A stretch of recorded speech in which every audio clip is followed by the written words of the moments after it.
Good morning, whoever's looking. Hello.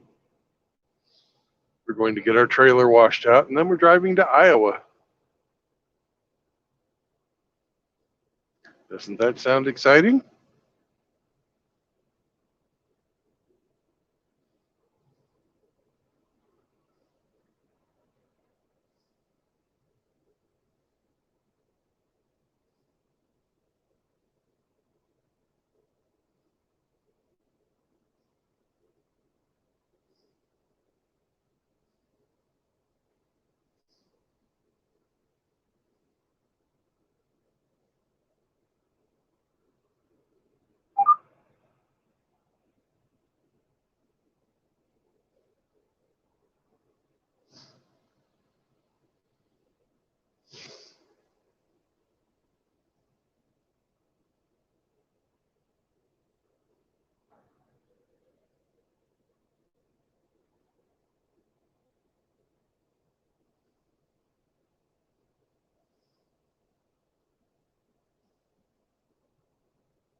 Yo, Indy.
Yep.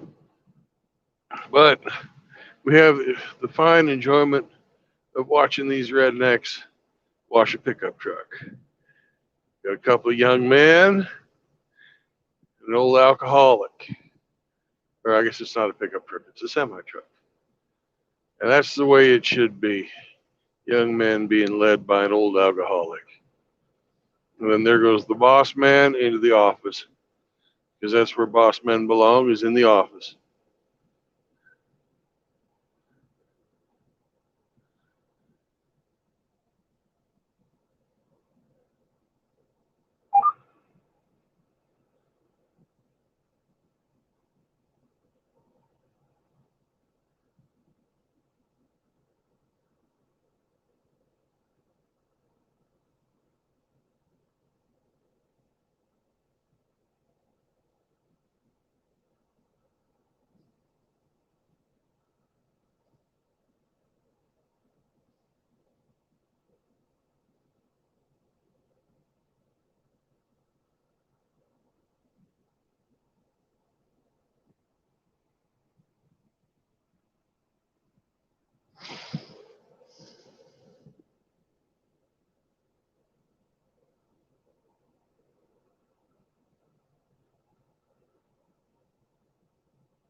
The alcoholic comes behind the kid, finds 10 tons of fucking dirt.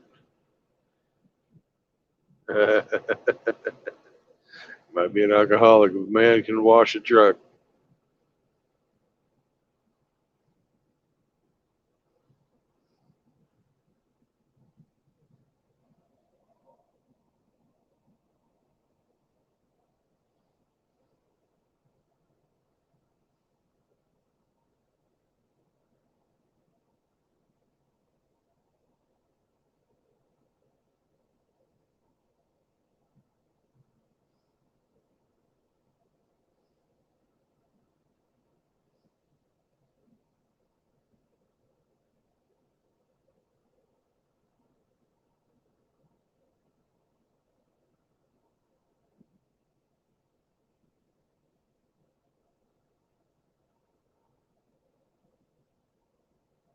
That young man does not want to be here. I think he needs to find alternate employment. He's all pissed off at the world. There's a lot in life. Well, son, nobody forced you to take a job at the truck wash. Your daddy probably said, go get a job when you didn't go to college. This is what you found.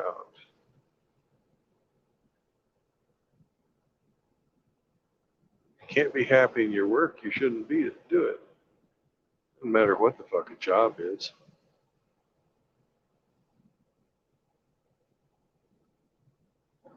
All this job will do is crush your soul.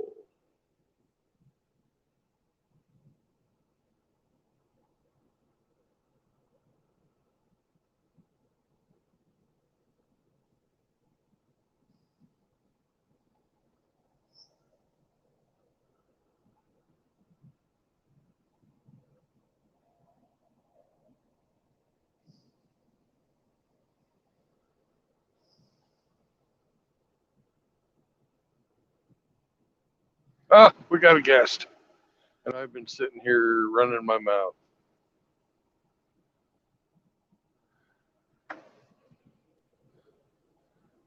Good morning, Welcome, Yost. Hemi.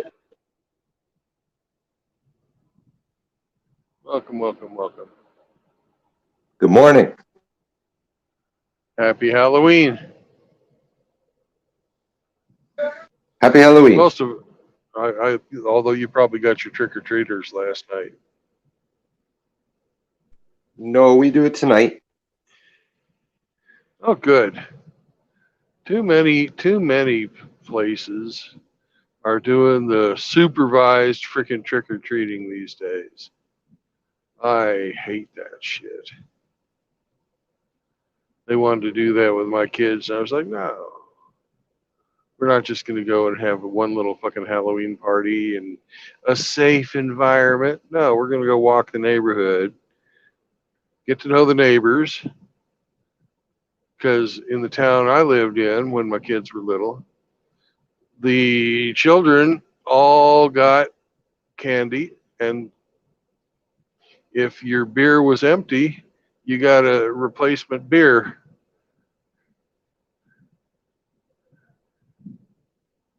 Which I thought was a great fucking tradition.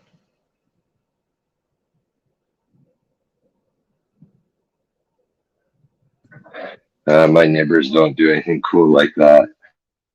Yeah. Well, they really loved Halloween in the town See the cup? I was living in. Augusta, Kansas. My son got to find out why you don't wear capes, just like they said in the movie The Incredibles. No capes. He fucking turned to run to the next house and stepped on his case and did a face plant on the sidewalk. Oh, damn. Nothing worse than getting injured on Halloween night. Yeah. But give him credit. He got up and kept on trick or treating. A couple of minutes. Oh, good. Oh, good. A couple of minutes of crying, but after that, it was all over.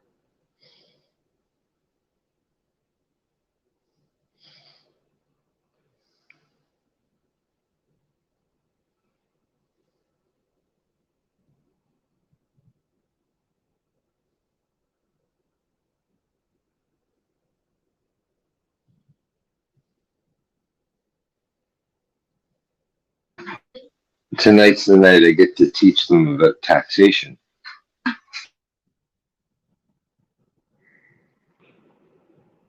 Good. They need to learn.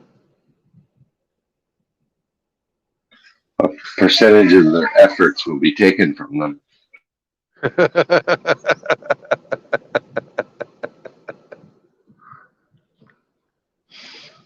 You better be careful. You'll wind up like Chris Mitchell.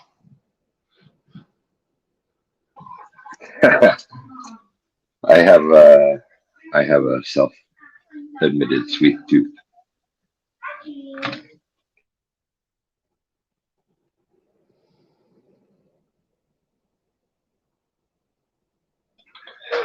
Used to buy 2 boxes of Halloween candy because I knew one of them would not make it till the 31st. Oh, well,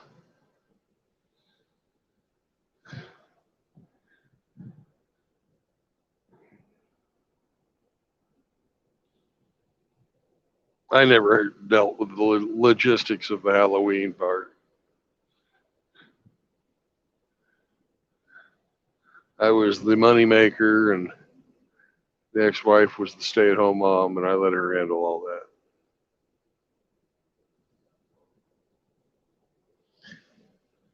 Well, I really should have been keeping a closer eye on the bitch. But that's hindsight, the 2020 part of it. Then you would complain that you didn't work enough. Yeah. It's really is damned if you do, damned if you don't. There's no right way to go. You work too much or work not enough. It's like whatever.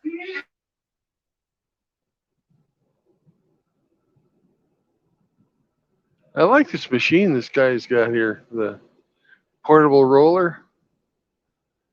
I don't know if you're watching the guy wash the truck ahead of me, but he's got one of those rotary car wash brushes, but it's hand. It's moved by hand.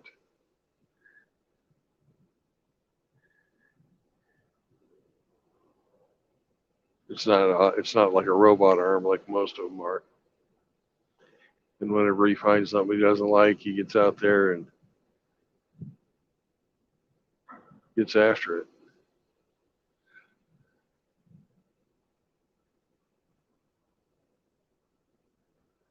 He's doing a hell of a nice job. I don't think I've ever seen anybody wash a truck this well.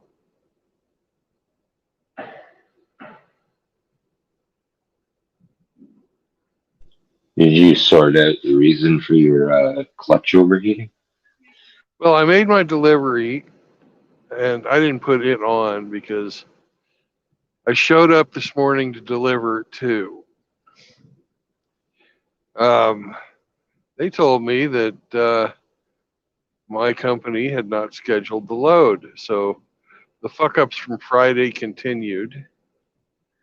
I finally got able to deliver at about 10 o'clock in the morning, did my delivery. And now I'm getting my trailer cleaned out and heading up the road. So the next place I'm going is in Iowa, and they require that you have a washed trailer. So I'm getting my trailer washed.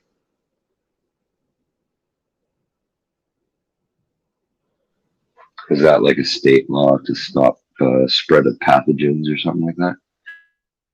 It's a requirement by the company that we're picking up from. When you bring them an empty trailer to load, it needs to be washed. What laws they're going to satisfy, I have no fucking idea. But their policy is to wash trailers.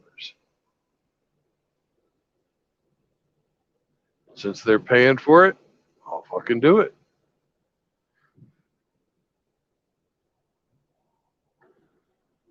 And it's an absolutely gorgeous day here.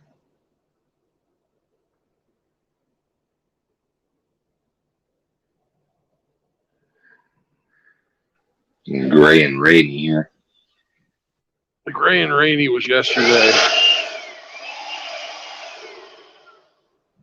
And my leaf blower is excellent for blowing flies outside. It's like, get out of here, fly.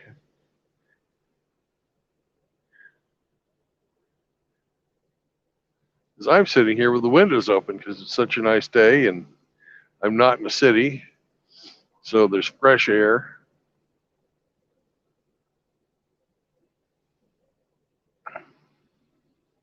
And flies are attracted to shit. That's right. Since I've got all my shit together, they come here.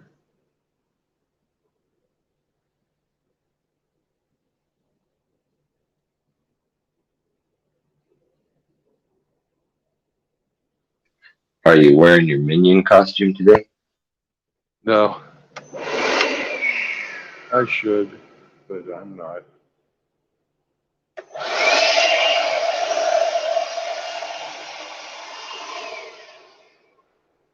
That's really satisfying.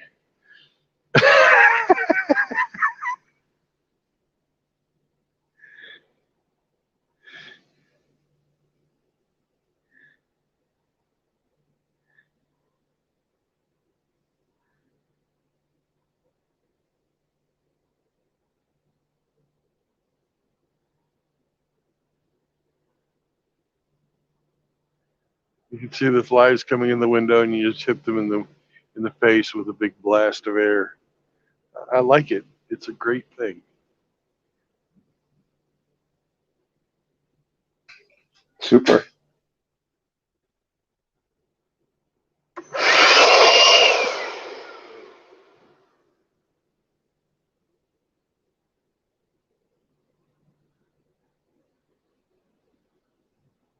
Those fuckers in the cab will be super annoying, eh? So keep them out.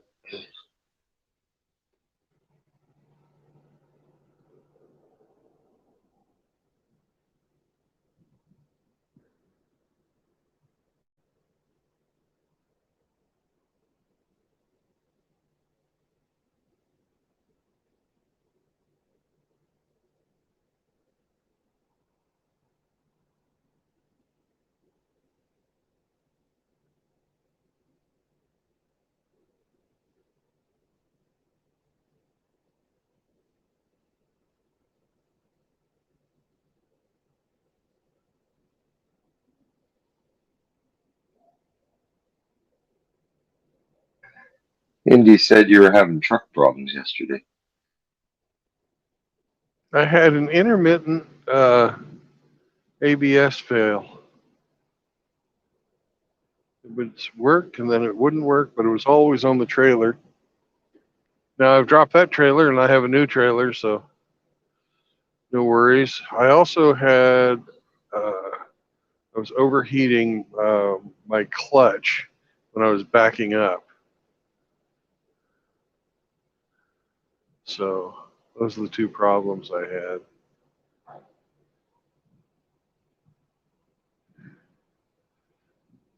So I will remember in the future not to back up into a parking space that's uphill. Because this fucking, when I'm fully loaded like that, because my tranny can't take it.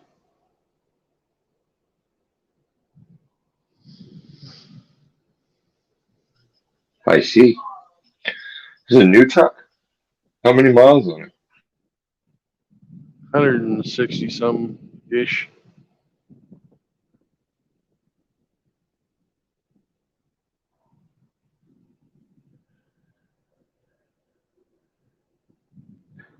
Here's the lazy alcoholic young guy that doesn't really want to do anything.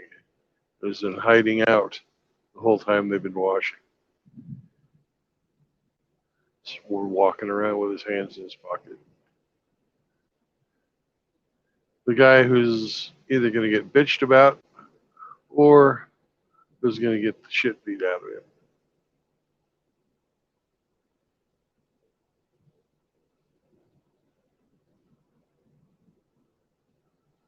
I don't know about you, but whenever I've had a job like this and there was somebody who was fucking walking around with their hands in their pocket, they lasted about 3 days.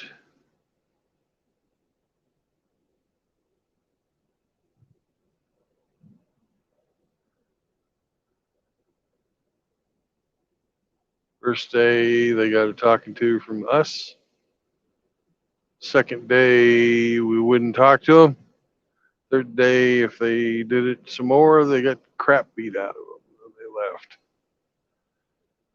Those days are gone when you can take care of lazy bastards that you don't like on the job. Nobody ever called the sheriff. Nobody ever called the police. Nobody reported workplace harassment. If you were a lazy bastard, people would say, "Good, get rid of the motherfucker." Yeah, those days are gone. A person now would stand to make more from suing everybody than ever working. So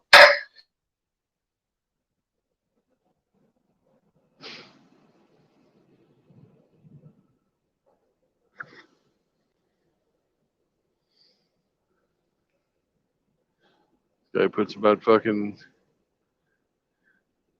half a gallon of water on through his little hose and thinks he's fucking cleaning the whole truck.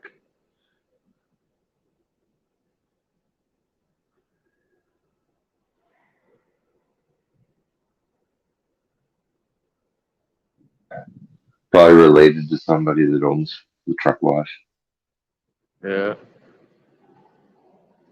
the nephew of the owner or something. Yep.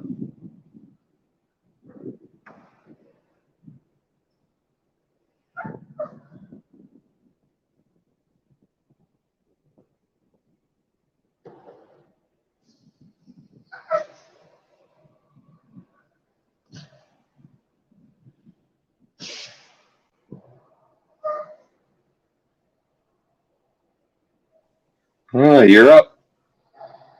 Yeah, I just want to make it between their posts. You got to go around a corner to get here, and it takes a while to straighten out behind me.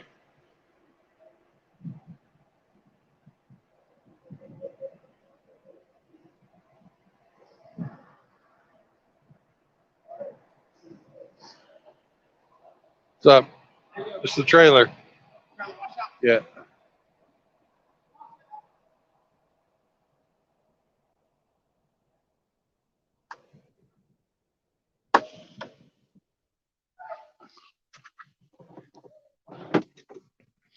I'll be right back. I got to go take care of some business. Okay.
Was good.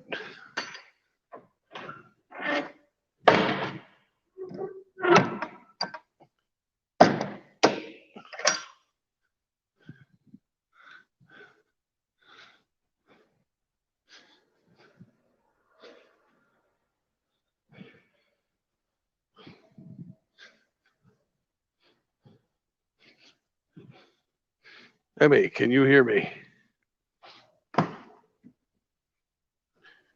Yes, sir.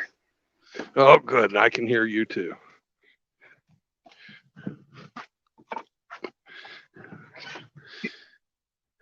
Andy was in the backstage. I don't know if he's still there. Have a peek. Nope, he's gone.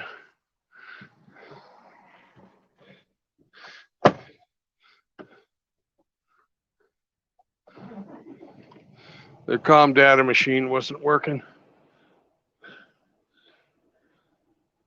Hey, Kush. Welcome to the stream. If you want to get on, you pop a link since I'm sitting still.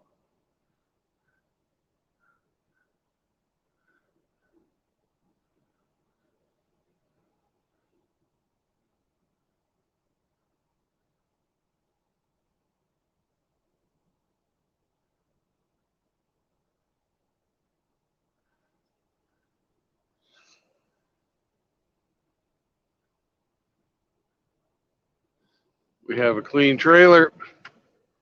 We're heading on down the highway. Of course, it helps if I took the brakes off. There we go. I'm gonna log in on my PC. I'm gonna ask you to let me in the show. My phone's about to die. Just give me a second.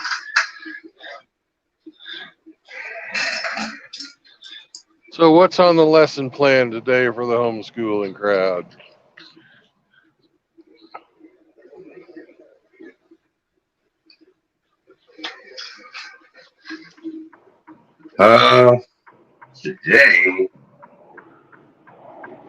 Today's doing actually the high schoolers working on taming the shrew, Shakespeare. Oh, cool.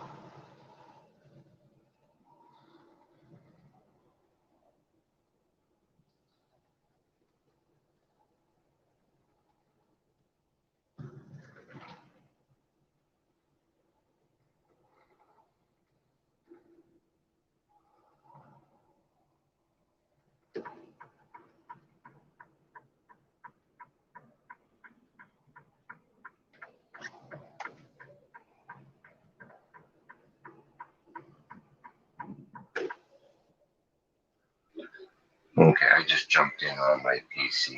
If you get a minute.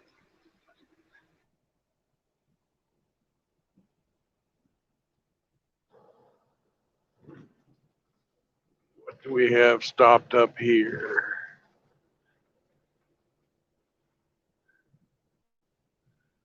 Oh, asshole. How the fuck are other people supposed to get on the goddamn ramp, you son of a bitch?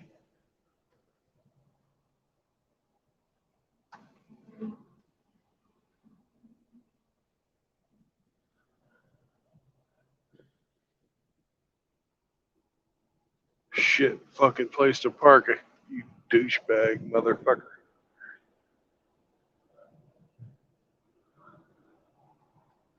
And we have a guest at the stream.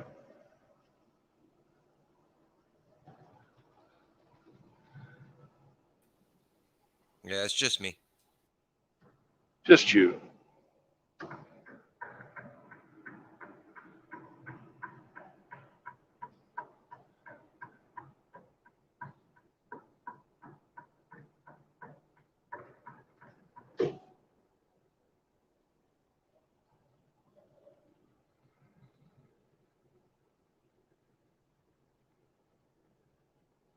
Well, I can sure tell the difference between this gas and the last diesel that I put in it. It really liked that last tank of diesel that I put in. There's some smooth running shit.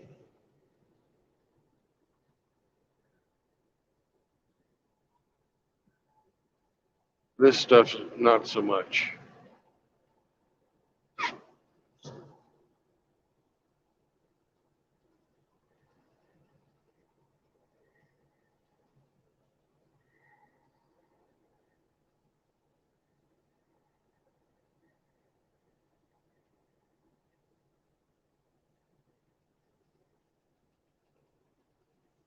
Good afternoon, Schlitz and Malt Liquor. Go Schlitz.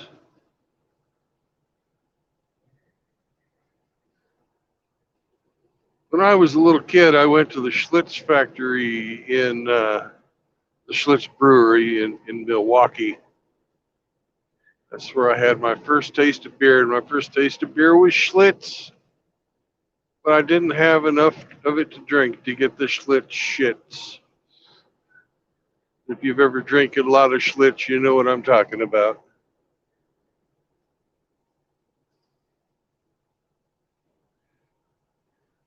But it's a real old school fucking lager. Really fucking sharp tasting. Lots of bitter.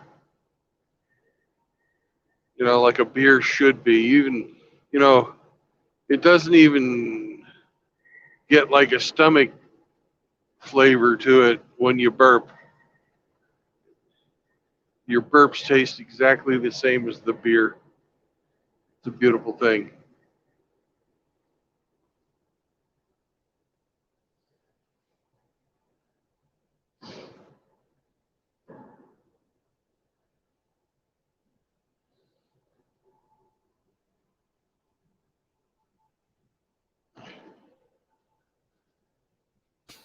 Was having a blast on Hamster Stream last night.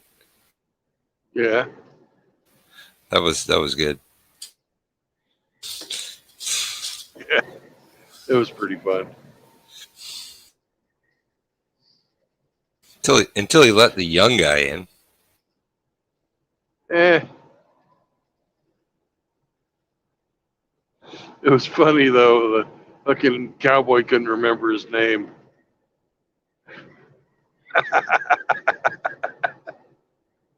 Fucking cowboy makes me laugh, man. If like holy shit. If that's a shtick, it's perfect. If it's Yeah. if that's his real operating system, fuck, that's even funnier. It's I met the guy. It's his real operating system. That's awesome. Can I ask you a question? Can I ask you a question? And he never wants to fucking answer a question, but he always wants to ask him a million questions. And you can get him on fucking shit like, because I think he's autistic. And he really just doesn't see other people as people until he really gets to know them. That's why he can't remember people's names. But he really wants to be like an interviewer, and he's not bad at it. He asks good questions. Some of them are a little rude, like when he asked me how much I made. But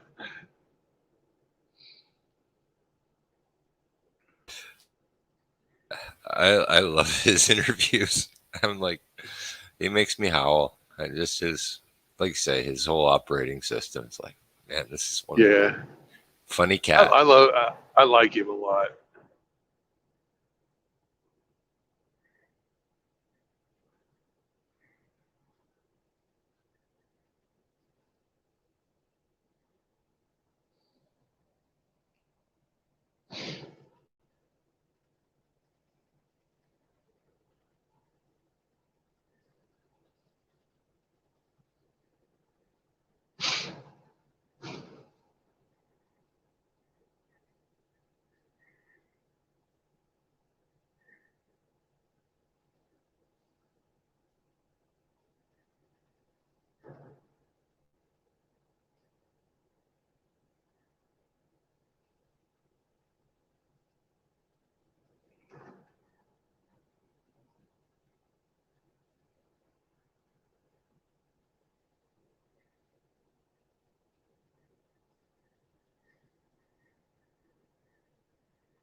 Outlaws in the backstage. Outlaws backstage. All right. Outlaws backstage. Yes.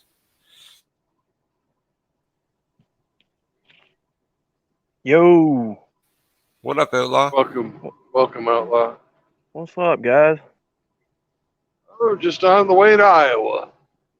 Sweet.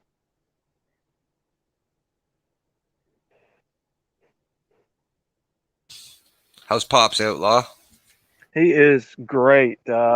He's got his prosthetic like the little sling pouch that they wear. You know what I'm talking about? Like they put over Oh, the nub, Yep. oh yeah, yeah. kind of like a sock type. Yeah, he's got that, and so I'm thinking anytime they're gonna call him and go from there and get him ready. So I think right now he's in the process of shrinking the place where the new prosthetic leg is going. So And he was above knee or below knee? right at it actually. So it was just right, just a hair above it. Yeah. I hope he finds it comfortable. That plagued my grandmother. She got the prosthetic but refused to wear it because they just could never get it right for comfort. But then, she was already real old anyway, so it's like teaching an old dog new tricks. She was never going to walk on it again. Yeah, he's 73.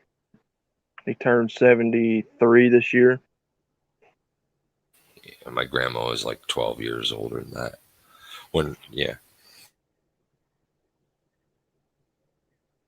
Yeah, it's been very life changing. Oh, for sure, for sure.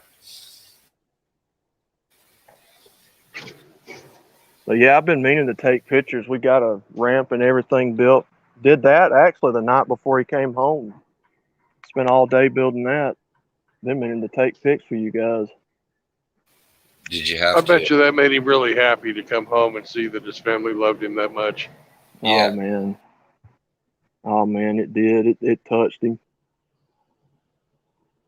Are you going to have to renovate his bathroom and stuff too for accessibility?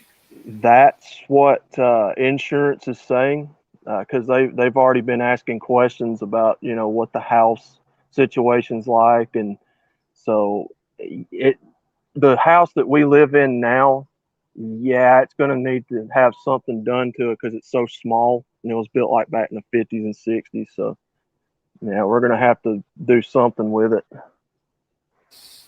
Smaller door openings, eh? Hmm. Yeah, the bathroom. Is he gonna need like one of those walk-in tubs or something like that? Well, I don't know because I don't know if he's going to take to this prosthetic or not. I don't know if he's going to stay wanting to, used to what he's doing now, or if he's going to start walking. So at this point, I couldn't tell you really. We had to put in a curbless shower for my grandmother. Take out the tub and slope the floor, so basically she could wheelchair into it and transfer to a shower seat. Yeah. Which we're planning on moving anyway. So really, any kind of remodeling or anything, I would just kind of hold off on because they're wanting to move. So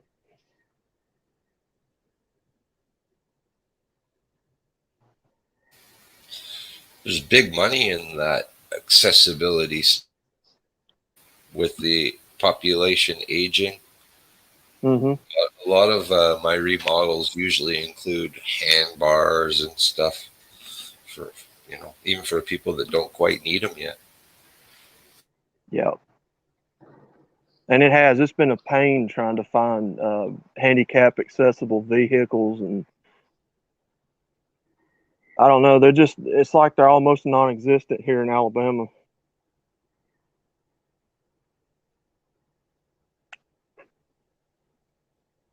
And it costs a fortune to order one from new. Yeah.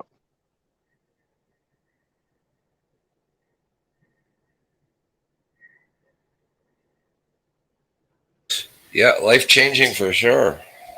You know? Chris Mitchell, take heed. Mm. Yeah, how is brother Chris? He seemed to be in pretty good spirits last night. He's in good spirits, but he says he feels like shit still. Mm. Yeah. He's got his Halloween extravaganza tonight, so God bless he can get it all done. I think he's doing it all by himself. Man, Well, he got the decorations repaired after the windstorm. yeah. So good on him for sticking that out. Yeah, hopefully we'll see a stream from him tonight. Oh yeah.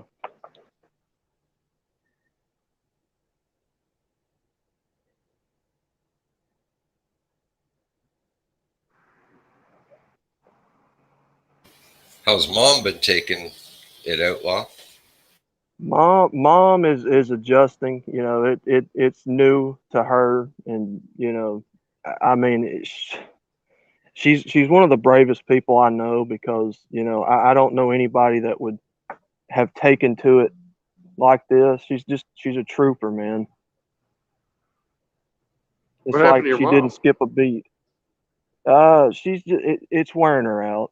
If I'm being honest, it's really taking its toll on her, because she's got knee problems right now, and she's gonna have to have both of them replaced.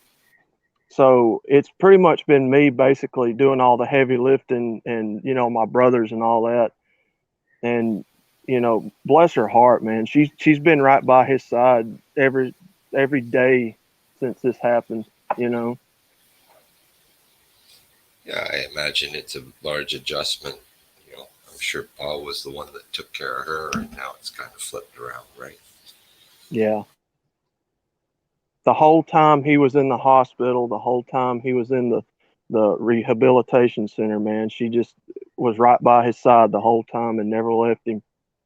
You know, and it's like Father Saunders says. I've seen that too. I've seen a rare marriage in my life in front of my own two eyes. It's and I know I'll never see that again. You know, it's just a generation that don't exist anymore. You know. What, that looks after their parents? No, a generation that you know that's married where it worked, and you know, a man and a woman made it work. It's not like it is now. You know, Oh yeah, yeah. that Although there's generation. some of them ones from that generation are just the same as the new ones. Yeah. Because my little brother's violin teacher got fucking Alzheimer's,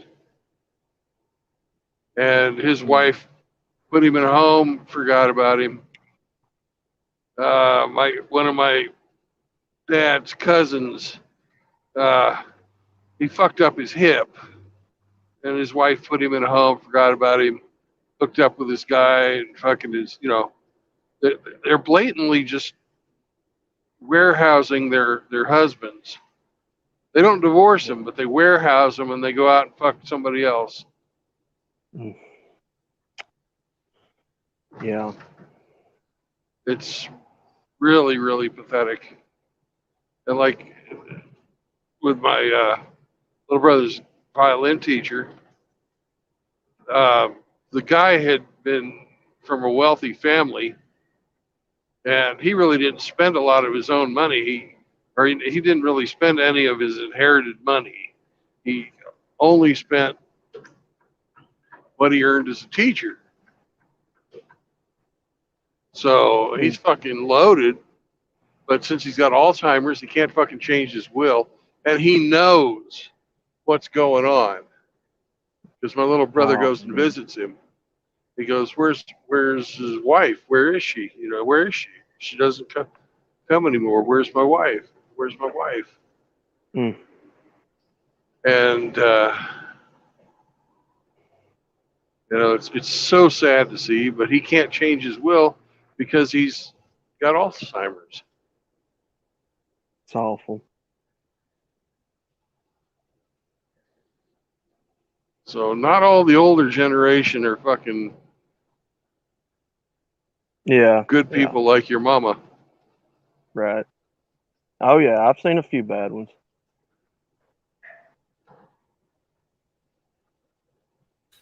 Evil's been walking this earth since the. Yep. There's there's always been evil people, man. Every Hmm. generation. True. True.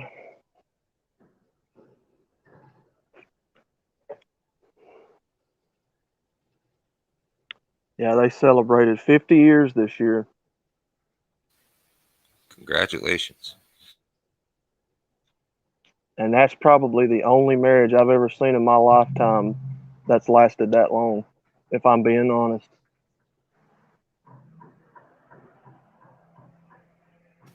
Because everybody else in my family and other people that I grew up with and knew, 3, 4, times being married was probably about average.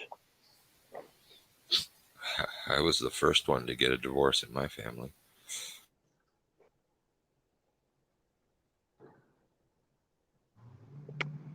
Yeah, my oldest brother so far he's the only one that's gotten divorced in our family. My second brother is still married, but I never married. And I watched them throw him through the ringers with child support and divorce courts, and that's partially why I became MGTOW and Red Pill was because of what they did to him and the people that Yeah. I grew up with.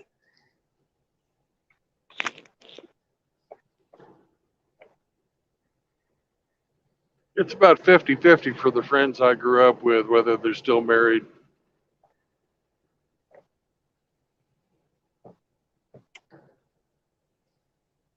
I've seen it. I've seen it reverse. I've seen men take women. It's very rare, but I've seen it cheat on the women in the relationship. But for the most part, I've seen what we normally talk about: the women cheating on the men. Yeah.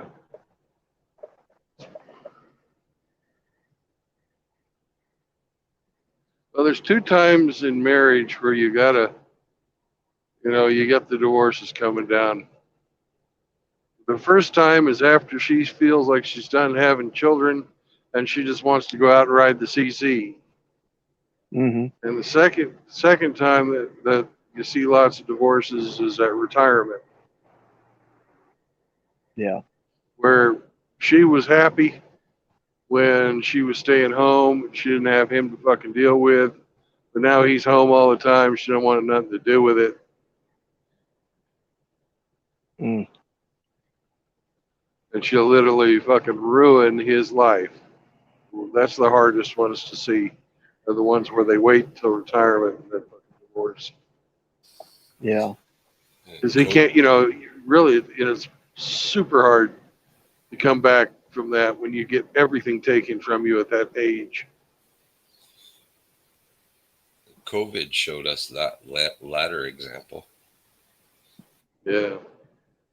People Yeah. couldn't stand each other. It was Hmm. only work that was keeping them sane.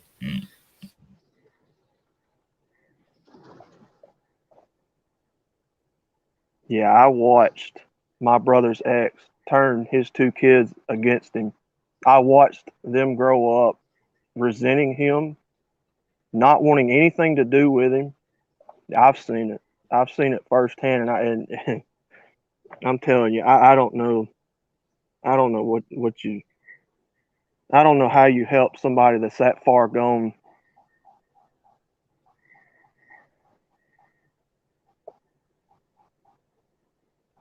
The kids are 22 right now and 26, and neither one of them wants anything to do with him. All because she turned them against him the way that she talked about him for years. That's so sad. That sounds like my kids. And there ain't nothing you can do about it. I've written them out of my fucking will. If they're not going to acknowledge me as a father, fuck them. Mm. And the ex, my brother's ex, never grew up. she went to live with her mom and daddy, and so the grandparents basically raised the two kids while she whored around and did what she was going to do. And it's like, how do these people not see the truth through all this? Why didn't the They're grandparents be just the voice of fucking. reason? It's easier to fucking just believe the fucking lie they hear every day than to fucking think about it. Yeah.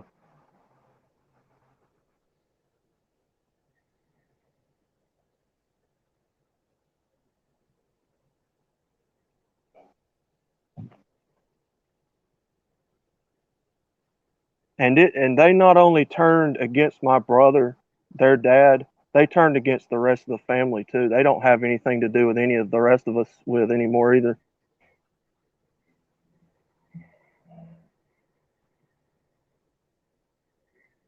That's pretty awful.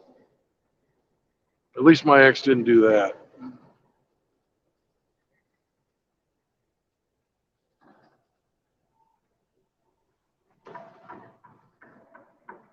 You know, and he's 22. He's got a drinking problem already. You know, and he works as an electrician, so you know, I'm waiting for a call any day now to hear that something happened to him on the job.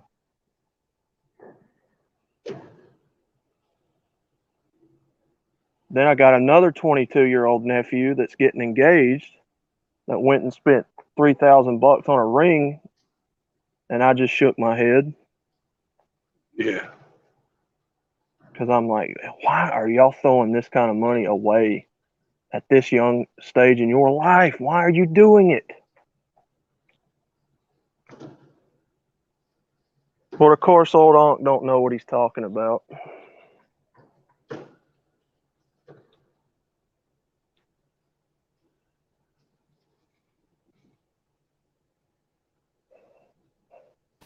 He's setting the bar pretty high. Yeah.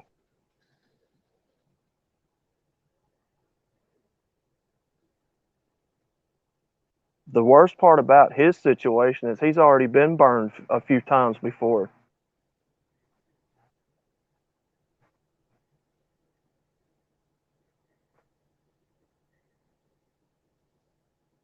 He's got a bad problem with spending money. Yeah. Well, this generation and the millennials have a bad problem with spending money. They have more debt than any other generation ever. And then they cry about how the boomers have all the wealth. It's 'cause the boomers didn't fucking take out the fucking loans these guys do. The average 25-year-old has $10,000 in credit card debt. Mm. Mm.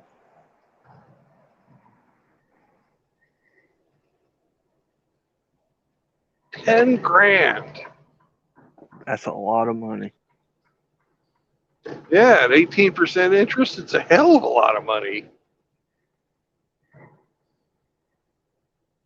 Or whatever the interest is on a credit card these days. I don't know. I don't carry a credit card anymore. Haven't for years. Probably 22 or 25.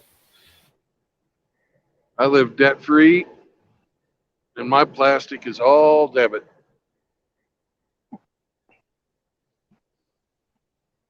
Yeah, that's how I am. I try to deal with cash if I can.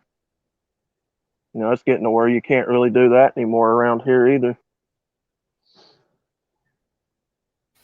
Cash will be gone within 10 years. Yeah.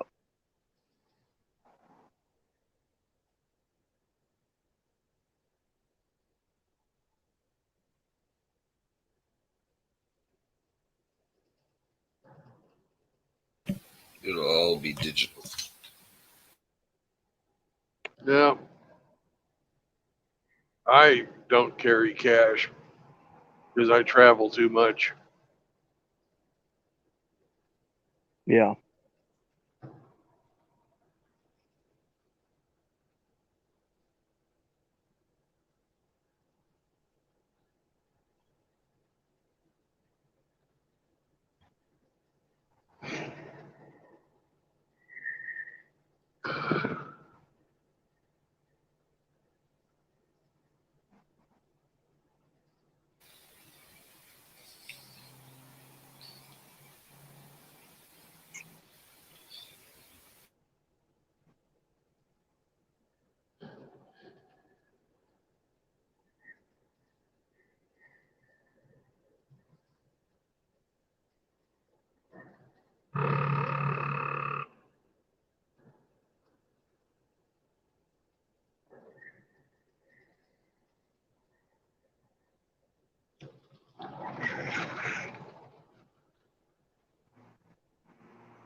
We're a little suburb of Kansas City right now called Raytown. And when I was growing up, they had a radio station up here that would always make parodies of, some famous song and insert insulting words about one suburb or neighborhood or another. And Raytown they did a parody of Lay Down Sally by Eric Clapton. But they called it Raytown Sally. And they just couldn't do shit like that before. And it went like, Raytown Sally, you don't need to clean your plate. Don't you know your assets are behind you? You know?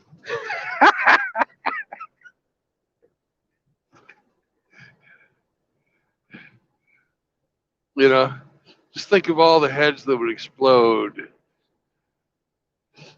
on people fucking thinking that you're fat shaming. Oh And we used to fucking shame fat people. Because nobody was really that fat. yeah. Mm-hmm. When I was a young man, fucking the average woman weighed about 120 pounds. If they weighed, any more than that, they better be tall. Yeah.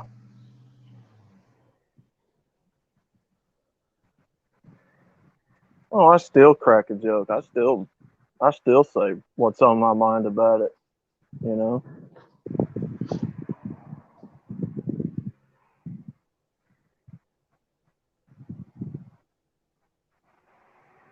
If I see one of them out, and they're everywhere now.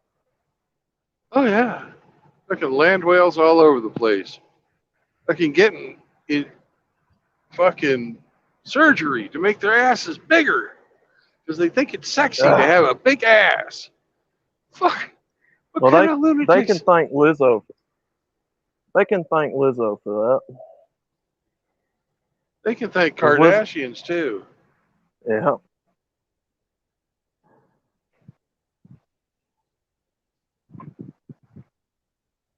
Fuck.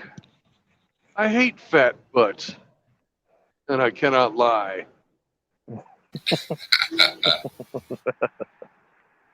Yeah, I look at music and I look at all these people now. Like, why do people buy this crap?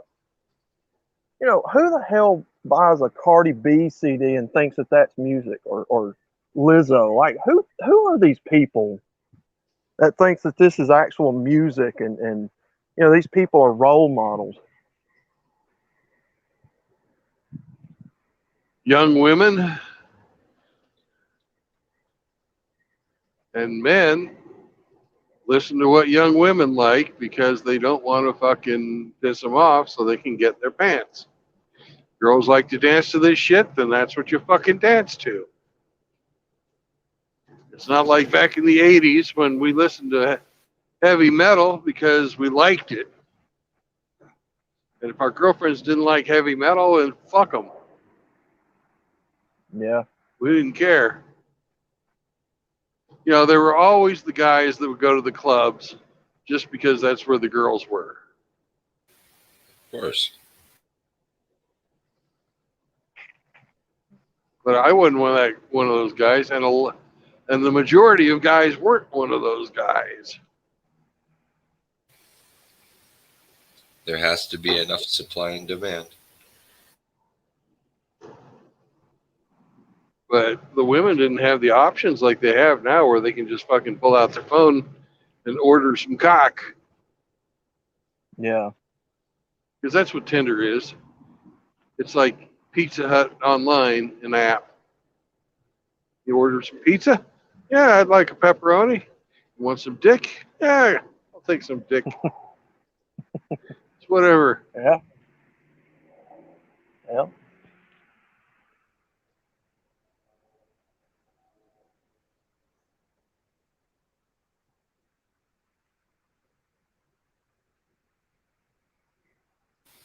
Dick Yeah. dash. Yeah. I truly think music peaked already. I really do. And I think humanity has peaked a long time ago. It's probably accurate. I mean, most people would say the 90s and the 2000s were the peak. I mean, I don't really know, to be honest, but there is a lot better music and a lot better movies from that time period. Of course, just opinion. But we had a lot of shitty music in the 80s too. Yeah. And there was a lot of shitty music in the 90s too. Oh, It's yeah. just there was some really good stuff as well. Yeah. But in the 80s there was barely any good music. Yeah. And in the 70s, the early 70s had good music, but the late 70s with all the fucking disco, oh my god, it was fucking terrible. And that whole disco, it took almost 15 years to get that out of the fucking everybody's system. Because then, as soon as disco was over, they started this fucking new age crap, or new wave, they called it, new wave. Yeah. And you had bands like Flock of Seagulls and They Might Be Giants and shit like that. It was just fucking terrible. Progressive rock. Yeah. Ah, Mhm. it was all the fucking peace and love crowd trying to recreate the Beatles, but Yeah. without the talent. Mhm.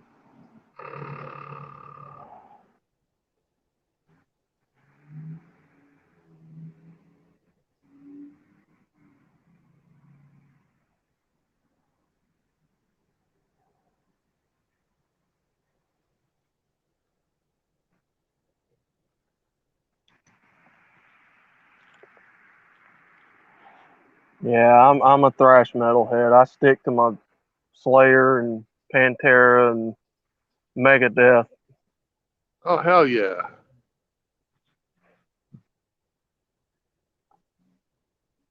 And my nieces and nephews look at me like, dude, why don't you come up to the 21st century?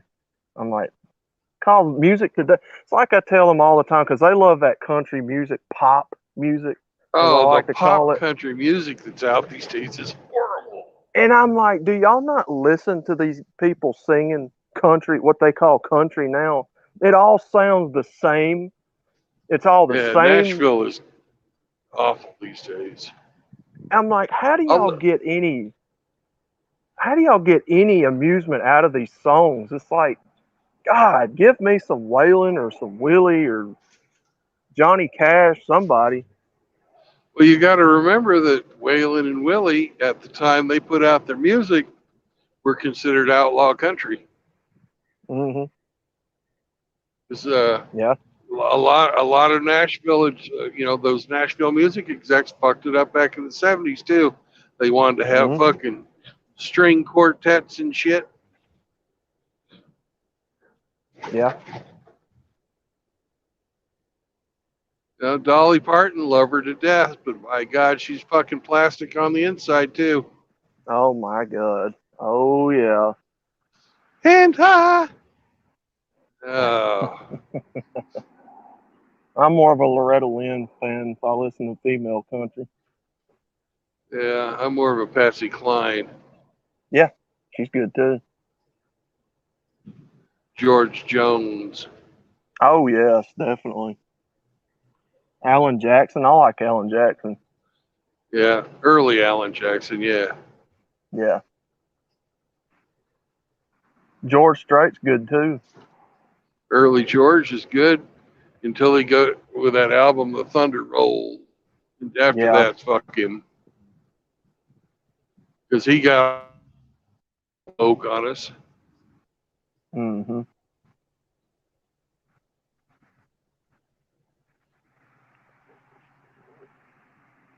Early Reba was good. Hmm. Yeah, I like Reba. I've got an autographed book by her somewhere in the house.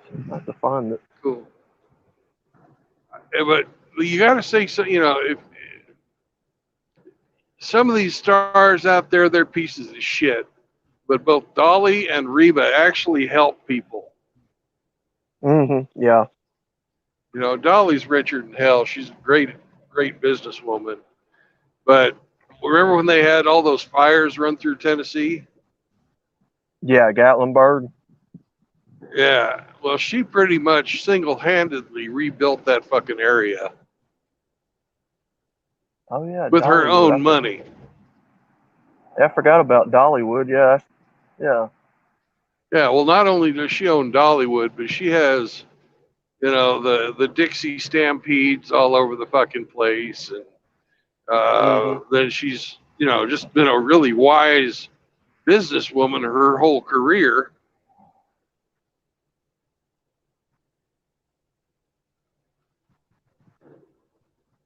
Because she was doing the movies back in the 80s, and Yep. she was in some big fucking movies.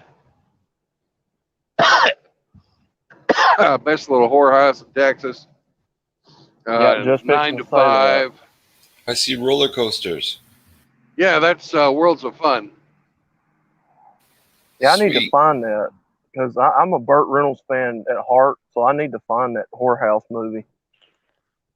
Oh, that's a great movie. That is a great movie. Except That's for one Bert for the- singing. Oh God, yeah, yeah, yeah. That's one for the collection I don't have.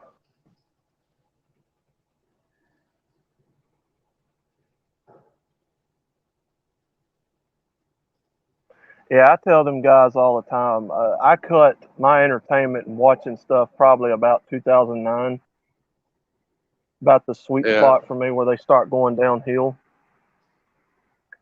You may have one or two movies here and there recently that's good, but I mean, preference. I'd like you to name one. Yeah.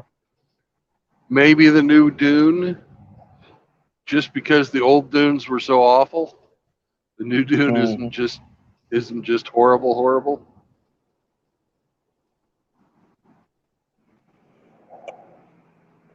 Everybody seems to agree that Top Gun is pretty good, so yeah, I need to watch that.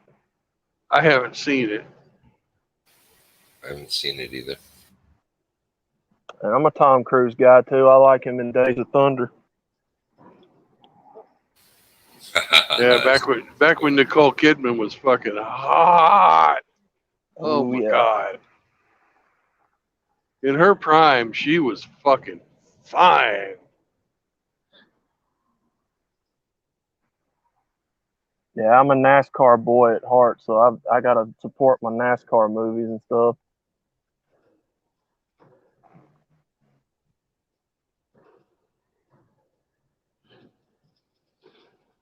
Why have Which, Tom Cruise when you had your own pretty boy, Jeff Gordon? Oh yeah. Oh man, I remember that. Everybody hated him when he first got big. what's your take on Bubba Wallace, Outlaw? Fuck him. Well, I don't care about it. yeah, that sums it up pretty much right there. Taking runs at guys on the track. I lost any little respect I could have had for him when he pulled the whole Juicy Smollett incident. Yeah. When he did that pull rope trick, yeah, I lost any respect for him. And Yeah, but everybody's he like, had well, everybody out there walking lockstep with him, yeah, including my favorite race car driver of all time, Richard Petty Sr. King. The king. yep. I lost all respect for Richard that day. Why the fuck was he out there doing it? He didn't have nothing to gain and everything to lose. Because his marketing people told him to get behind it. Come on now. Richard should have been Yeah. smarter than that. Well, I don't he's see at the him. age he don't give a shit no more. He's probably just worried about the petty legacy. Yeah, I don't see him in NASCAR very much longer, to be honest. What used to fly on I the don't top figure of he'll be Petty's around. car? What did Richard Petty always have on top of his car? 43. STP. STP. STP, Well, wasn't what was on the top of the STP car? 43. Fucking stars and bars. Right. Yeah. Things out there fucking walking with that. And he did it for Southern Heritage, which is actually a real fucking thing. I'm not Yes, even it from is. the South. I can tell you right now, it is. It's a very real thing. And a lot of people lump us in with people they call racists, because they don't understand it. They don't understand the history. The racists were the fucking wealthy elites. Yep. The regular man didn't own a fucking slave. Right. The regular man wanted to preserve his way of life. They voted, the state representatives voted to secede from the Union. Yep. So you protect them and you and yours. Very much so.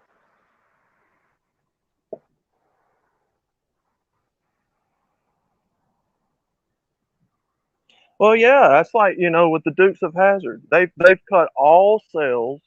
You can't even watch it on TV anymore. Oh, that car is racist. Oh, it hurts my feelings to see that car on TV. And there was never once in the entire series any racism. I started seeing this shit happening probably back in 2015. Have you guys watched that video where the guy has a General Lee replica at the car show, and that woman comes up to it and starts complaining and carrying it out, and wanting him to leave and No. take that oppressive piece of history with him? I never saw that. I may need to play that clip on my channel. You do. Because, hold on one sec.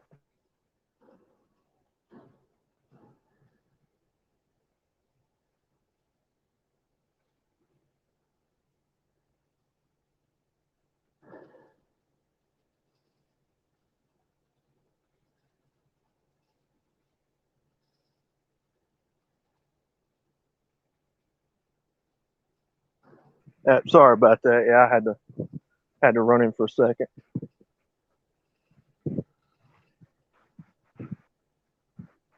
Yeah, I need to put that clip on my channel.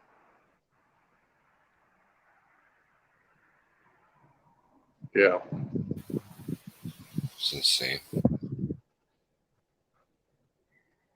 And because, I'm in the diecast community, a lot of people don't know that. So, you can't find any General Lee memorabilia anymore. Everybody's marking it up. Everybody's doing the custom flags and stuff on it now. Well,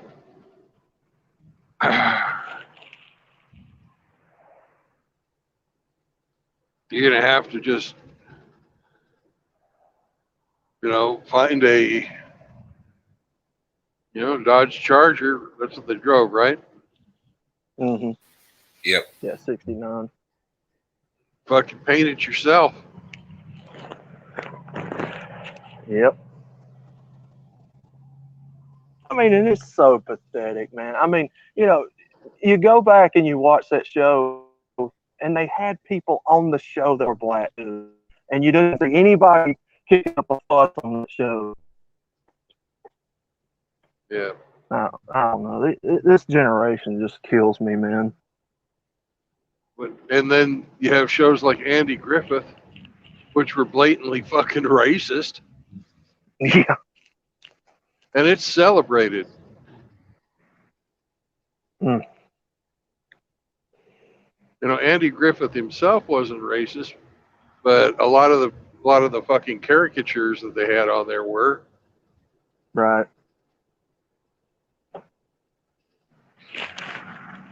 You know, it's like you go back and I like watching the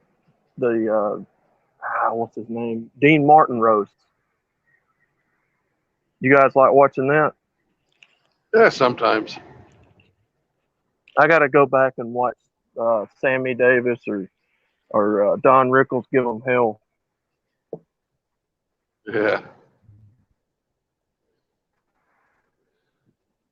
Those guys couldn't, at least Don Rickles would just be absolutely pilloried these days. Oh God. But that was his thing. He was supposed to be offensive. Right. And he didn't hold back on anyone. I know, that's what made him so great. That's why I always like listening to him.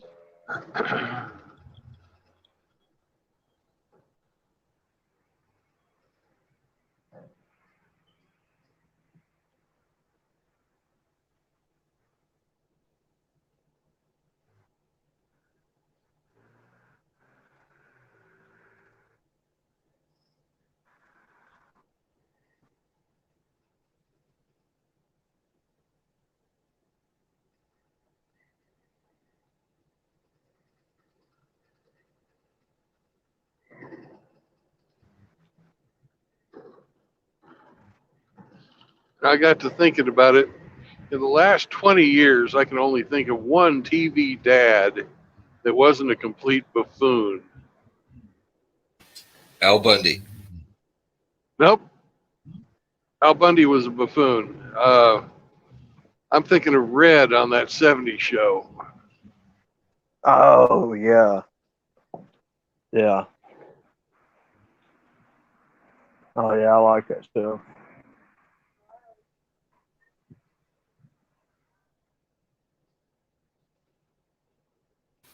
Never watched it, but I know who you're talking about.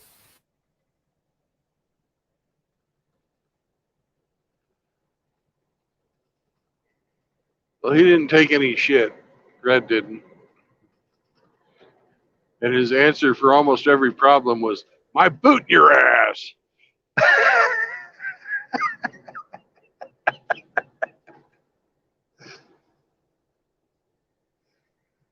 Yeah, that 70s show, I would recommend it if you want a good laugh, because that pretty much portrays how my granddad and dad was growing up.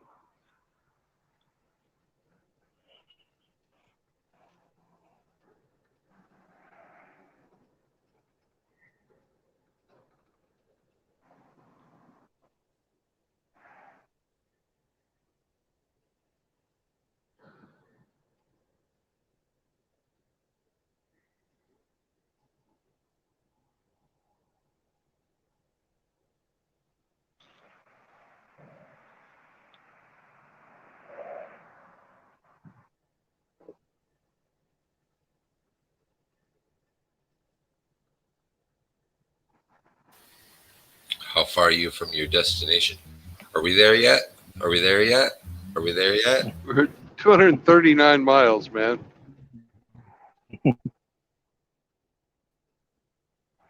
A very good example of a father figure, in my opinion, on one of them older shows was Good Times. You guys remember that show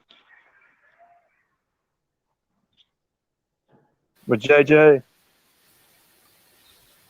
Again, never watched it, but I know of it.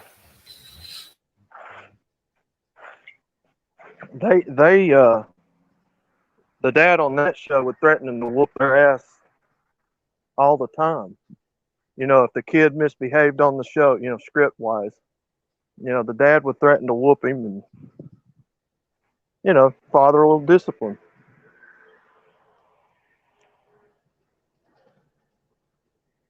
I always enjoyed that show myself.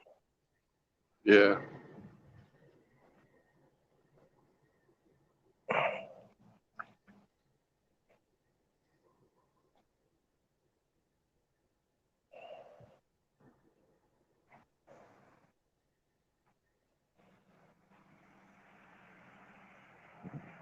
Oh, I saw a good short.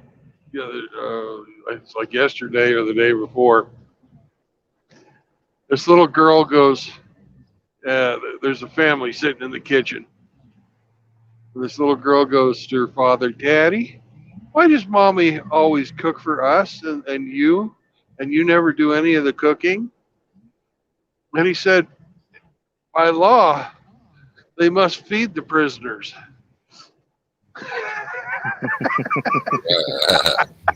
And the wife's all fucking standing in the back with a fucking pan, all pissed off.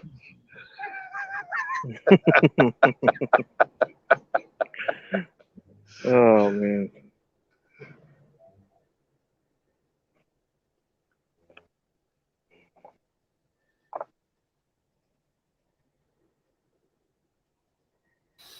And there's some beautiful old farms out here in northern Missouri.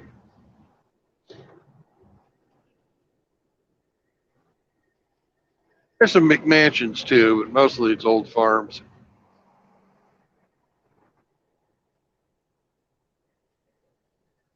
Yeah, you see that a lot here in Alabama too. Yeah, and they're even older farms.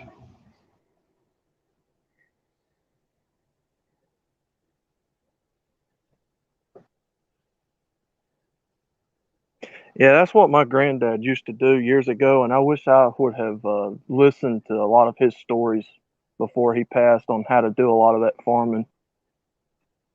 He knew how to slop hogs, raise chickens, what to feed them, when to take them to the butcher, that sort of thing. Yeah. He made his own meal, stuff like that. How'd he make milk? No, not milk, meal like cornmeal and stuff. Oh, okay. I thought you said he made his own milk. I'm like, No, are you sure that no. was milk?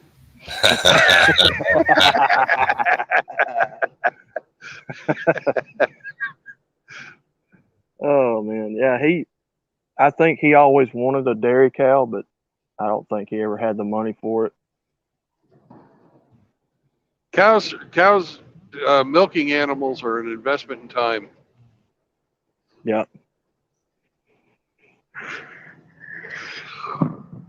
He just did the typical like chickens and hogs, and maybe he had a goat or two. Yeah. But they had ways of jarring stuff. They had ways of recipes of how to do stuff, and I wish I'd have listened to a lot of that stuff before he passed on.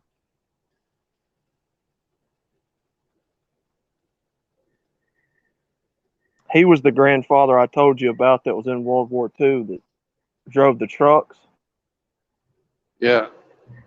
and he was over in Japan dumping trucks in the ocean, from what I understood. But he never would open up about it.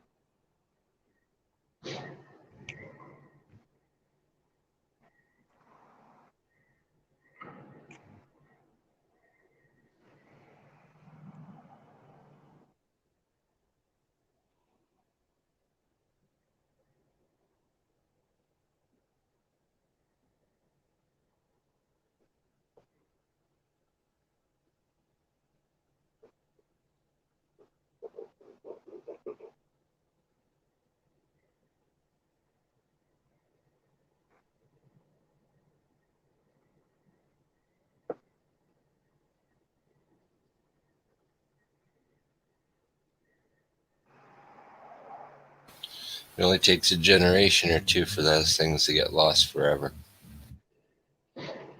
Yeah. They're not lost.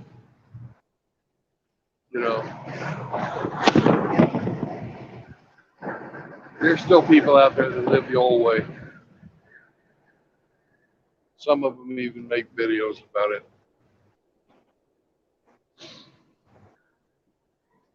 He's actually buried not far from Davy Allison. If you know who that is. Yes, sir. Same cemetery. Matter of fact, right around the corner from him.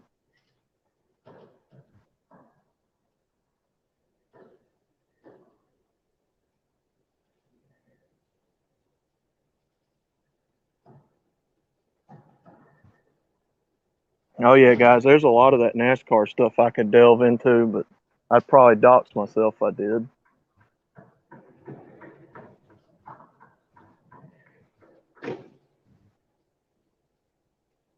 Did you guys happen to see that move yesterday?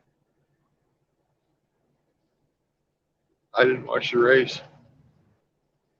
So the guy that won the race, because they raced at Martinsville yesterday, one of the I guess races going to the championship or whatever. So he's on the last lap, and Denny Hamlin is getting ready to win the race. This dude pulls a video game maneuver and rides the wall all the way around the turn and wins the race. Cool. I need to put that clip on the channel too. That was pretty neat. I'm surprised Hammer hasn't talked about it. Hammer's not supporting NASCAR anymore. Yeah, I'm about to join him because I'm in that same camp.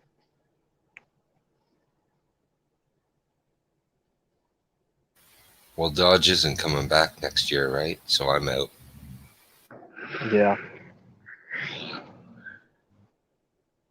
It's gone downhill so bad since a lot of people say it's when Dale died. I saw it changing years before that when they started combining teams and making multi teams.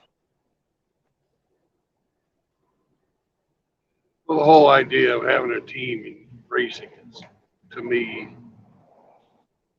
just bullshit. Yep.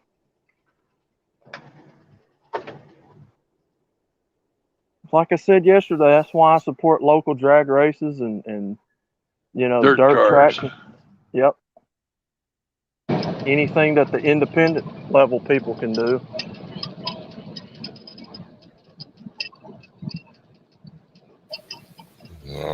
When they let Toyota in, I kind of lost interest. Yep. Yeah, the whole point system, winning and you're in, that's, come on, that's not racing. The whole point system is bullcrap anyway.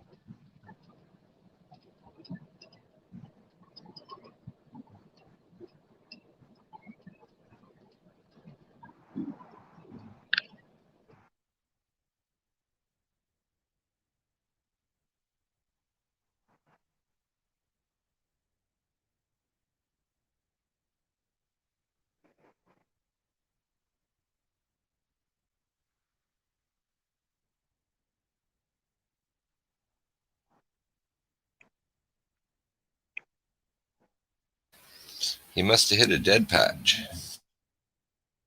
Yeah, I don't know. Yeah, he pops in and out sometimes. Signal. Yeah.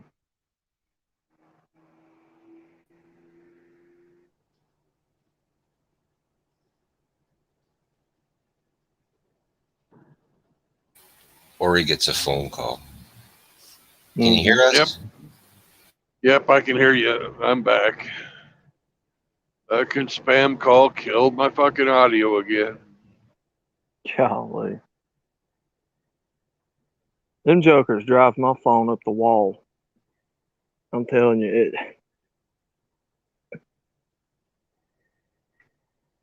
And it's all for the fucking previous owner of this number.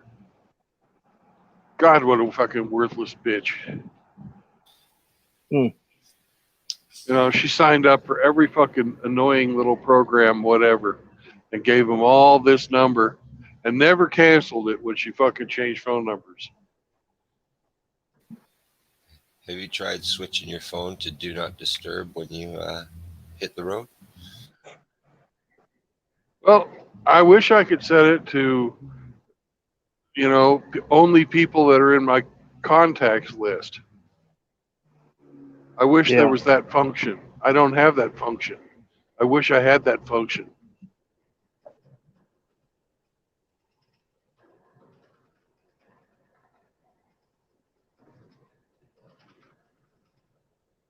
God damn, is it ever annoying.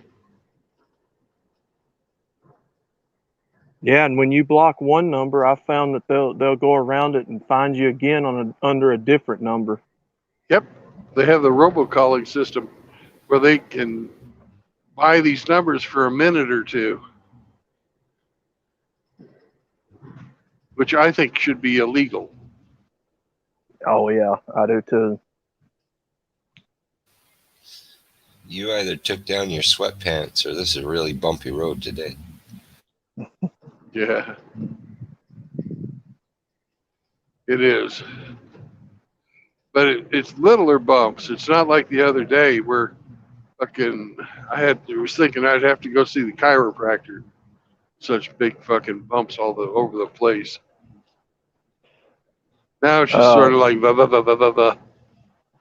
Oh man, have y'all drove through Alabama's roads? I have not driven through Alabama since 1970 something, riding as a Oh, passenger. oh my God, these interstates are some of the worst. Some of the interstate coloring looks like it was back from the '90s, where it's like The red, almost reddish. the red asphalt. Yeah, I've seen it. Yep. That's New Mexico used that red asphalt too, and their roads are awful as well. It must have been a special cheap asphalt. There's potholes everywhere in downtown Birmingham on the interstates there. Jefferson County mainly. Now I don't know how the rest of the state is, but I know Jefferson County's interstates, their part of it is god awful, man. Yeah, I've spent a little time in Huntsville, but I didn't go on the interstates.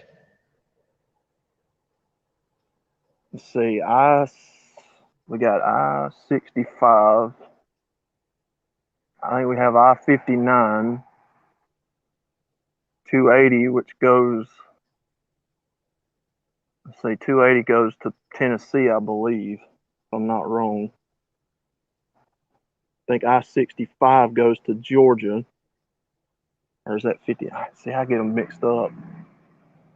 What is it? The even numbered interstates go left or right in the Yeah, country, and the odd ones go to them. even numbers go east to west, Yeah, and odd numbers go north and south. yeah. So 59. Okay, yeah. So 59 goes. I think that goes to Florida, or is that 65? I might have to look at that. I don't know. Yeah, all them interstates, man. And we're constantly under construction. There's Yeah. there's constantly a road crew blocking lanes everywhere. How are you going to launder all that money if you don't keep it going? Shit. Yeah, yeah. Yay, I got the bypass signal for the way station.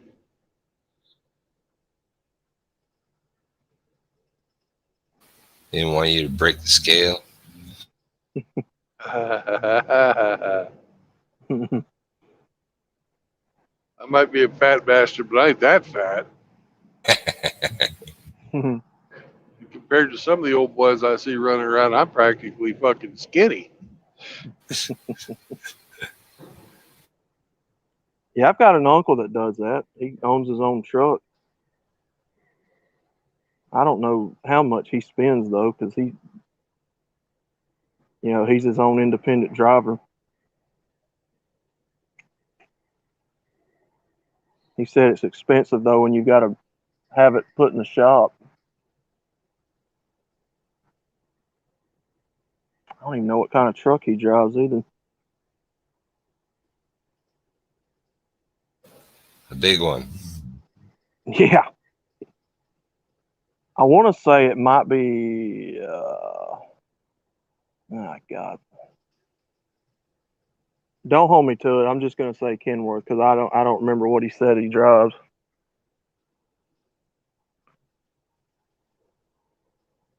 Oh, them old boys love their Kenworths. Yeah, I do. I'm a fan of the old ones though with the long nose. Yep. They like them these days because if you get a standard transmission truck that was built before 1999, you don't have to have the electronic logbooks in it. Huh. So you'll see a whole bunch of like late 90s Kenworths and Macs and Peterbilts running around, and you know exactly what they're doing.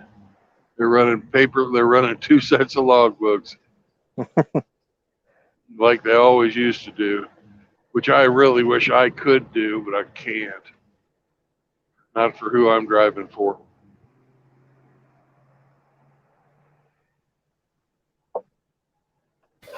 Brandon's One of the got things, a truck. yeah, I got a backseat driver, a silicone one, and I think it's a woman. Yeah, I had 3 uncles that did that, and one of them was a tanker driver, and then one of them who recently passed away last year with COVID, that's what they say he passed away from. Got in a real bad accident in his truck, and it nearly took his life. He landed outside of the whole truck, out in the middle of the median. Fuck. I think he was hauling. What was he hauling? He was a flatbed trailer, so he was hauling like open cargo type stuff. Yeah. I want to say a load of lumber or something, but I can't remember right offhand. But yeah, something he swerved off the road and overcorrected, and it wound up totaling the whole truck. And he landed out in the median.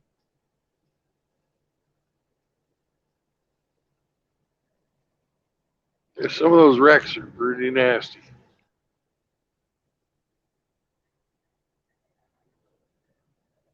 I don't know if you were watching the day we were going through Tennessee, going through the Smoky Mountains. There was a guy who had done a rollover in the median. Mm.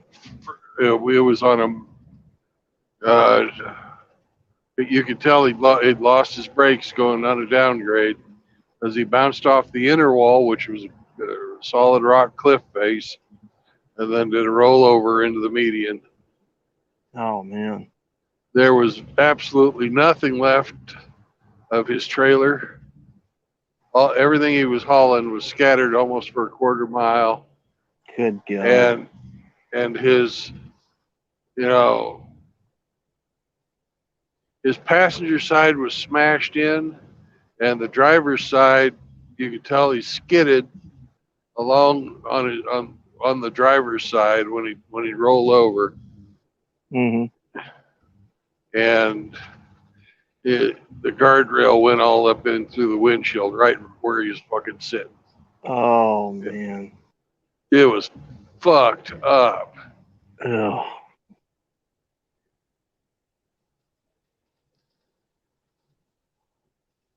Now I don't know if you guys watch it, but I like to watch those Rex compilation videos, and I don't know why. But man, I'll see people I watch them do, too. and man, I'll see these trucks, sitting on top of train tracks, and people swerving. I'm like, this is why I don't believe everybody in this country needs a license. That's one of my own personal beliefs. I don't believe that everybody in this country needs a license. Yeah. The way that some of these folks drive. Oh yeah, I see them every day. Like they just sit on top of the train tracks. It's like they're waiting for the train to hit them. Well, Like, sometimes they get high centered if the train track is got yeah, a steep incline or decline on either side. That's been yeah. known to happen. I'm like, jeez, man. But yeah, the wrecks, like with the cars and trucks, regular cars and trucks, I'm like, man, some of these people, just remedial stuff that could have been avoided. Yeah.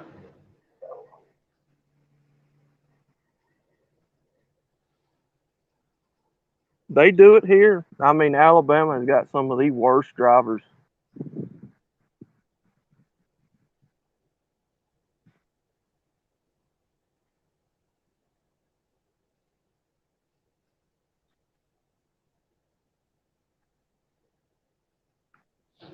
So did you watch the Hampshire stream last night? I did not. Oh, I got to show everybody a wreck I saw in Dallas yesterday. Mm. And towards the end of that, I was about ready to go to sleep because Yeah. it was a long fucking day. Yes. Yeah. I was over there with Cush and them on their stream. Everybody starts streaming at one time, man. And it's like, I I'm didn't trying to even- go over here. Yeah, I didn't even know Kush was streaming. I'd have gone over there too. Because Yeah, he he always comes and supports my stream. He reached 100 subscribers, so Good for him.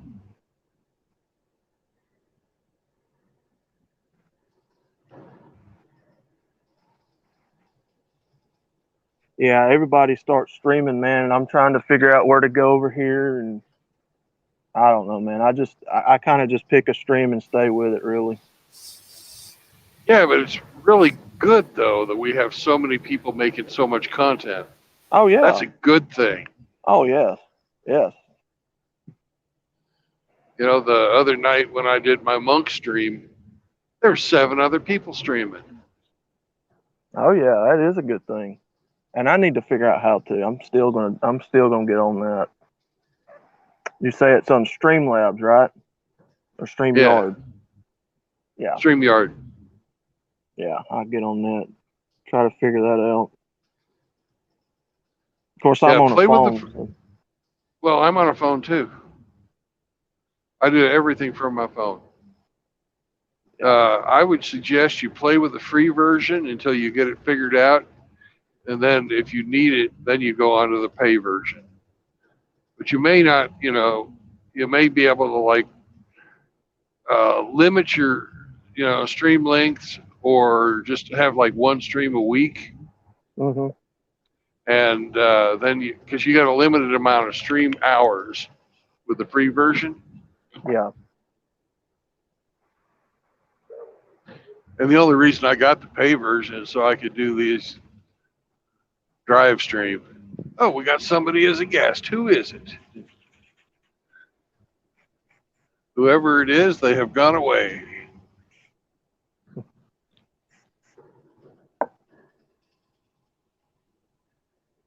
Oh yeah, very good thing. You know, a lot of people have joined this community in the last 8 or 9 months.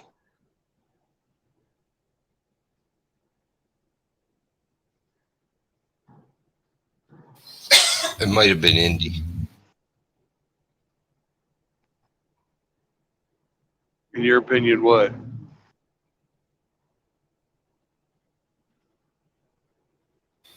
It might have been Indy who tried to log on. It might have been Hemi. Indy. Oh, Indy. Okay. I was thinking to myself, huh.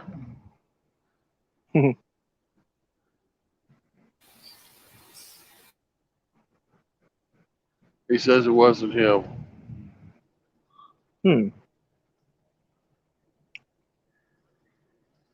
Oh, sweet. Do you see that little 1960s Honda in the back of that truck? That's a Nissan, isn't it? 240Z? No, I mean, there's a that- little Honda motorcycle in the back of the truck. With a little, it's one of those Hondas that has the really fat tires that was supposed to be like a mountain climbing Honda. The Yeah. big cup or something like that, right? Really, really fucking short wheelbase, and fat fucking tires. 8 inches, 10 inches, something like that thick. The Cub.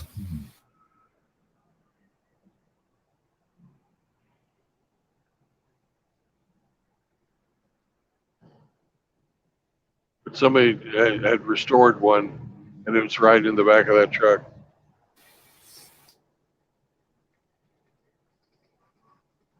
They made them like from the mid '60s through the early '70s.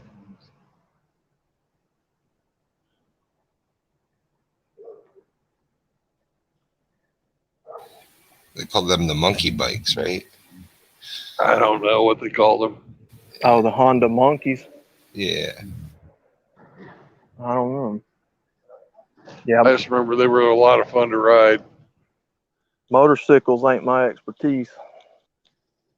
And if you got them going at top speed, you could ride them for a limited distance across water. I remember doing that a couple of times. Now I like remember dirt fucking- bikes. Go ahead.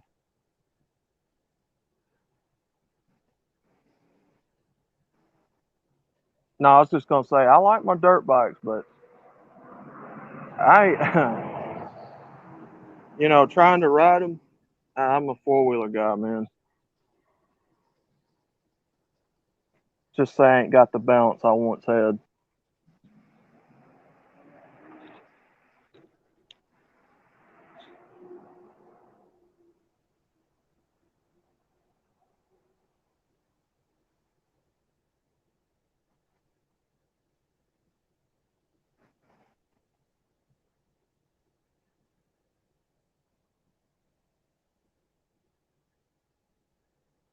Yeah, I like my quads.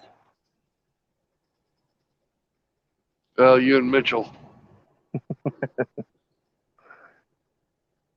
But now I will ride a bike because as my nephews and them went and got all pit bikes one Saturday, little Yeah. 110. So I rode those with them. And I'm a 6'2" guy, 272. So getting on that little bitty bike, man. Let's just say I felt my age when I got off that Joker because my knees were popping and cracking, and I had arthritis for days after that.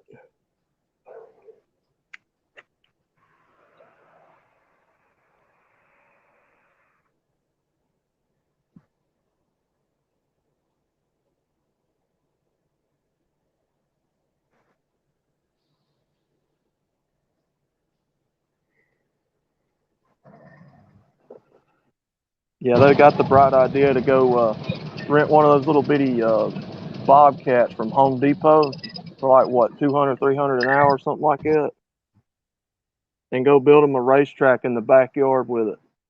And that's what we rode them pit bikes on, jumping and.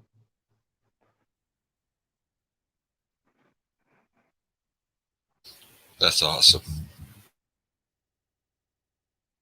No, it was a sweet track, man. I should have took pictures of that too. I don't know why I don't take pictures of stuff.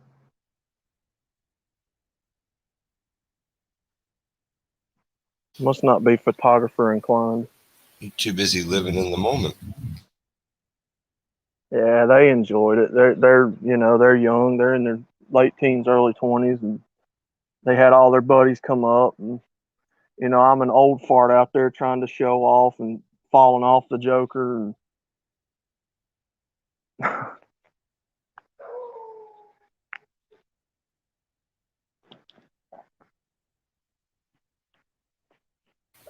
Sounds like the dog wants in.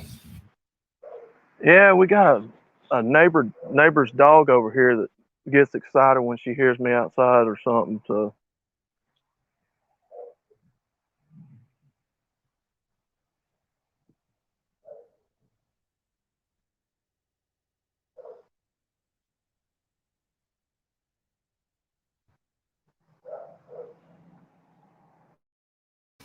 Are you setting up for trick or treat tonight? May go here in a minute and get some candy. Find a bowl, put it in, and We don't really have very many kids on this street that we live on, maybe about two or three. But we usually like to get a little bit of candy in case they come by. Did you put out a pumpkin? No, not really. It's kind of rule of thumb up here. If there's no pumpkin, then there's no candy. Well, Pops is very religious, so he's one of those people that don't like Halloween. I understand completely. And Mom, she likes putting it out because she likes seeing kids get the candy and all that. But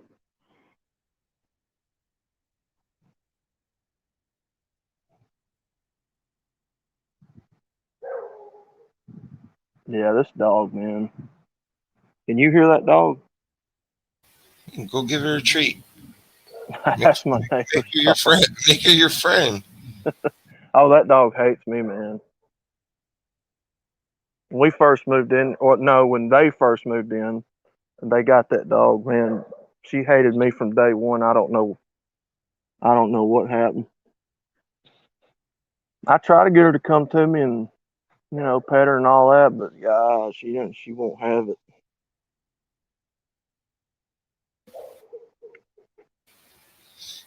Toss her some chicken scraps every time you come out. She'll love you. Yeah, I need to. Think we've got some. I need to throw her a few of them. Yeah, every time you come out from now on, she'll be thinking you're going to throw her some chicken. You probably only have to do it for like a week. You train her. She's a pretty dog too. She's just a brown. I don't She'll love really know what. I really don't know what kind of dog she is. She's like a light brown, kind of black in the face. It sounds like some type of hound. hmm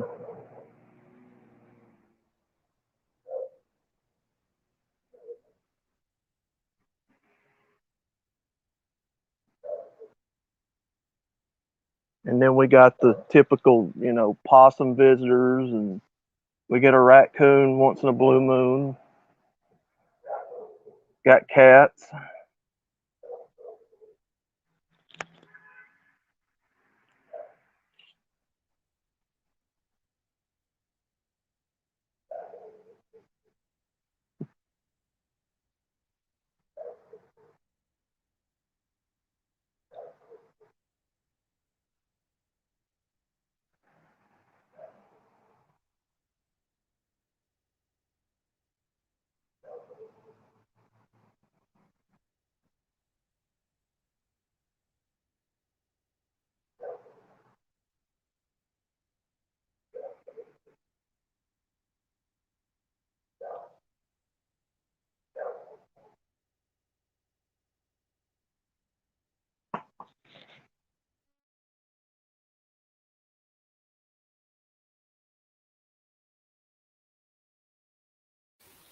He's in a big dead zone now.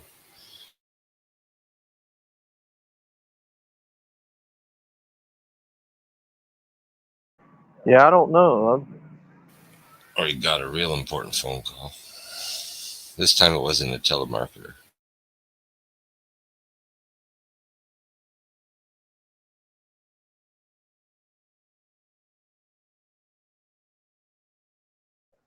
If you hear are you hearing all these buses around here? No, I can't hear the buses. Man, we live right on the corner right here, and there's buses in and out everywhere. We live right by two schools. Well, I don't know if it's loud or.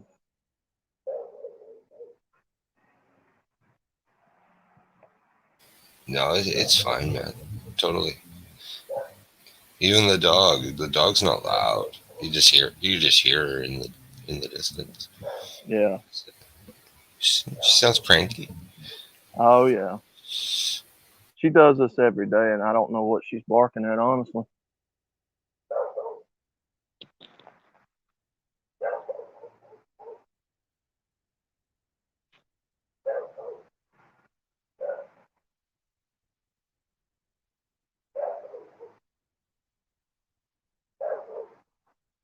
there may be some kids walking down the sidewalk that she's seeing, if I had to guess.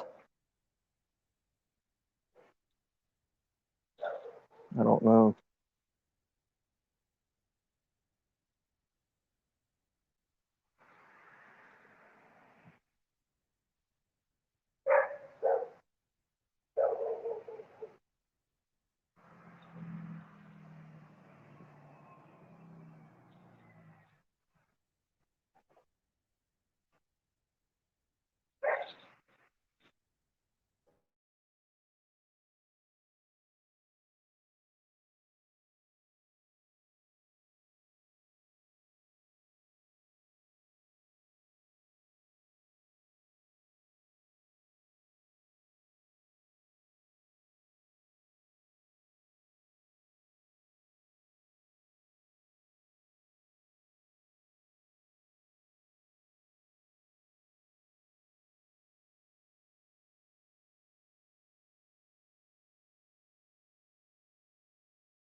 Well, I'm back.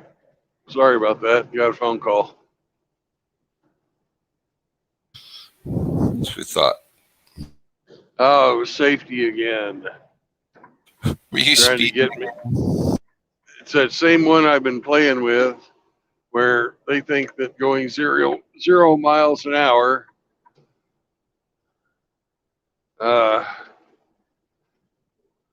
I was speeding.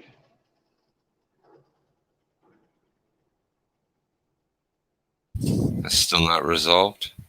Still not resolved.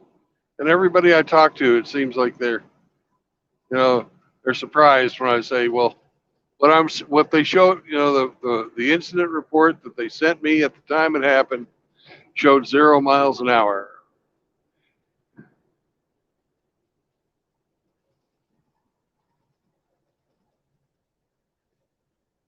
I don't see how I can speed when I'm not moving. Sounds like a no-brainer. Yeah, it should be a no-brainer. But they're saying we have a geofence and there's no video evidence. This is all generated by the system. And I'm like, look, your system sucks.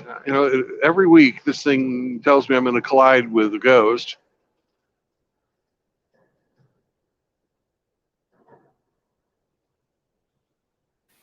There has to be some margin of error for the system. Yeah.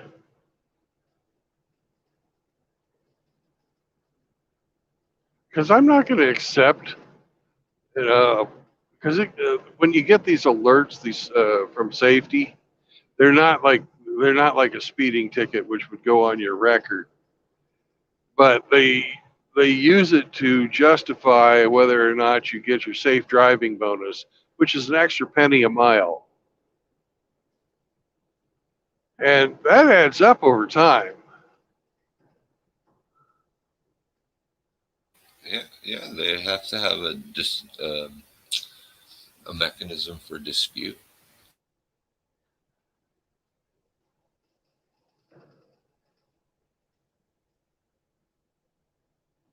I'm driving 380 miles today, so that's $3.80. I know it's not a big deal, but it's still the fucking matter of principle. Normal day, I'm driving 500 miles or more, so that's $5 a day. It's like any type of false thing. See, here we go. It just gave me a fucking uh, alert right now. And do you see anybody in front of me? I probably picked up that bridge.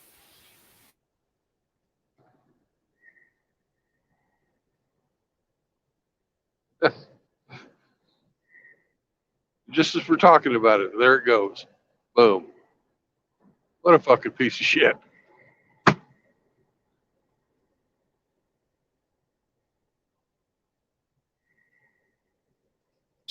Is that why Cowboy just says nobody stays more than 90 days? Oh, Cowboys just being smart ass. But CRA, oh, excuse me, I actually did just dox myself. Allegedly. Allegedly. They really don't give a fuck about their people because they have so many new guys all the time. That's their business model, is to get the new people in and make them pay off their school, and then they go off to different places. But they found that this is a great way to do business, and they've been in, it's an old company. They've been in business for 120 years.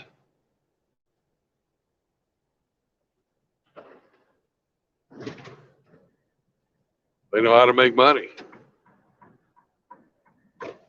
Oh, I better not try to pass on a hill. That's stupid.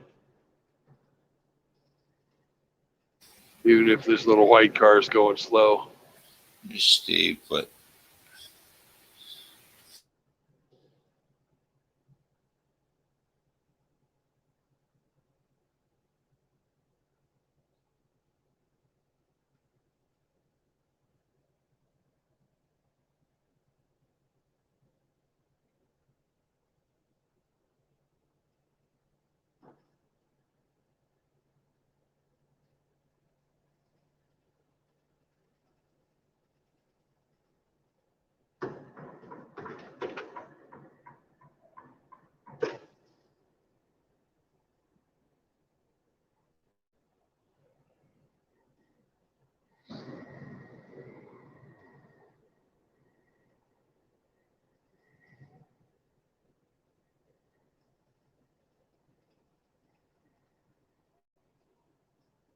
That guy must like barbecue.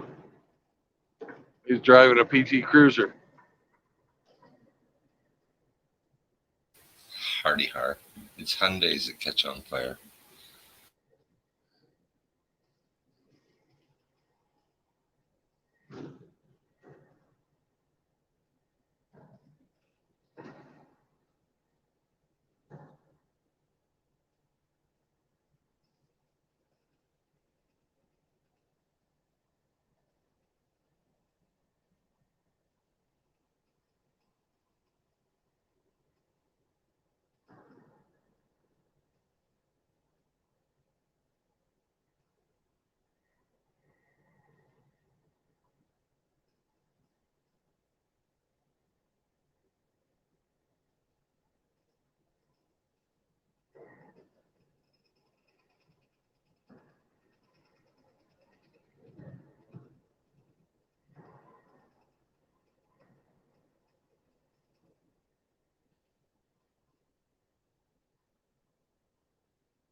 Well, did Outlaw have to go to work or something?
What was the posted limit where you were speeding?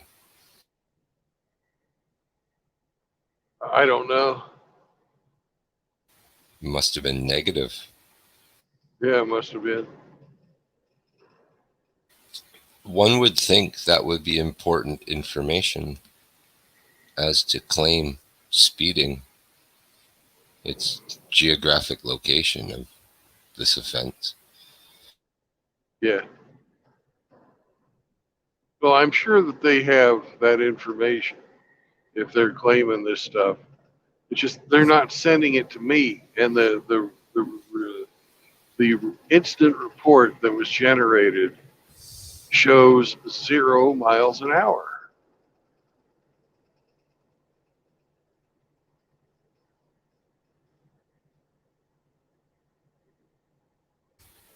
Hmm.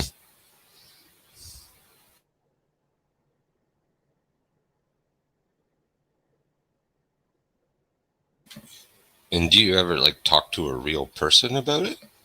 Yeah, and they have these like safety girls,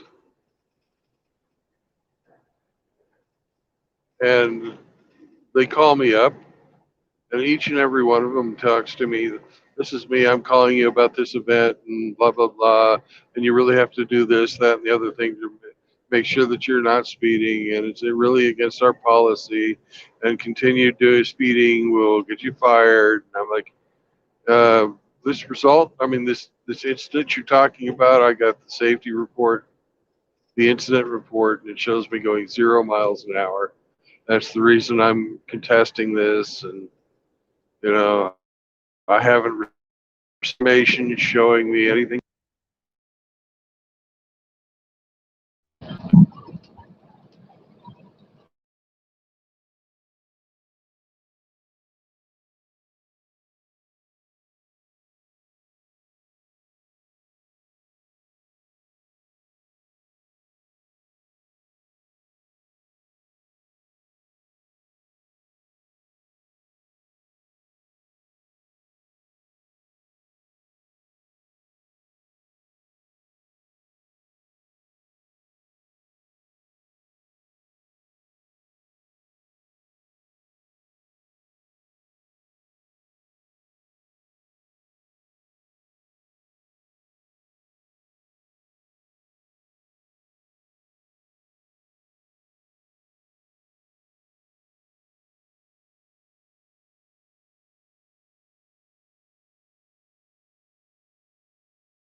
All right, I'm back.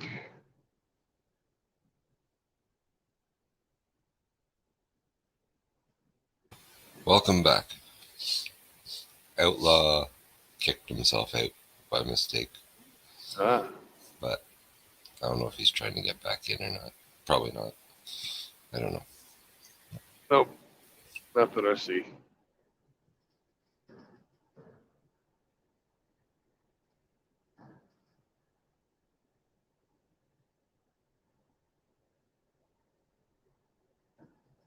And we're descending into the Missouri River Valley.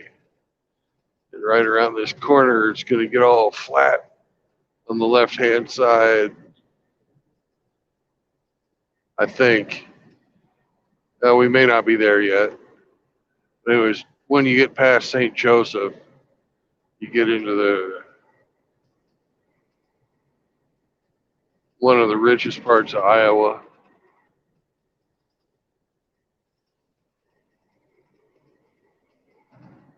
Where you got hills on one side, and then it's just that flat river floodplain.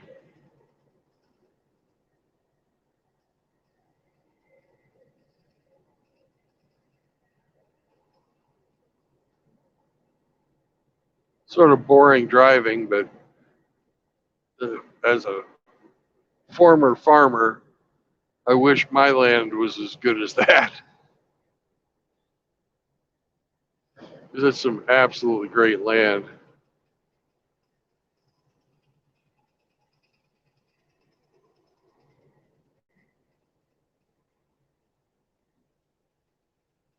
You know, where you got thousands of years of silt from the floods before people control the water.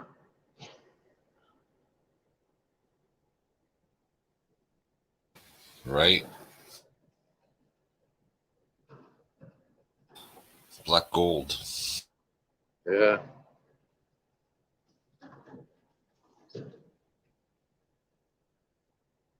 So, like the Great Plains on the eastern side of the Rockies, you know, it's just the Rockies wore down and all those mineral rich soil washed out, made the breadbasket of the world. All the way from the Arctic Circle down to the Gulf of Mexico, you can farm.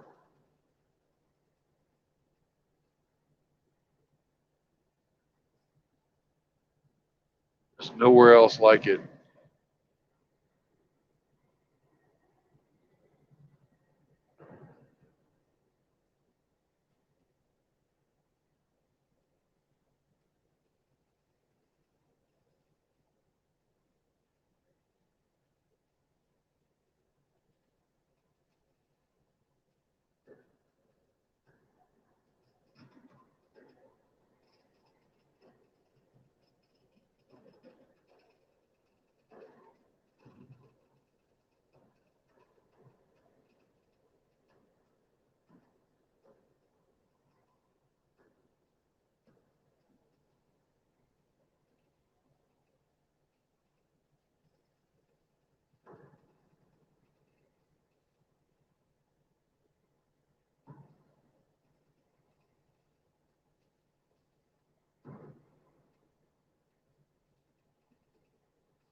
I'm wondering if the rut has started. I'm seeing a lot more deer. I drove through the same stretch of road about 2 weeks ago, and there wasn't hardly any roadkill. And I've seen at least 10 dead deer today. Deer be simping. So I'm just wondering if the rut has started.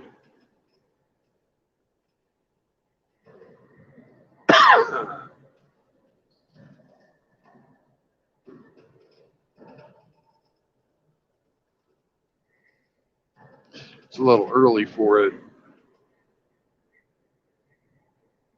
but I am further north than where I grew up.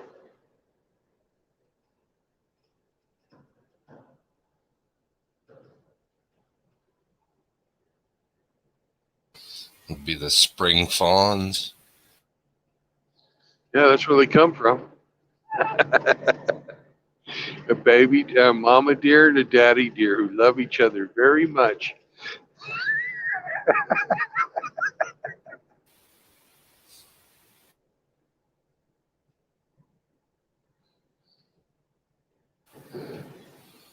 It's kind of what our society is evolving into, where you have the one dominant male and all the females following him around.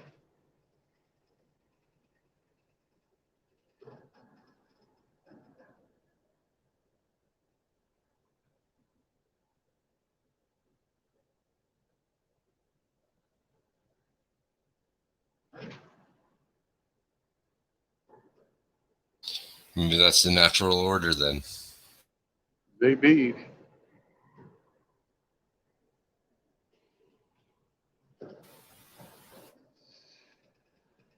Well, it certainly is if, when you have a third party involved in the equation.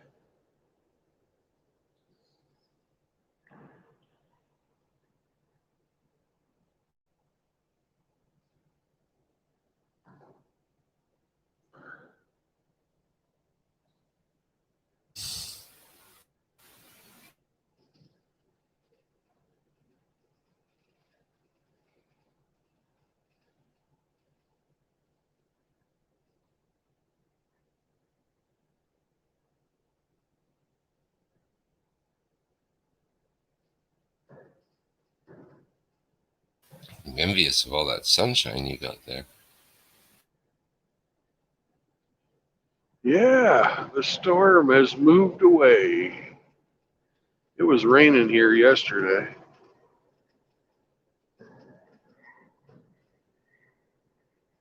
Probably moved up to say hello to you. Yeah, probably. It was a huge fucking storm. Not powerful, but just widespread. It took up, last time I checked the radar, which was on Saturday, it took up all of Arkansas and Missouri, and it stretched into like the lower half of Iowa, back into Kansas and Oklahoma. The eastern halves of those states. There was just a massive freaking bunch of water floating through the air.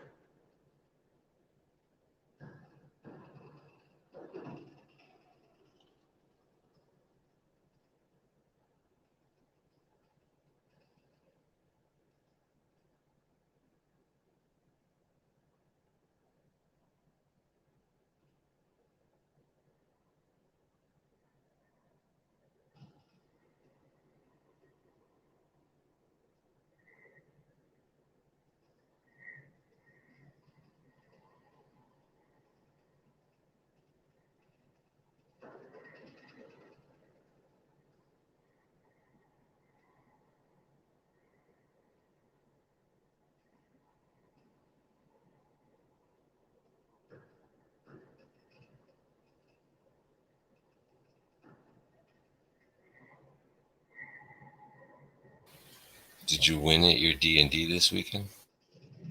D&D is a game where you you play not to die and play to profit. So we had some profit. We didn't die. So That's if you a win.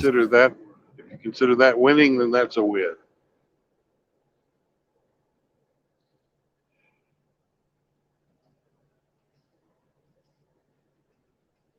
I've got some good friends who will play that stuff with me while I'm driving. Half the time I'm still, roll on the road and I can't roll the dice for myself. They roll it for me. That's Which awesome. is nice. Yeah.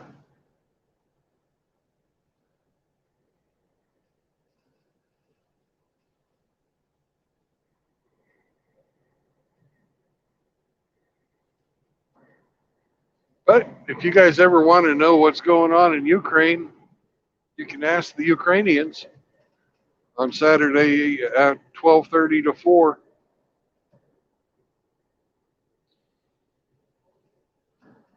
If you want to, if you think the news is bullshit, which I do, you can ask the people that are there.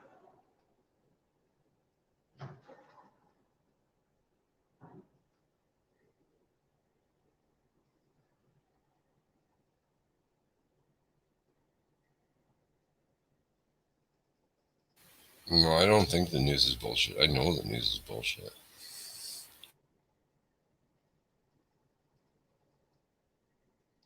The one guy, Kostya, he's from Donbass.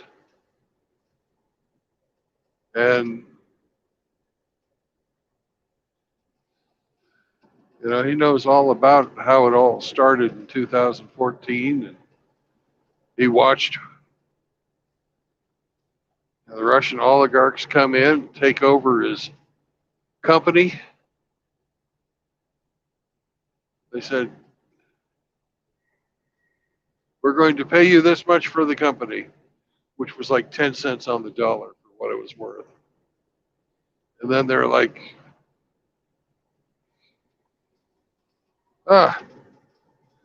you're not a native Russian, you're a Jew. Leave. They literally ran him out because he was Jewish.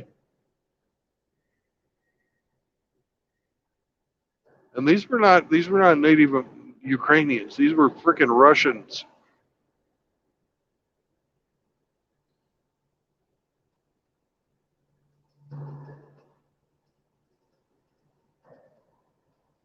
Hey, hello, cows. They're little guys. Hello, They're not going to. Yeah. They're not quite big enough to slaughter, so I imagine they're going to a feed yard big enough to get away from mama.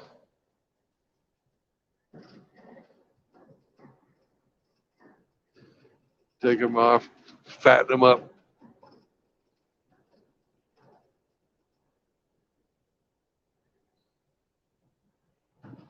Might be ladies, might be steers, who knows?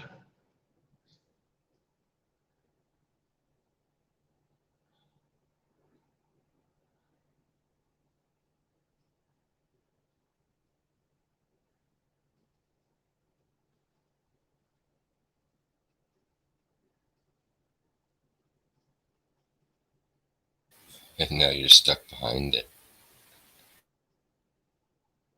Yeah, I'm climbing. He's still accelerating away from me, but just slowly now.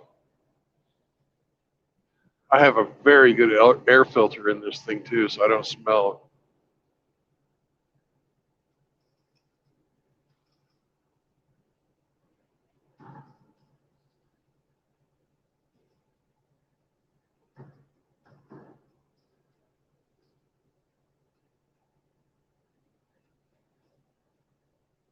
It was nice to see my older brother yesterday. I don't know if you guys caught video of him or not. I think you did. I don't know if you did, but I think it was that all that was streamed. He got a brand new Corvette. We went for a little ride in that thing. Oh my God, that fucking thing is fast. You know,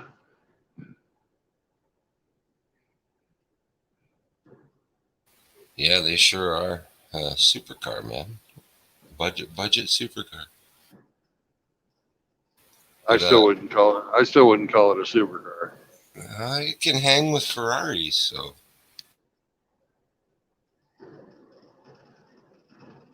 Well, that's more saying about how the Ferrari has fallen versus how the Corvette is. I don't know. I think this last gen Corvette is probably the pinnacle of Corvette. Oh, as it should be.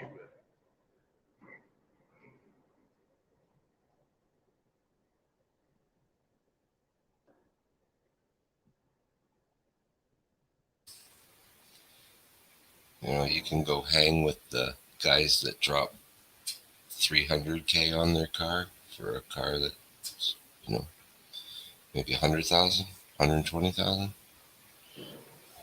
I don't know how much they are.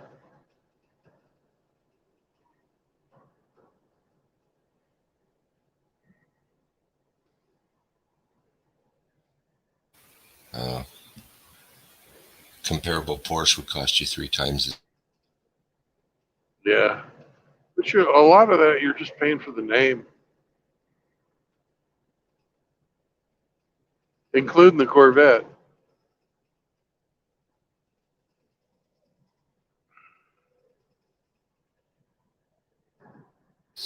I actually missed that part of your stream because I was doing my weekly grocery shopping, actually. Oh, okay.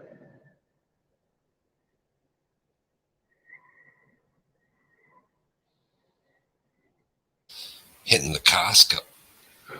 Costco. Getting all the free samples. No, I absolutely despise that bullshit. It does nothing but plug up the lanes. All these fucking cattle sitting, hanging around, waiting for a sample of some bullshit.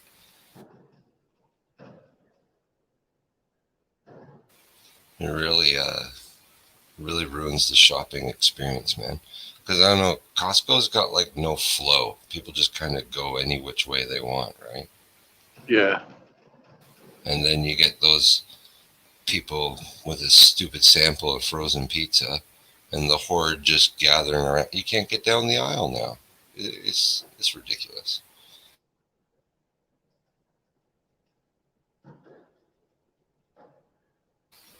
And people go there just to eat.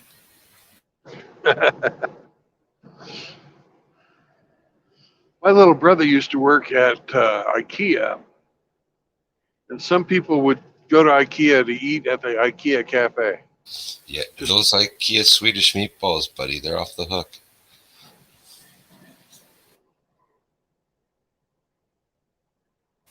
They're like one of the most popular things. Yeah. But you had to walk through the whole damn store just to get to them. Exactly. But IKEA is all about flow. That's one thing IKEA does extremely well.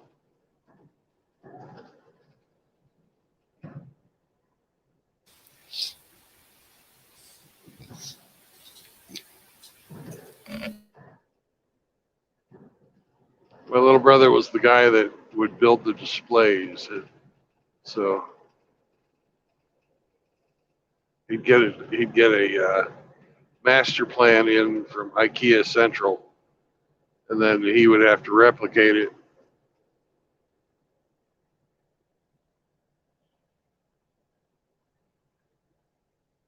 He did that for a few years, and now he's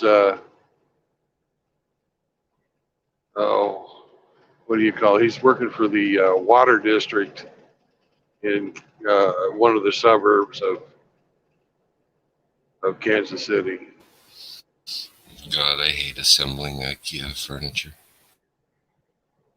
Yeah, well, doing it for a yeah. living. Fuck, man.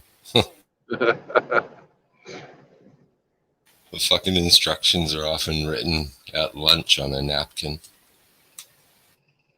By a Chinese guy with only 3 years of English. Well, it's all pictograms. It's like writings on a cave wall, for fuck's sakes. Yeah. They can't put any texts, then they'd have to print it in how many different languages? I don't know. Lots. Yeah, so they just do little pictures.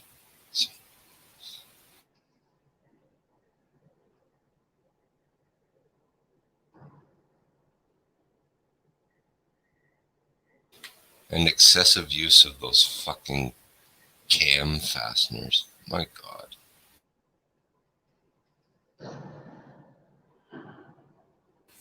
Those don't bother me too much because they use cam fasteners all over fucking airplanes. Most of the removable panels are held on with cam fasteners.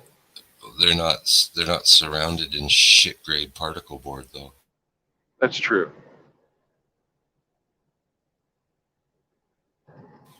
Once you torque those fuckers up, they like go cattywampus. And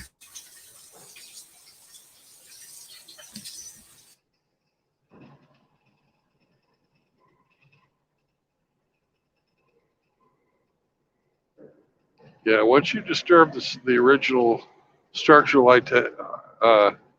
the structural integrity of that particle board, you might as well just throw the fucking thing away. yeah, and the aircraft grade cam fastener, it's not that zinc shit that's softer than dog shit, is it? Oh, they're pieces of shit too. Are they? I would Oh assume yeah. it'd be aluminum or something. If you over torque them, they'll spin out on you. Then you got to fucking put them in, and they have these tiny little fucking rivets.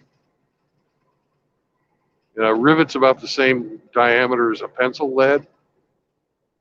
Really hard to work with.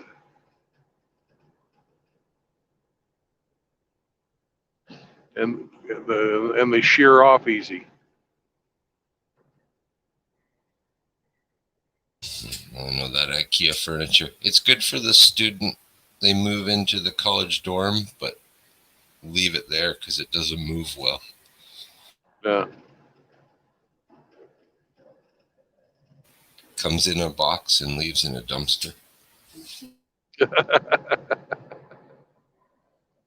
Oh, beautiful. We have an American flag, a Don't Tread on Me flag, and an FJB flag. Salute. In the on the edge of a cornfield. Nothing else around, just the flag and the corn. There's a patriot. Yeah.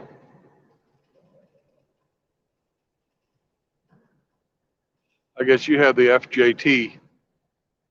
Oh yeah, there's quite a few around. Quite a few fuck Trudeau signs.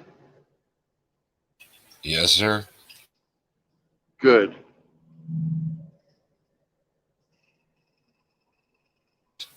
That's why it's such a mindfuck when you see how popular they are. Well, he is good looking.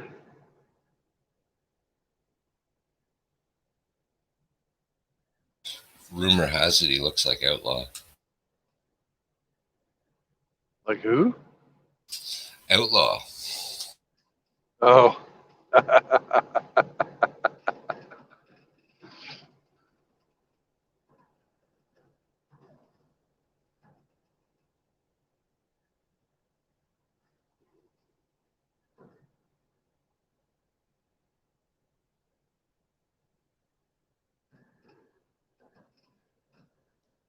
I heard he looked like Fidel Castro.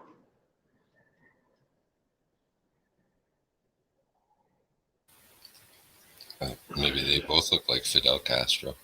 Maybe.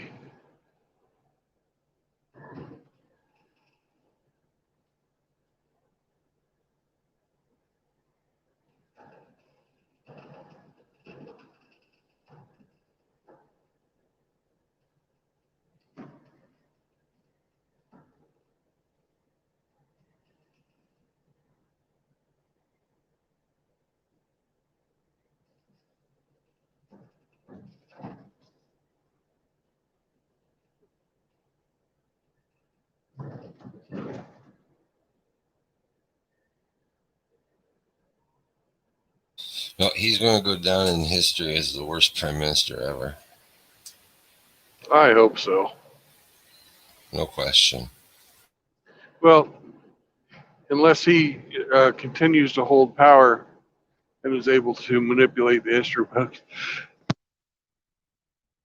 Bless Excuse you. me. Bless you. Unless he continues to hold power and is able to influence the writing of the history books, yeah.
Little one's chomping at the bit to go to Halloween, man.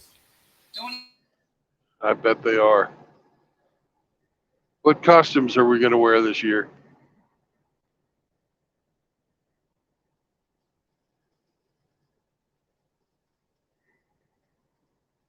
The one's going out as Sailor Moon. The other one's throwing a Green Man costume on. And the biggest one is going to go and throw a sheet over and be a ghost. Really original. Yeah. They just want the candy. They're all about no frills, big, but no frills, big thrills. You know. Yeah. But it's like only 4:30 here, and they're like, "Can we go? Can we go? Can we?" Like, no, no. It's got to be dark first. Come on. Yeah, like I get the people that take the toddlers around while it's still a little light out. You know, the ones that you pretty much got to carry. But Yeah. you know, when they're on their own feet, no, come on, now wait till it's a little dark. It's dark by 7:00, so by 7:30 we'll be on the trail for sure. You know, probably done by then. I was actually It doesn't take long. thinking of changing the timer for the lights to 6:30 because they really should come on by about then now. It's getting dark early. Soon it'll be dark by like 5:30. Yeah. So one good thing about my son, back when when he would still talk to me and he was younger, is he loved to hand out the Halloween candy. He would dress up like the Grim Reaper and stand really fucking still till people got up close. That's awesome. You know, and he was very appropriate with it. He didn't really do it too hardcore on the little kids, but the older people, the older you got, the worse he tried to fucking scare you.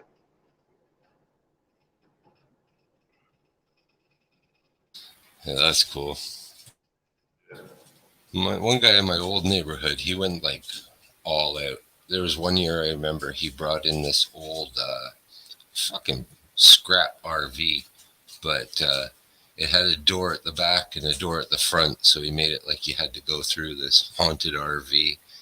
And it was awesome. He really went all out. Yeah. So did you see the murder pig today for the icon No, I or did not. the thumbnail for the stream? I've been meaning to ask you, what's with the pig theme? I'm a fat bastard, I see. so it's a pig. Truck it. Okay. There's all kinds of fucking art about pigs too, so why not? The one that made me laugh the most was the two fucking in the back of the truck. Yeah, that was a good one. That one made me howl.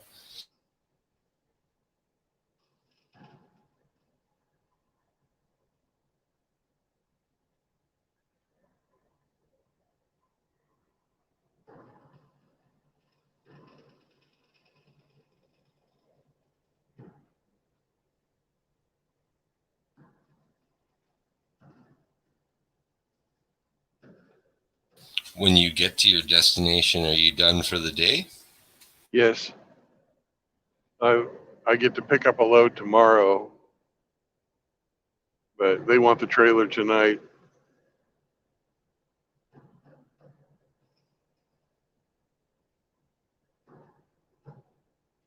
I've got 5 hours and 43 minutes left on my clock, and I'm 149 miles, basically 150 miles from the destination still. And this thing estimates I'm going to get there about 6:20.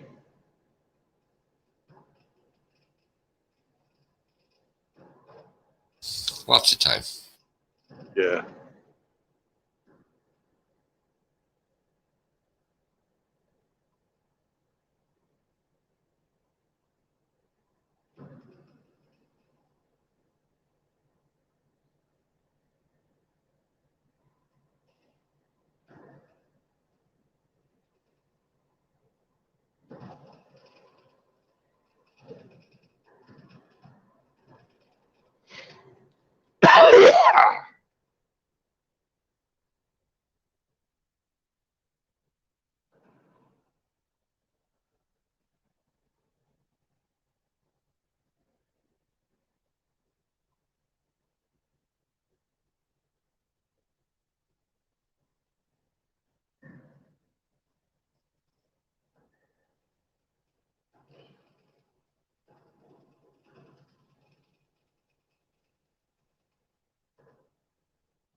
I'll be right back.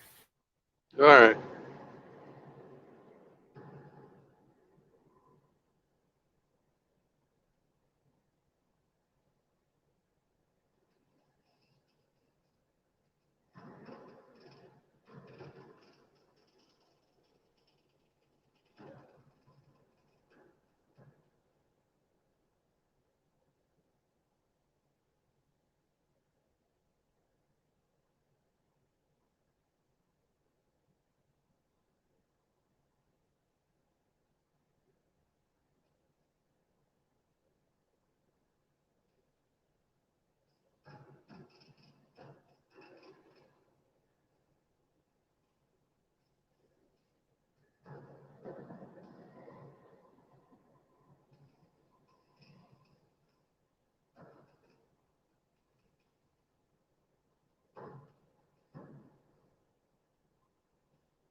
Slice some banana.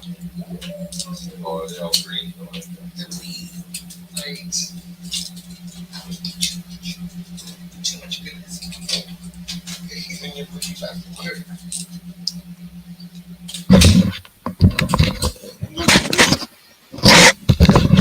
Hello. Hello. Sounds like you're getting into the candy. I'm getting into the candy. Stop me, Brandon. Stop me. Don't do it, man. Don't do it. Candy's for the children. You'll disappoint the orphans. I'm so fucking bad with this shit. I'm telling you. Can't have it in the house. Yeah. You know, when I was a little kid, man, I rarely would get it, right? Like, it was a really special thing. So, as an adult, I have no self-control. Yeah.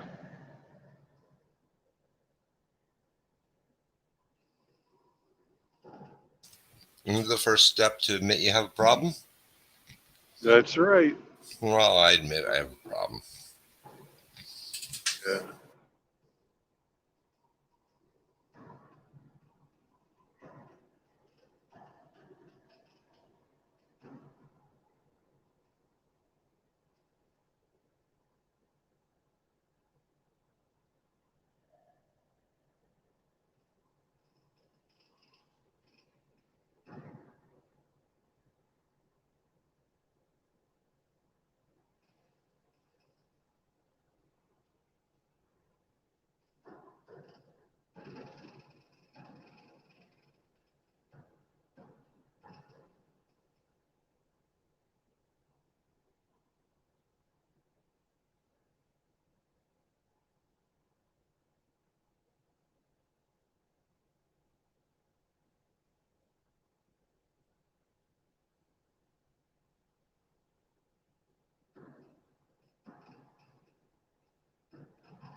Yeah. How much do you think it costs to build one of those pontoon ultralights you're talking about? Oh, probably about $5,000. They don't sell for very much either. You'll basically double your money on them.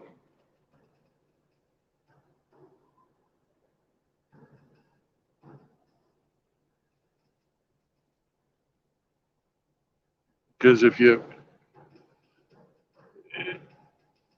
it's basically you're paying yourself about $30 an hour is what you figure when you build those things. You're not going to get rich, but you're not going to starve either. And I especially want to do like trading.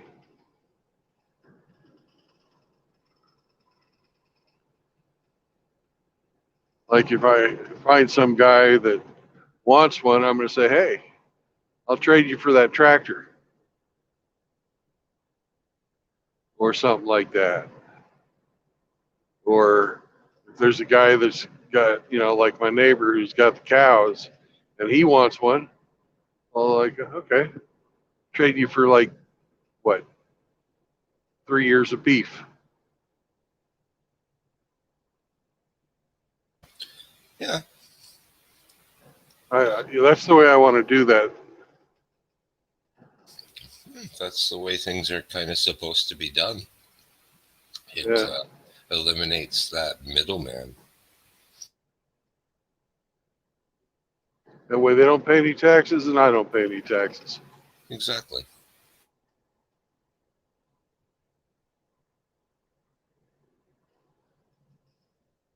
How long does it take to cobble one of them together? It just depends on how industrious you are. Usually the build time on them is about 500 hours, if not less. I'm sure would get less at each subsequent one built. Well, if you do the old school where it's all um, you know, steam bent wood, and you have to do the dope and fabric, but you wind up with absolutely gorgeous little airplanes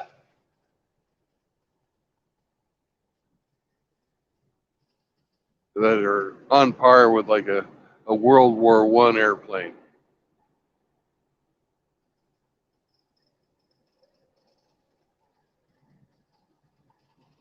Those are the most highly sought after and the most expensive. Others of them, you can build it in 100 hours, and it's basically a hang glider with a motor.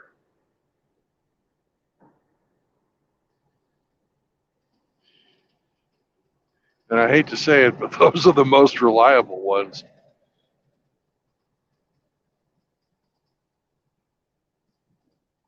Because if your motor dies on it, you still got a hang glider right there. You just coast in. Right. When they first started making ultralights, a lot of people were using chainsaw engines. So they got a bad reputation for the engines dying on them, which is why people went with the the more safe airframes that are quite ugly in my opinion. But you're not going to just fall out of the sky.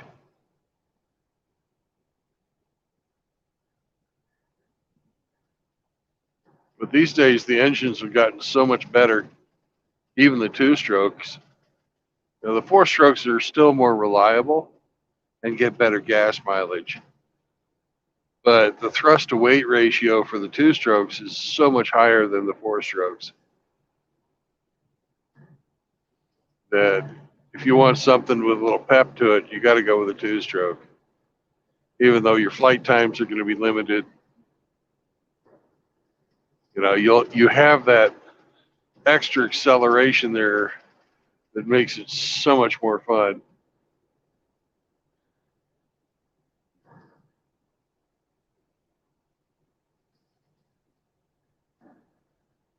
Who makes those engines? Well, a lot of people use the Kawasaki snowmobile engines. Um, Other people are running like half of a VW engine, like the air-cooled VWs. Yeah, yeah. They'll just run half of one.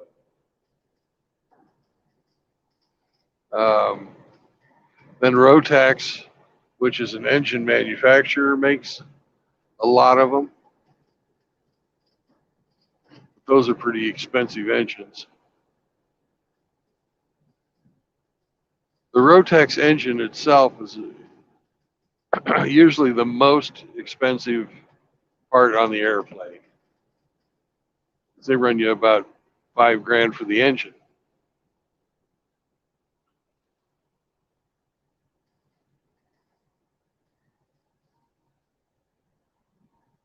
But if you feel like it, some guys these days are even running model airplane uh, engines, just multiple engines, like the Cox gas-powered two strokes. My goodness. The little nitro engines? Yeah. Fuck, I didn't trust them with my model. Some guys, that's what they run. I know one guy that's running four of them. He's got a B-27, no, B-29 replica. That's a one person, like built it you know, a ridiculously small scale. But it's he has to lay on his belly in it to fly it. That's cool.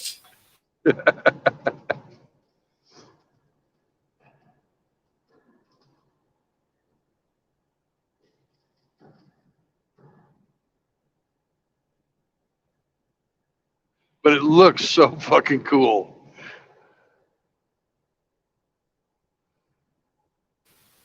But the funny thing is you hear this, or you see this B-29 coming, but you hear this, me, not the sound of the that a B-29 normally makes, which is like this throaty roar of these giant fucking engines, but you just hear the me.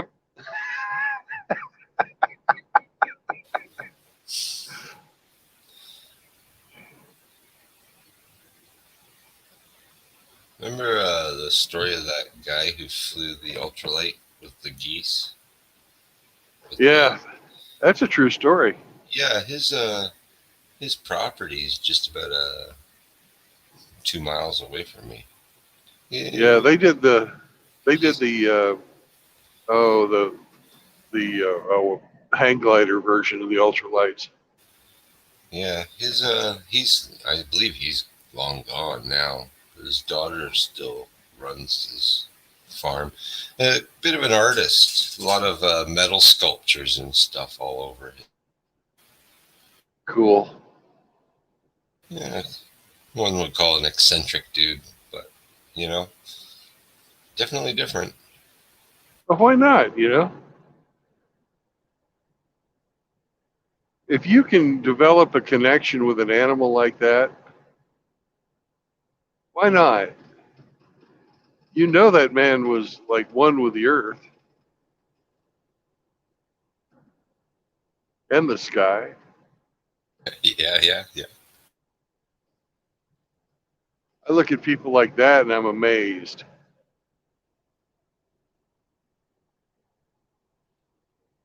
They may not be fucking nice to be around, but you know, they know shit nobody else knows.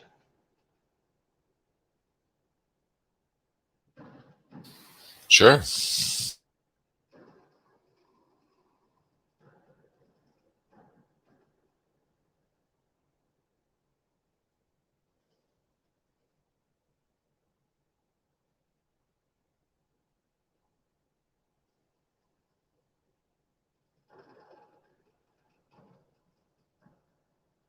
I'm very happy I'm going to be turning east today instead of west. And you won't be driving into the sunset. No.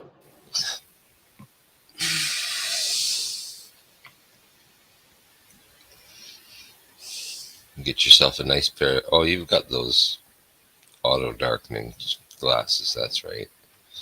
Yeah.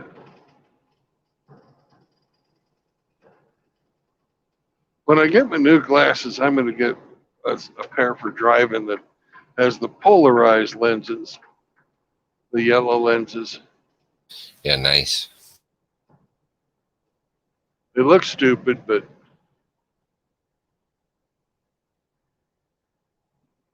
No, man, you should rock it. Little gun vests, some mutton chops, yellow tinted glasses, big ass belt buckle. yeah, I don't wear hats though, so That's okay.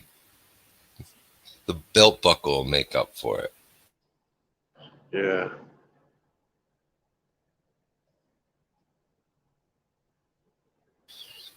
And fucking snakeskin cowboy boots.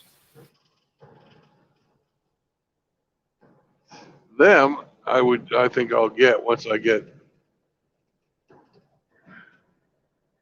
paid off, or not paid off, once I get my next bit of the house built. And I'm having to have it built because I'm out here driving.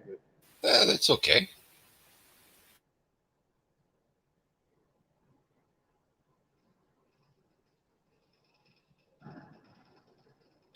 The plus side of that is it gets done quicker. True. You know, you can do it yourself. It just will take you a lifetime.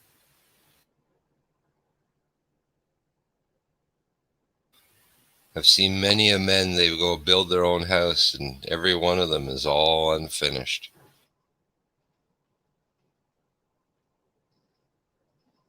Yeah, I've seen some of that, and I've seen others that get it done. Then they get bored. They want to build another one.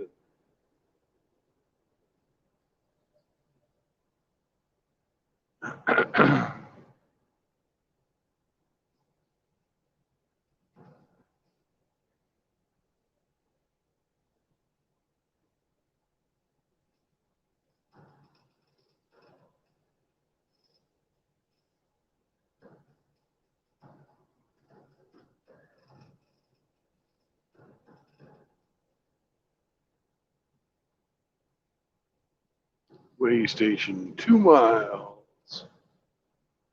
Let's see if we get the You're going to get the go pass. around or not. You go get the Oh, pass. this. You think so? We'll see. Yeah, I think so.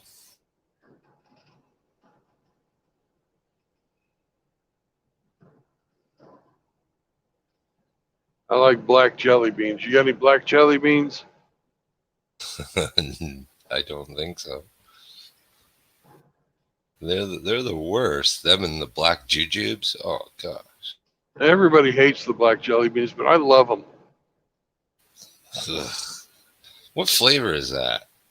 Licorice, anise.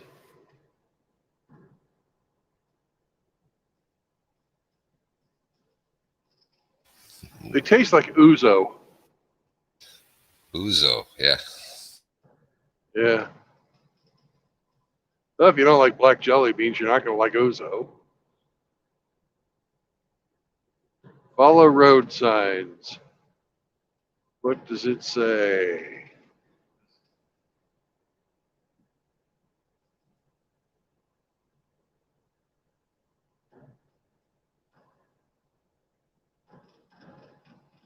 Oh, they've even taken out the way station. Now it's just truck parking. See, you get the pass. Yep. Some fat bastard already broke the scale.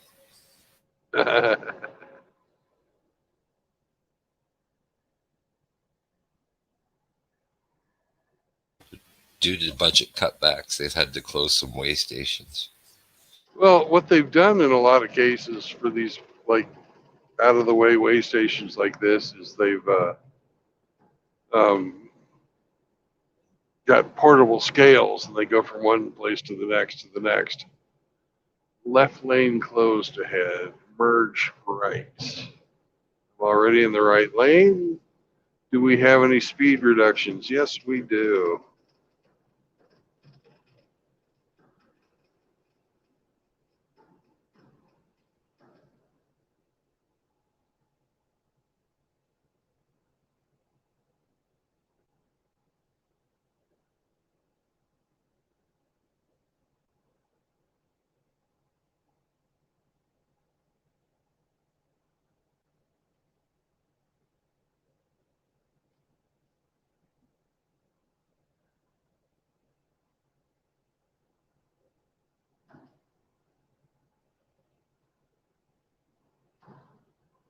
Somebody's built a really nice A-frame up there. Big one, 3 stories, 4 stories if you count the garage.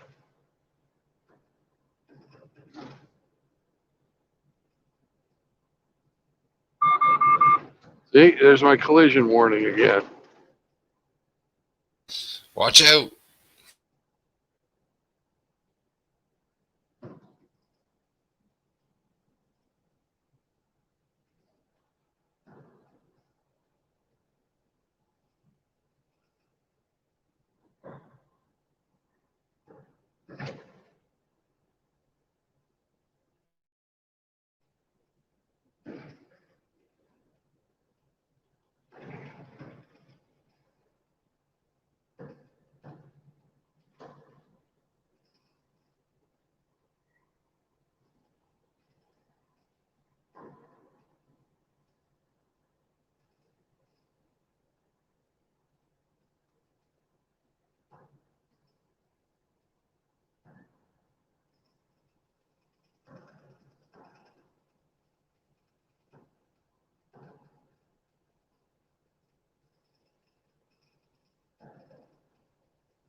Welcome to Iowa.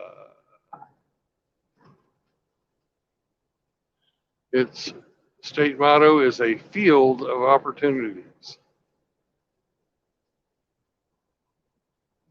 So here's an opportunity to get a speeding ticket if I don't slow down to 55.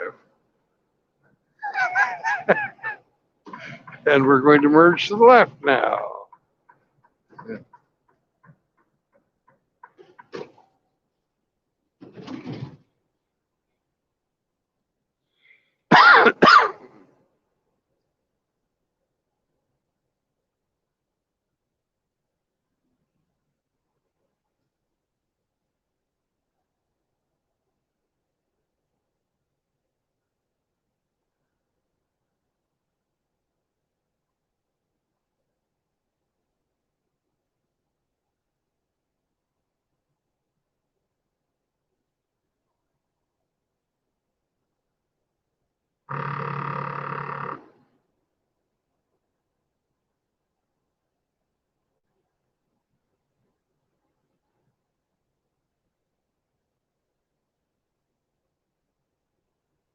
We're in Hamburg.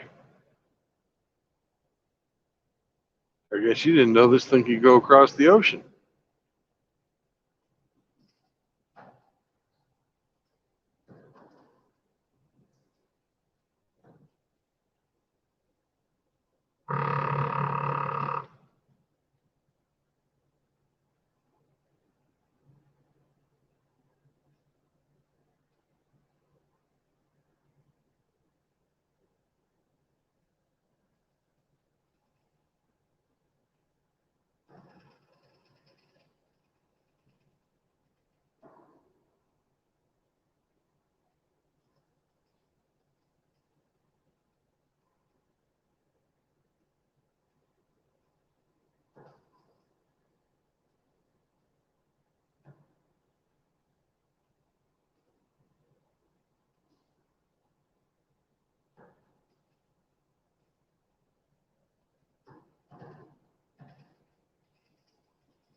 Billy Von Ball movie night tonight.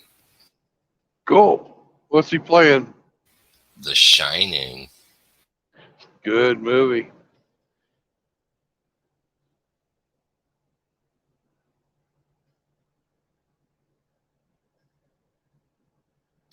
All Great, work, great no movie. play. Make Jack a dull boy. Yeah.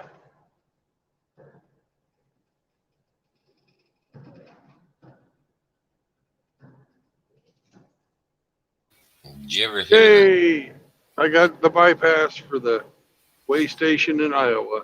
See? Good luck charm. The Missouri one was non-existent, and the Iowa one says, "Go away, motherfucker." Did you ever hear the theory about The Shining? No, I haven't. That it was like Kubrick's message about faking the moon landing?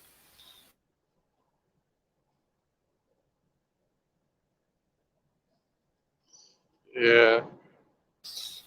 That was interesting. I love all that stuff, man.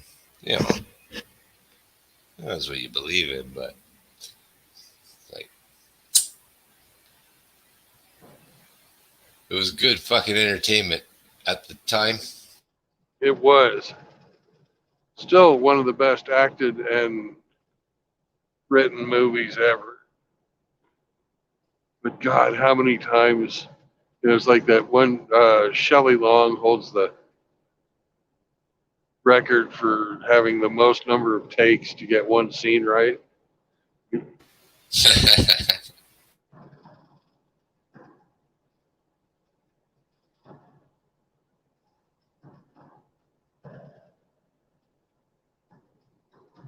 she just passed just recently, didn't she? Yeah, not too long ago. Jack Nicholson's another guy that I can't believe he's still alive. Because he was the Leonardo DiCaprio of the 70s.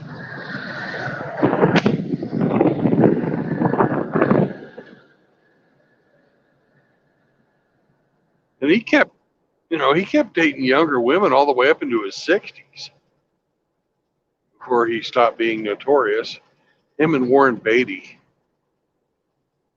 Right, right. They're fucking nailing everybody.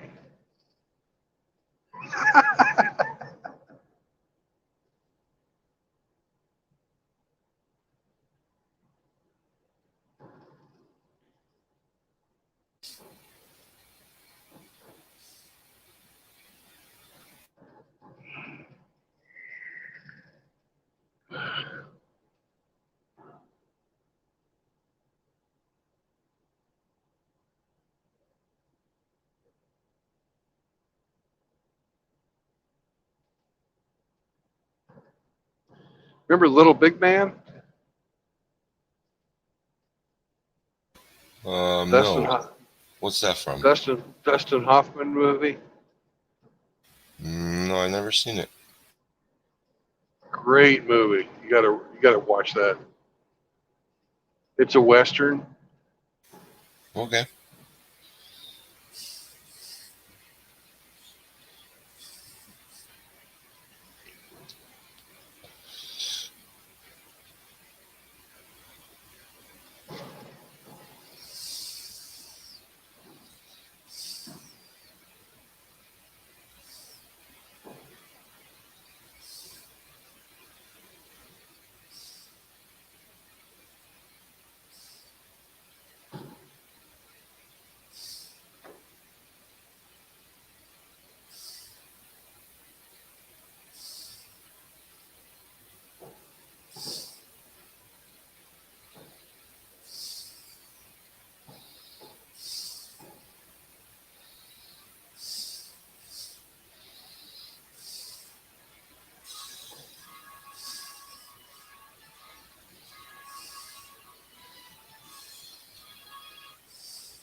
Hockey mask time. A new hockey mask time.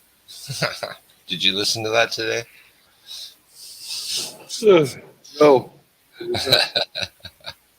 And they're the best. I'm going to. I love it. Well, he's got to do one on Halloween. Posted 6 hours ago.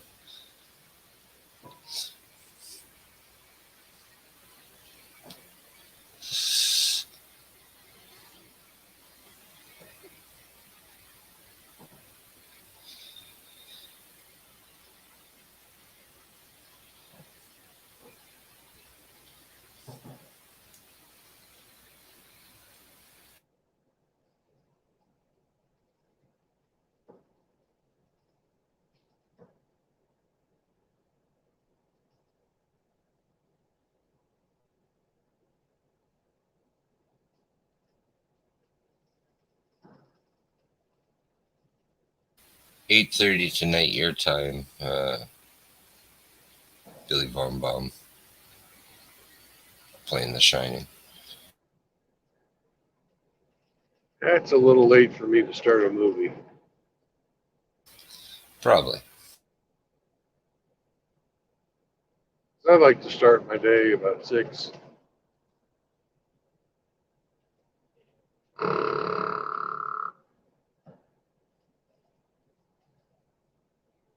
Be well on my way by sunrise.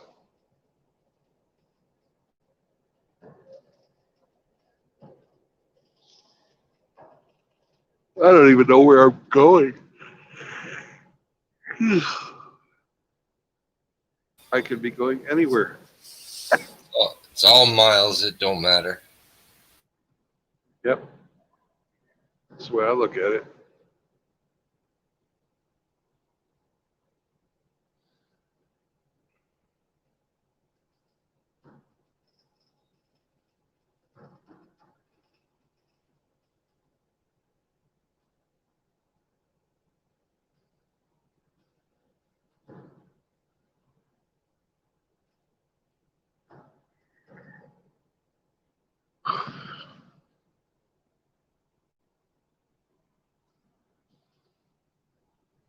So what's your take on the Paul Pelosi thing? You think it's a lover's knot? Another fucking crazy Canadian.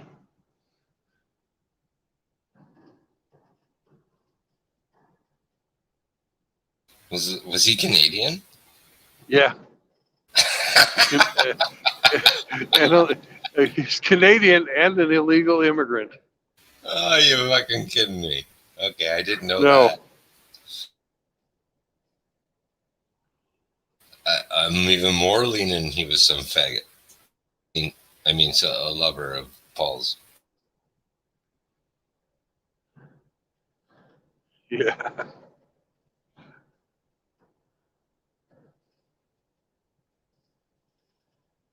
That whole fucking family. Jesus.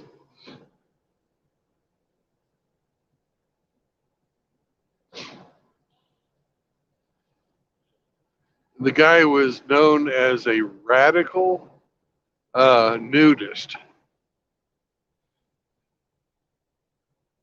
And they're trying to paint him as being conservative. I've never met a yeah, he's he abdicates and has been involved in several protests fighting for nudist rights. He lives in Berkeley. They're trying to paint the dude as a right-wing conservative. Nobody in Berkeley, for one, is conservative.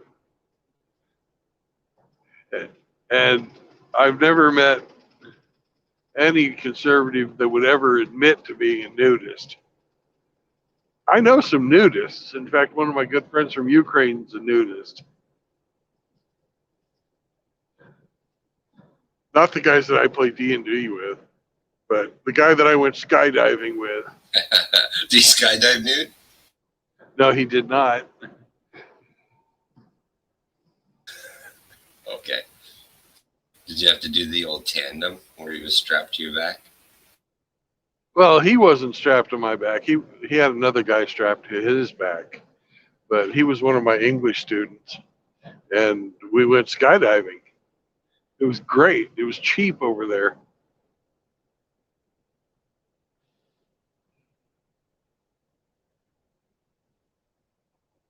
It was like $50,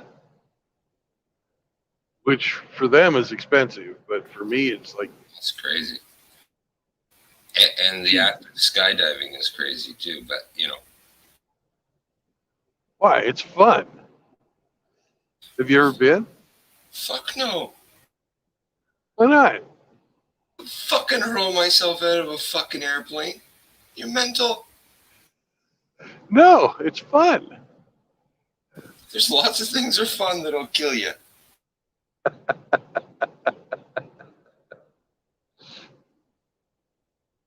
You know, I like speed, man. You know, I like going fast motorcycles, fast cars, but falling fucking from an airplane?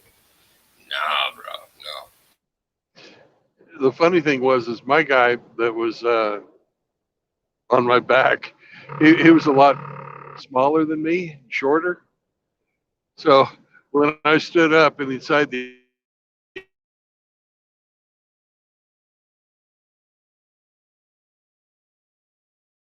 him on my back. I'm sure that was a great story, but you totally went digital.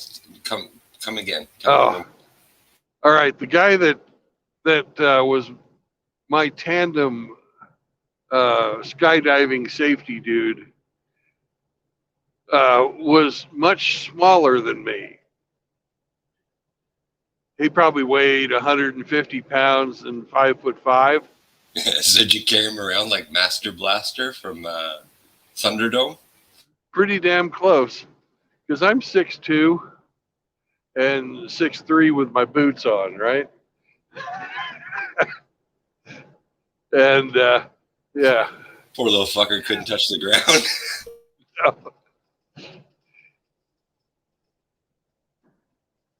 And when we landed, the guy in front, the passenger, basically me, you're supposed to land with your feet straight out in front of you, and your butt is what hits the ground. And he comes in for a landing, did a great job. It was really smooth, but I'm in a reclined position, and he obviously couldn't hold me up, so he falls down behind me, and I'm laying on him, and he's like, "Get off! Get off! Get off!" You broke the poor guy.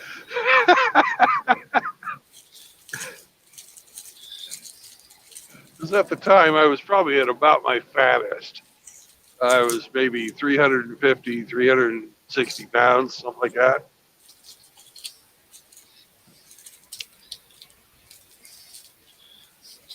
Right now I'm about 300. No, dude, So, if I'm jumping out of a plane, something's seriously wrong with the plane. I think everybody should try it. It's safer than driving.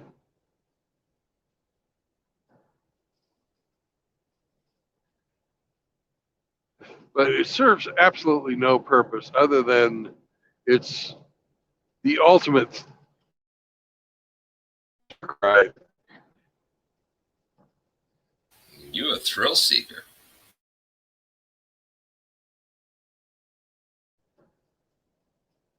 Well, you're always telling me you've done this, you've done that, you've had a full life. It's like, yeah, because you do stuff. If you live long enough, you've got a lot of stories. Yeah, I do stuff too, but none of them involve hurling at myself out of an airplane. I've jumped out of boats, like I'm not playing that. Oh, water's a lot fucking harder than the air. It's all about the altitude. Well, that's what the parachute's for. And when you do the tandem jump, you actually have 3 parachutes. Your instructor has 2. There's one, and then there's one on you. you have an emergency chute of your own.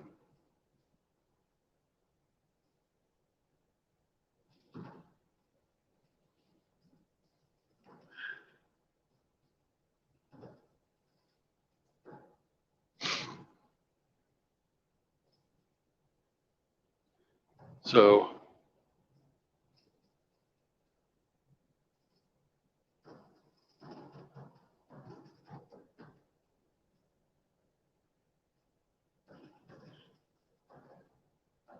the plane they had us jump out of, it was probably as old as my dad. It was a biplane, an AN-2, Antonov 2.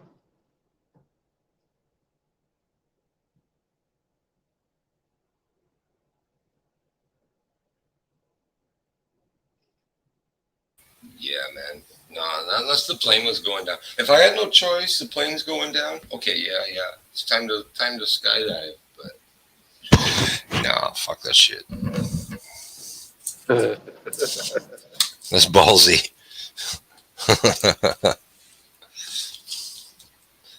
No more so than riding a motorcycle. Yeah, well, that's pretty dangerous shit for sure. But I don't know. You ever been whitewater rafting? That I've done, yes. It's safer than that. I would imagine. That's the ironic things. The mundane, everyday things are more dangerous merely by the fact of occurrence. Yeah.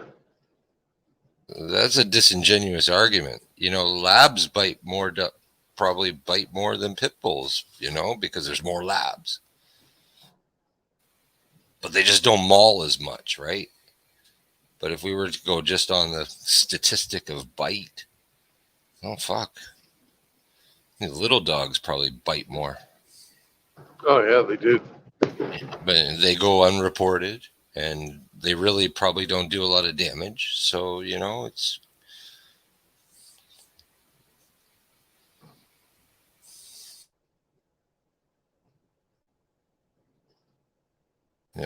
driving, like, on the highways, that's probably one of the most dangerous things. Yep.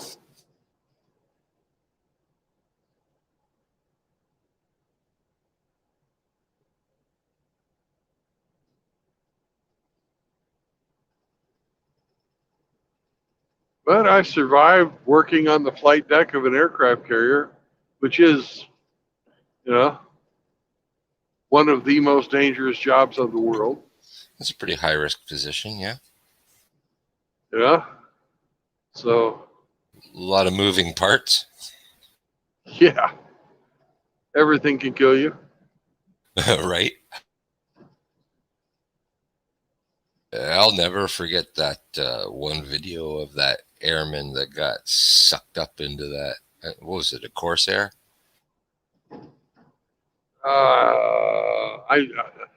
I think it was an A3. I don't know, just that night vision, and he just gone. Yep.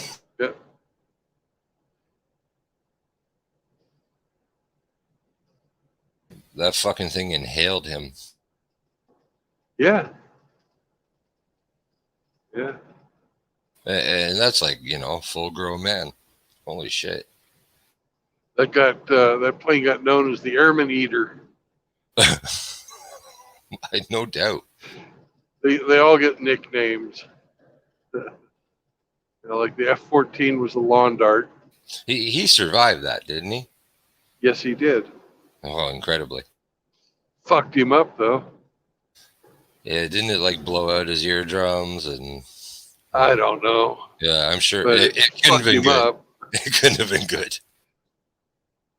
Another thing that fucks people up is when they're landing and the wire breaks. That fucking steel cable goes whipping across. Oh, and the end of it's moving. Yeah, when the end of it whips, it's actually going faster than the speed of sound. And it catches people and fucking rips their legs off and shit. Good Lord. It's not nearly as sexy as getting sucked into an engine, but that's happened a lot more than the engine stuff.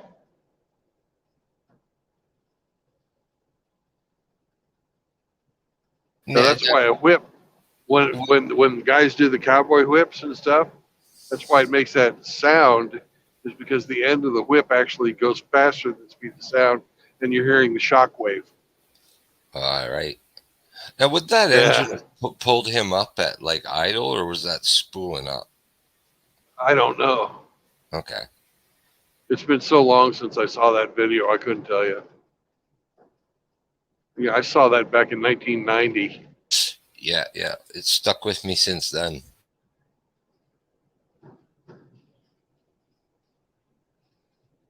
Yep, they use that as part of our flight deck safety training. Well, it's got Other, shock value. It sure does.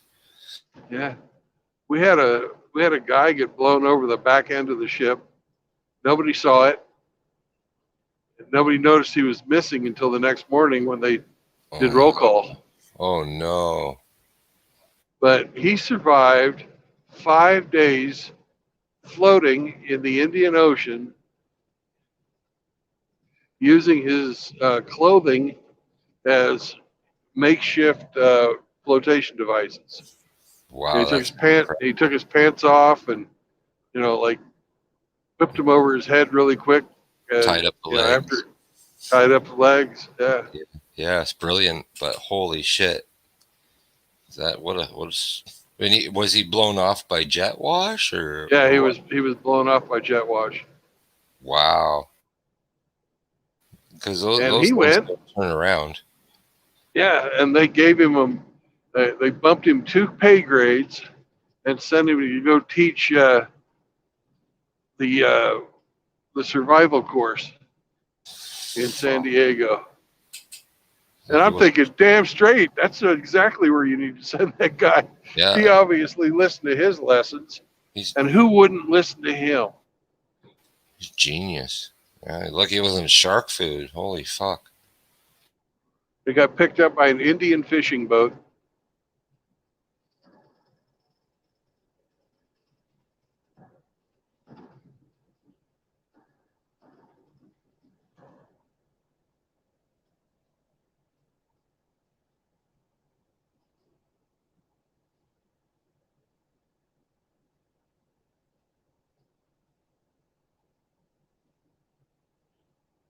Just imagine being out there for 5 days with no drinkable water. No. It's, no, thank you. Water everywhere, and all the No, boards did shrink. Water everywhere, not nearly a drop to drink. right.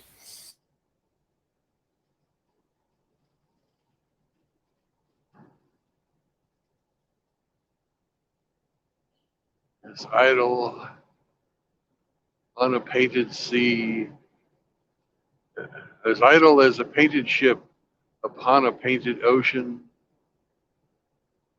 idle as a painted ship with no sway nor motion.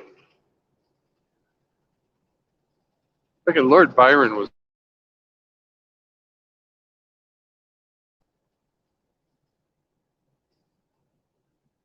So was his girlfriend, Mary Shelley,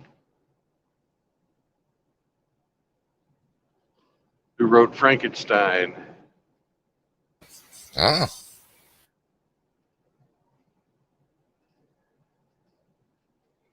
I bet you they were fun to have at parties. Because apparently they were big into um, absinthe. absinthe. Yeah. That's that one. Yeah.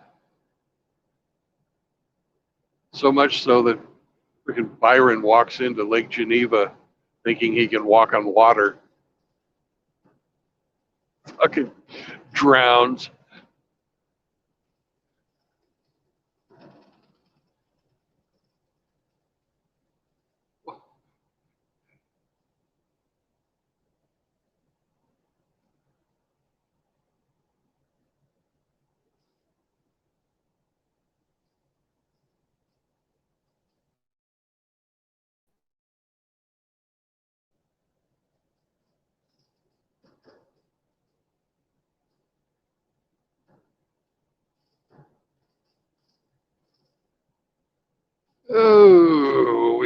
going just about 4 hours.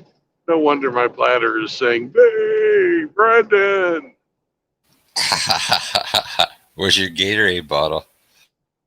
You don't really want to do that unless you're absolutely up against a time wall.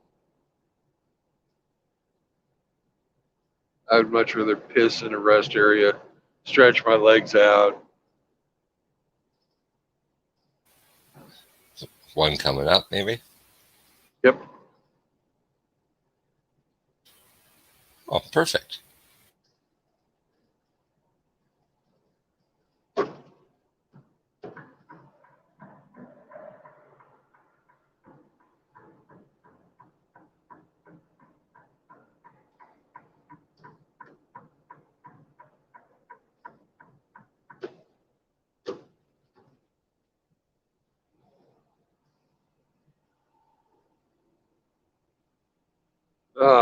It's under construction. Oh no, Yeah. so it's not open? No, it's under construction. Shit. It's like we'll be pulling the truck into a spot on the other side of this truck where we can get a slight bit of privacy, and then going away. Oh, they do have a thing open.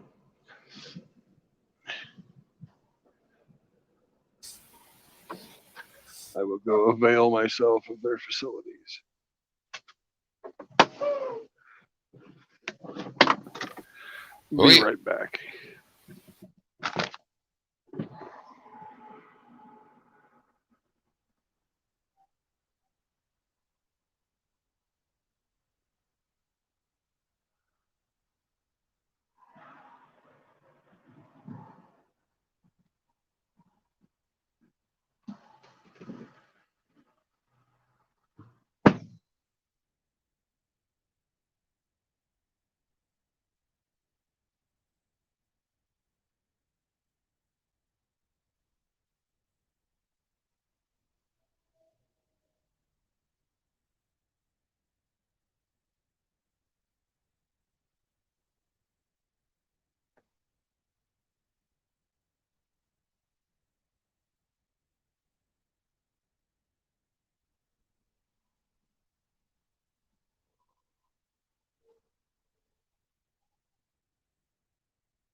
Now's the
time. Not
Away we go.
I'm gonna go set up my candy table.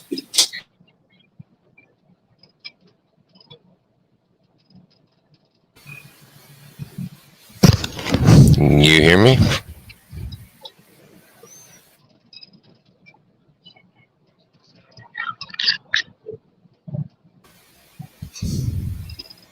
You can't hear me. Anyway, I'm gonna go set up my candy table. I'll be back.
All right.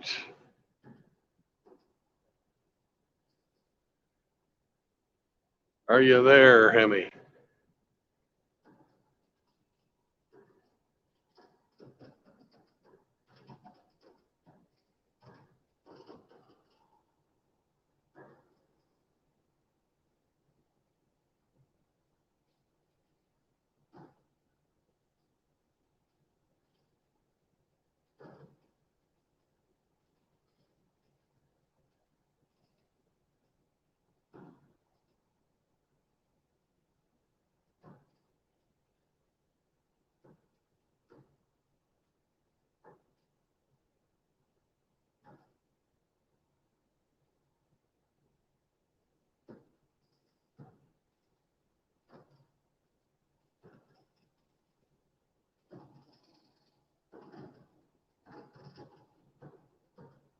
Hemi, are you there?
27, 3, 24.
Well, we're going to drop our trailer here.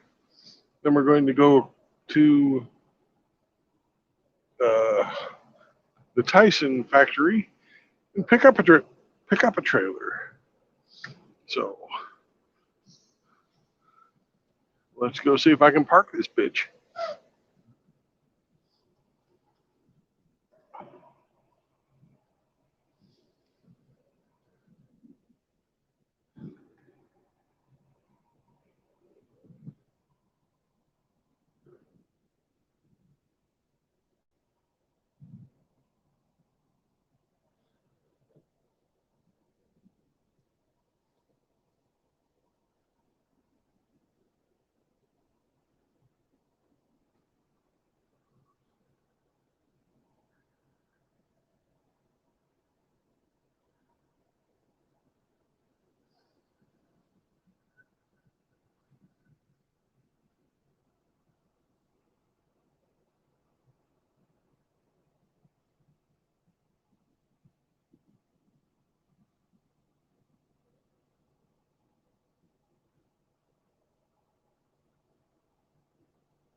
Comedy hour.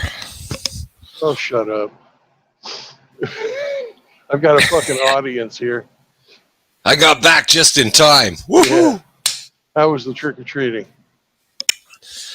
The kids filled their bags despite the constant drizzle. We got wet.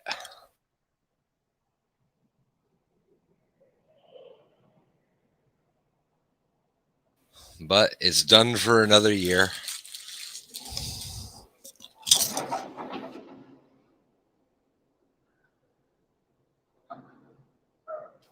I've taken my share.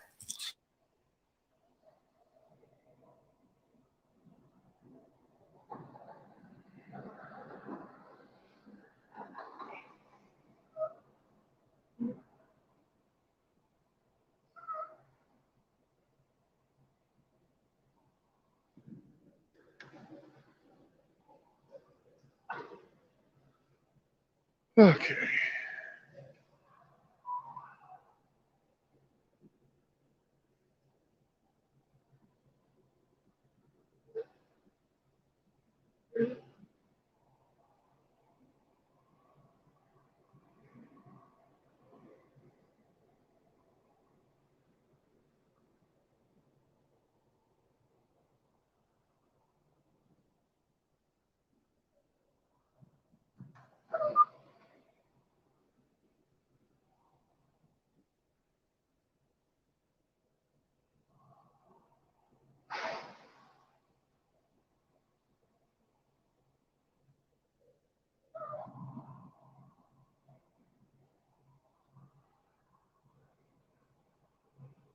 At least I'm not jumping the fucking truck tonight.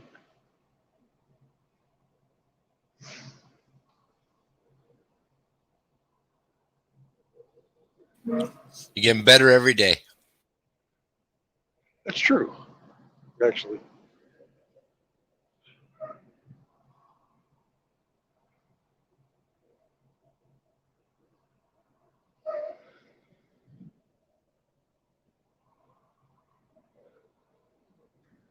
All right.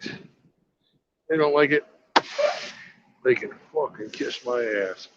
They don't have any lines painted on the ground. Fuck them if Okay. they can't take a joke. Joke them if they can't take a fuck. Okay. So you got lots of time to spare.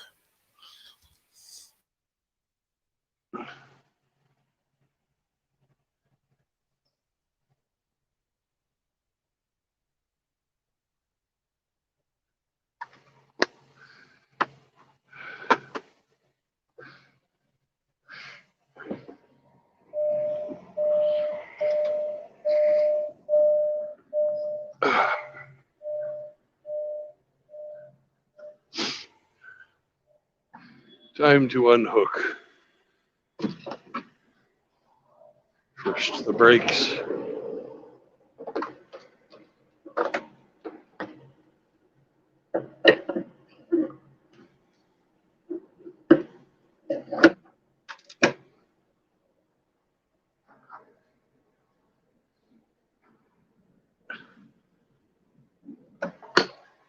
And the electricity.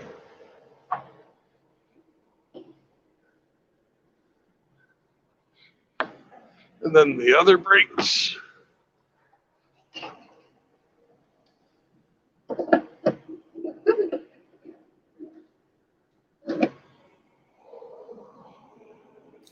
Is there a stop nearby, or were you bunking down for the night? Not there, right? Oh, no.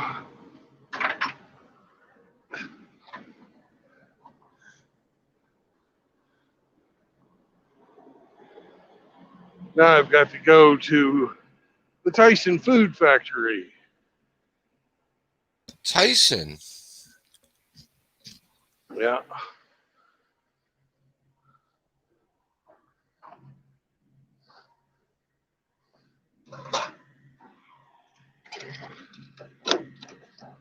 First, I have to put my landing gear down.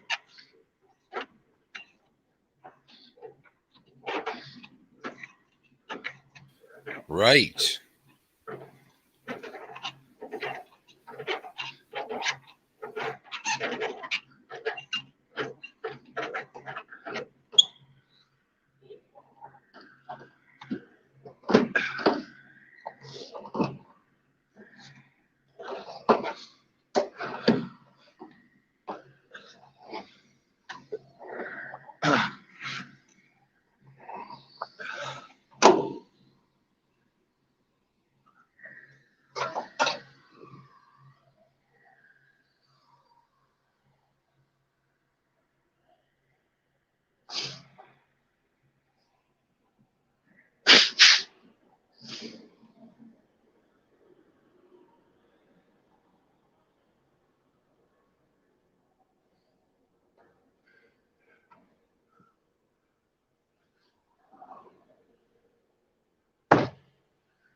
find out where this fucking Tyson factory is.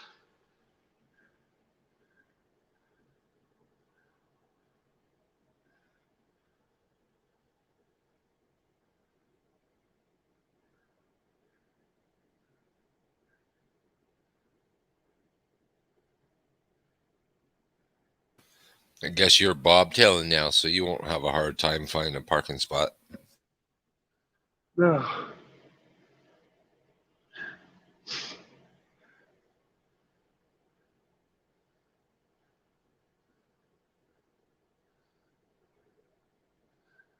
$5,200 Dakota Avenue, Dakota City, Nebraska.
How the fuck do you spell Dakota City? Worked well. Dakota, not C.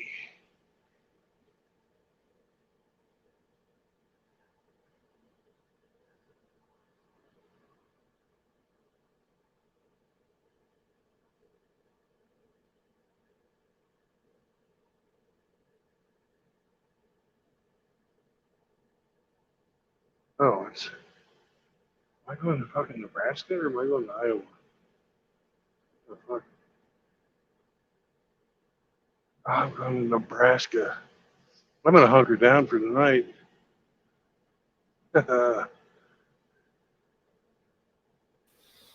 You far from a truck stop or rest stop? Well, I'm about 40 miles. How many hours you got left on your clock? 3. You're good.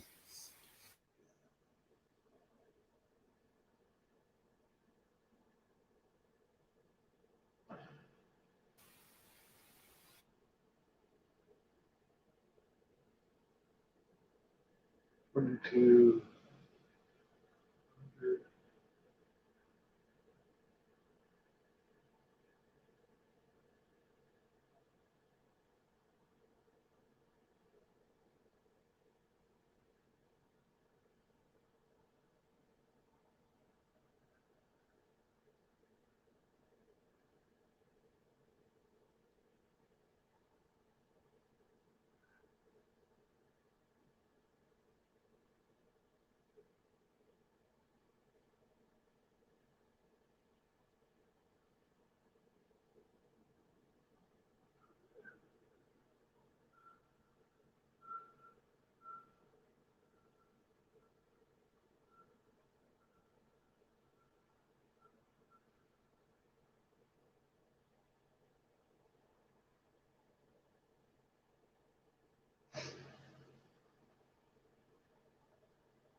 Or 61 miles to Dakota City.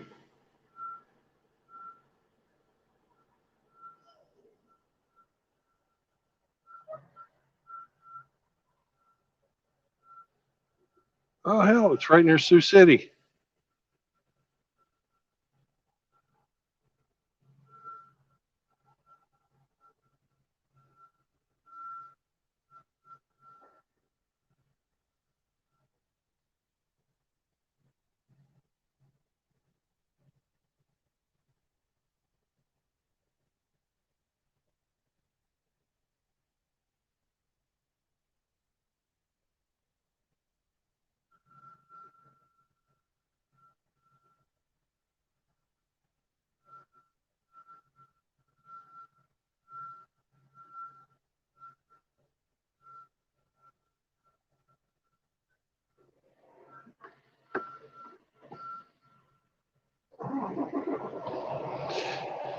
Hey, is there any way that you could get a hold of Doug or Riggs?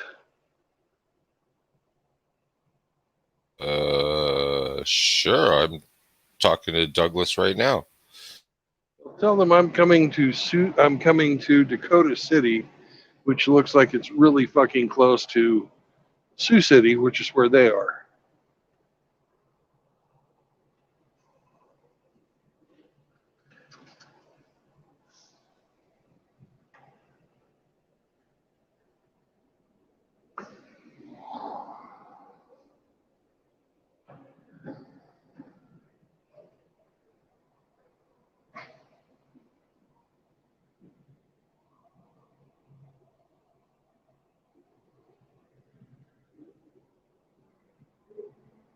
Let me do that for you. Okay.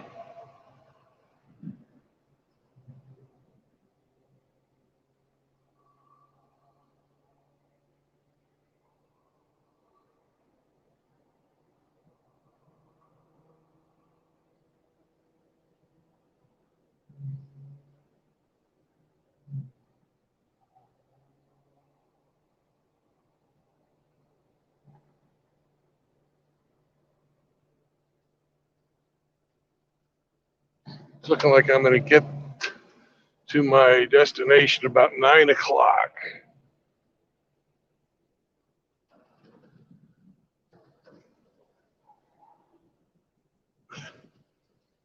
Is that where they are? You're going to get there at 9? Well, I'm going to get to Dakota City at 9. Okay, I'll let them know that. And they want me to pick this thing, whatever it is, up. I think it's going to be meat since it's Tyson.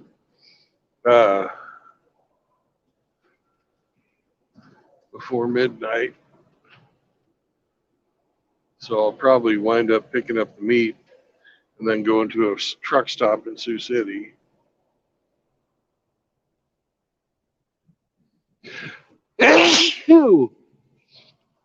Riggs is probably working and Doug is carless.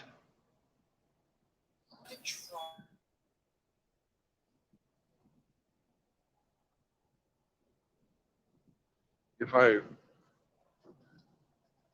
remember correctly. This fucking rent-a-cop is pissing me off. He's been dogging my fucking drive the entire fucking time. He's fucking following me around.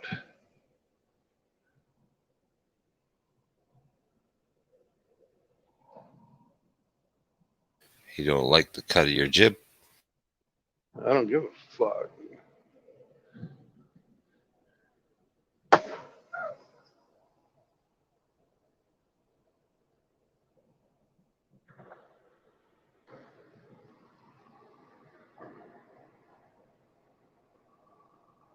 What's up? Didn't know if I need to check out with you. 220. You guys have any paperwork for us? No. 2204.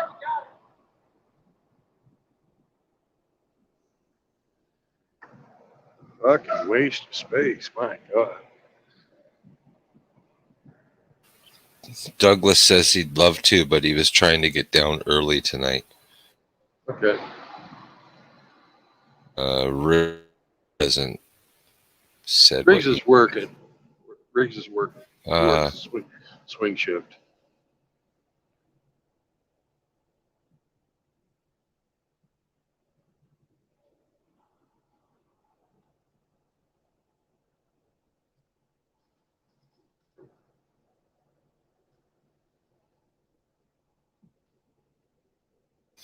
I believe Riggs took Halloween off because this is like the last year he figures he could take his little sister around trick-or-treating. She's getting too old for it. Ah. I talked to him about that today. So I believe he's off today. He says he's reading his message now.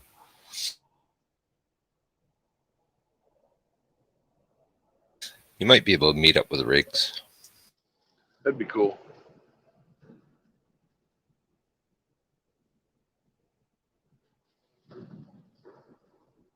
I feel naked.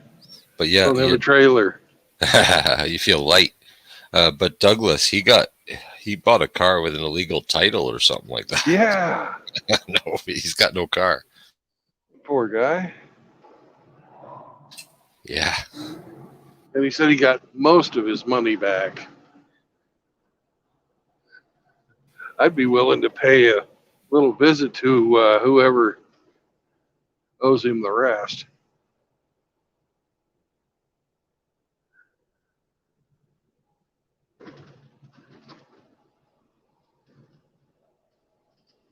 So Riggs says he supposed you could meet up. He's trick-or-treating right now. So I told him you'd be in Dakota City 9 p.m. his time.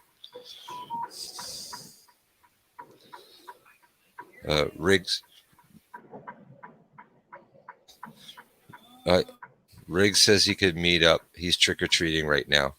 Okay. But I told him you'll be in Dakota City 9 p.m. his time.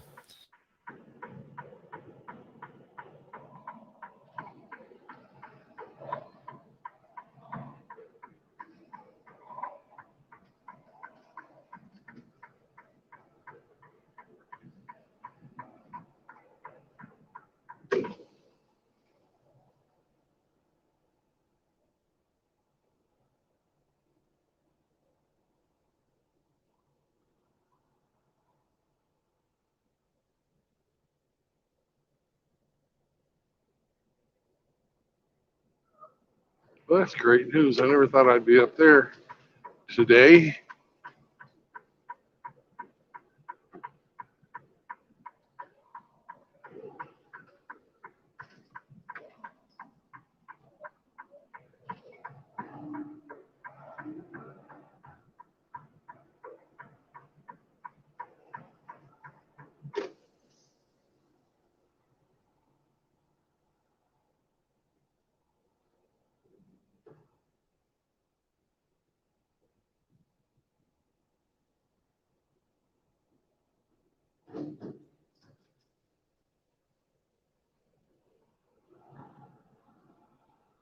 Thank you very much for contacting the boys in Iowa and Nebraska, respectively.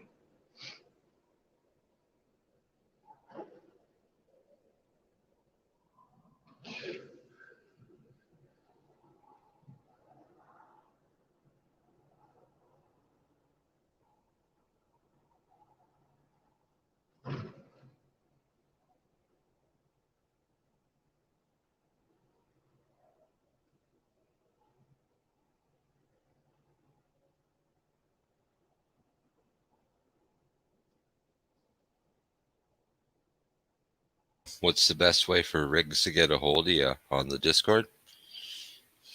The Discord Earth on this stream. Okay.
Shut up.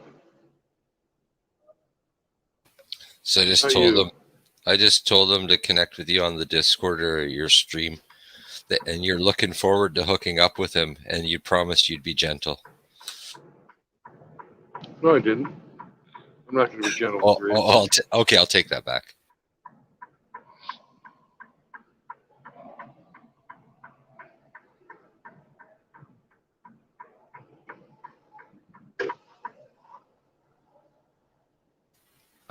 He shot you down. He says you ain't getting his no square.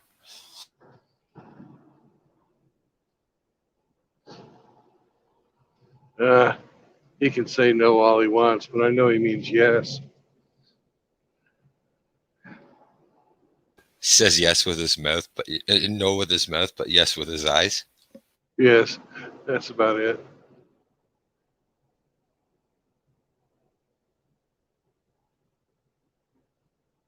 Fuck, it got dark there quick. Yeah.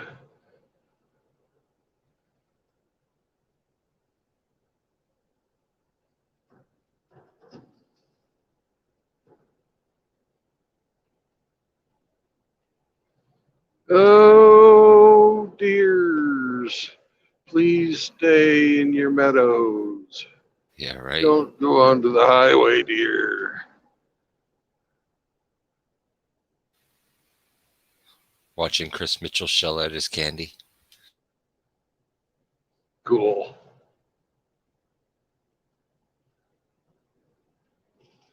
Is he being a good little diabetic emperor and not eating any? I don't know about that. He's been busy though, man. He got a lot of kids around there.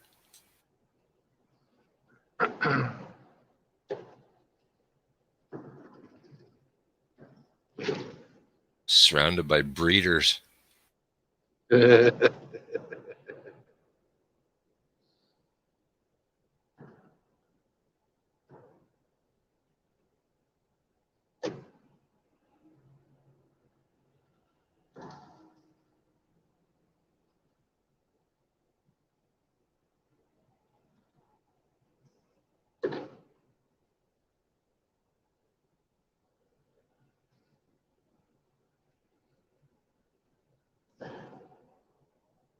Well, I guess we need more Canadians.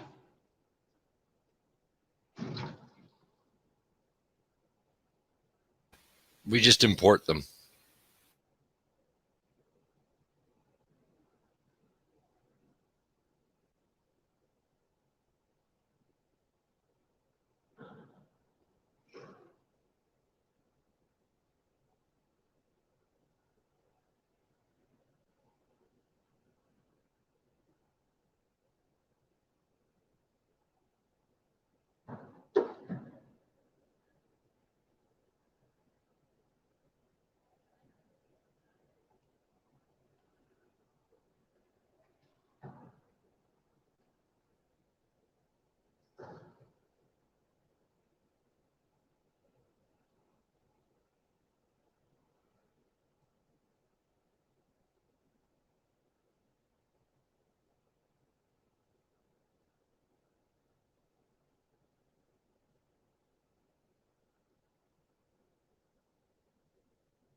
You ever hit a deer before? I run into a deer? No, I've never run No. into one. I've lived around them my whole life, and I watch the fuck out for it. I hit my first have- one last year. I have narrowly avoided many. Yeah, same. It was last winter I finally hit my first one.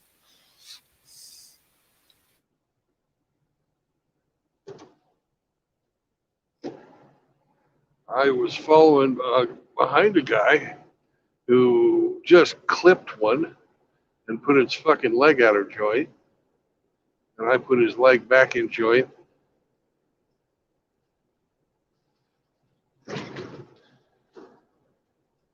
And when I first came up, he tried to kick me, little fucker.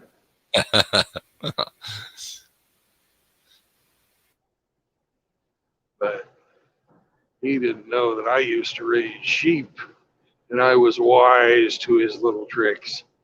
And I also knew how to fucking put him on his side, sit on his neck, so he couldn't fuck around.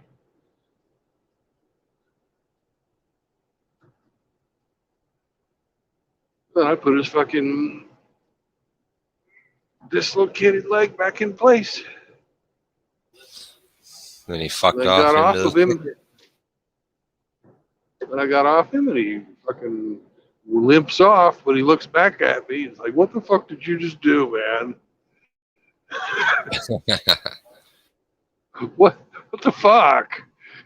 Why did you sit on me, you fat bastard?"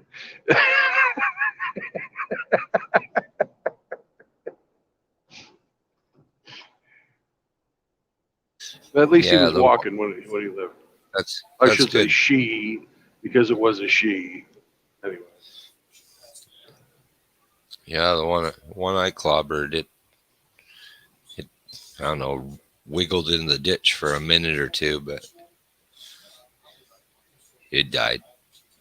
Yeah.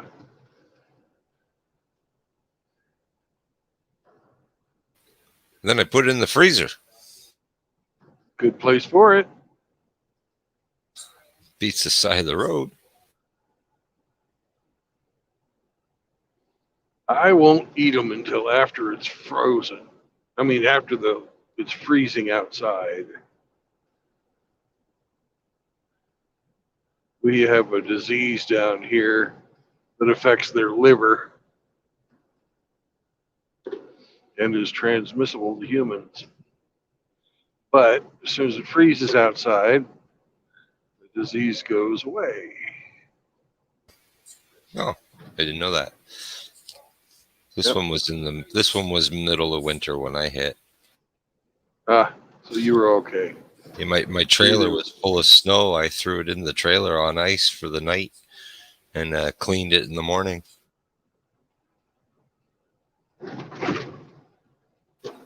I couldn't believe 11 hours later, or I don't know, the next morning, how warm it was inside the cavity still. Sorry, buddy. I hit the wrong thing. I was trying to downshift and I hit my brakes. Sorry. Whoops. Yeah.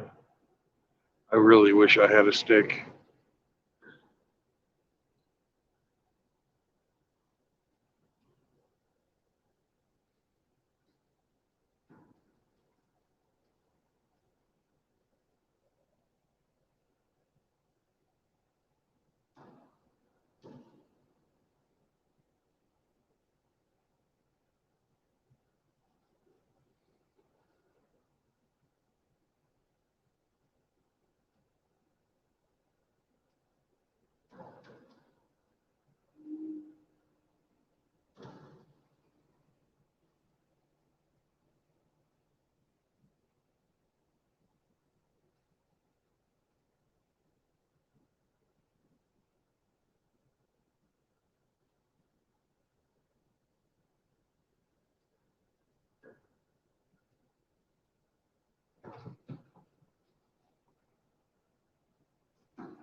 It's the great metropolis of Charter Oak.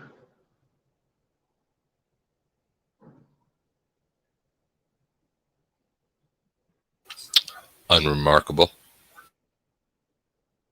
It's a farm town.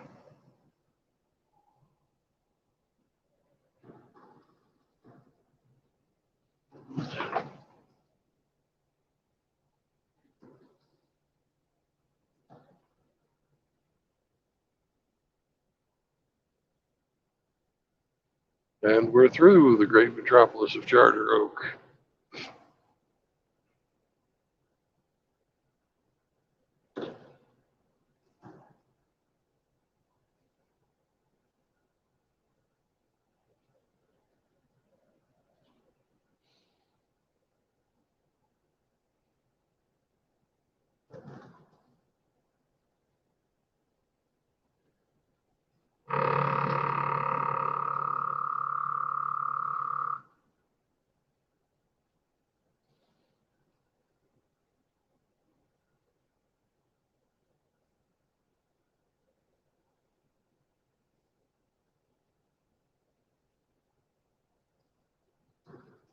Dakota City's population under 2,000. Well, then it shouldn't be too damn hard to find the Tyson factory. No, their claim to fame is Tyson.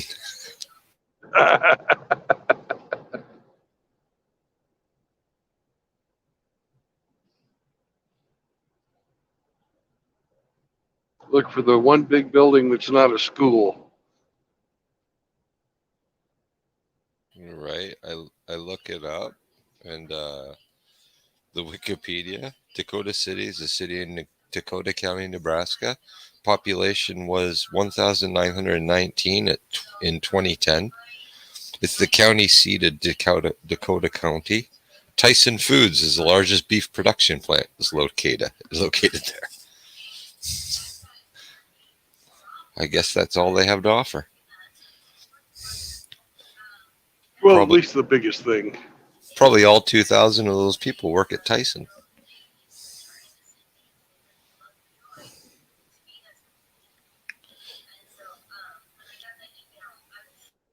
Work at Tyson? Yep. God, that's a soul-killing job. Literally. Yeah, I worked, we had a turkey plant in Pittsburgh, which is the biggest town near to where I grew up. And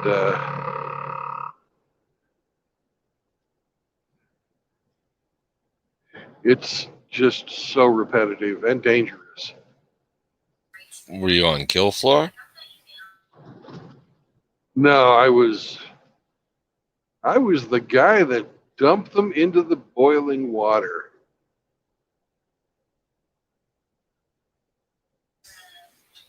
Man. And then I got to scoop feathers off the boiling water and then dump some more in.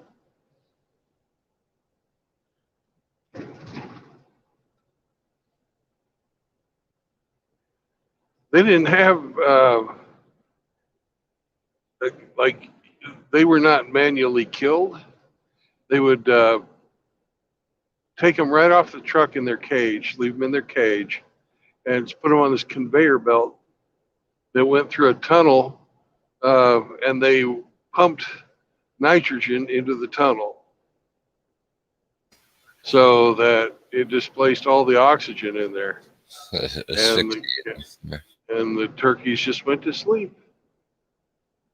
They came out the other side dead.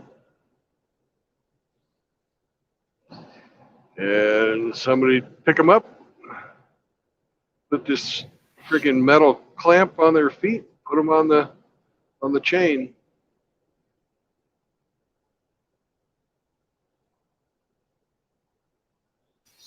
They say psychopaths gravitate to that type of work. I needed work. I got fired from McDonald's.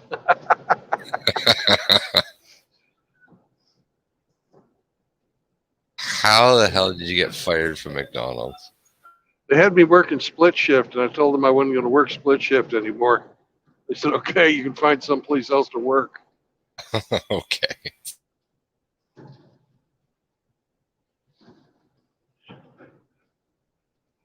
Go in the morning, unload the goddamn truck, then come back in the evening, clean the place up. Fuck that. It's not any way to live. I'd rather go boil fucking turkeys.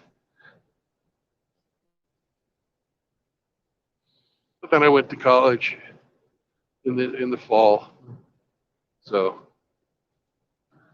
I was able to save up a good chunk of change. You look at their beady little eyes as you dump them into the vat of hot boiling water. They were already dead. Oh, right.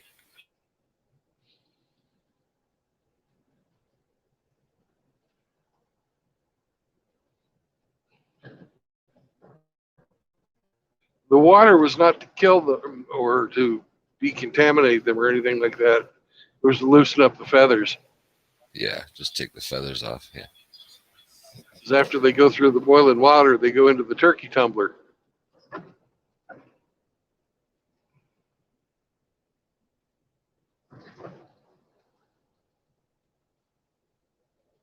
And this is the beautiful town of Ute. Oh, and it's 35. They were 45, motherfuckers. Tricky Utes. 2 Utes.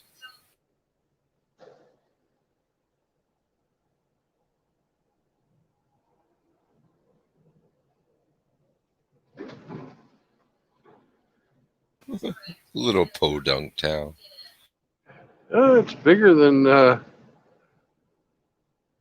that fucking Oak place.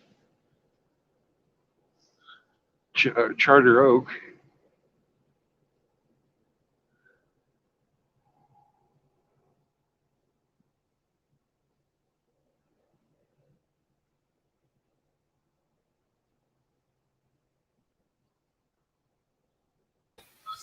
Is it back road like this all the way to Dakota City? Or do you hit a Yeah. highway again? I think I hit a highway right before Dakota City, but most of the way it's back roads like this, which I like. Yeah, but that's where all the deer are. Well, I think there's nothing but back roads on what I've been driving. Because Denison, where I was, it was back road to get there, about 40 miles off of I-80.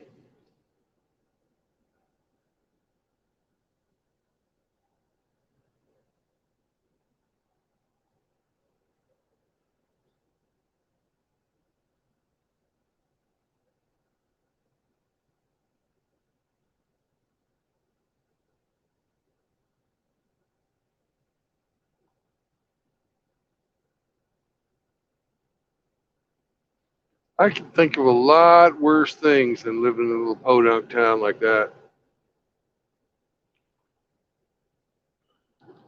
Rent's cheap, safe.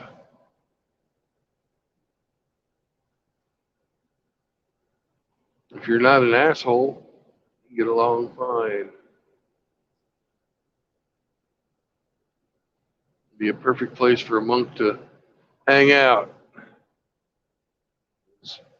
All the women are taken. Most of them move out and want to go to the big city. True. And the ones that stay hook up with the farmers because they got the big bucks, even though they don't live it.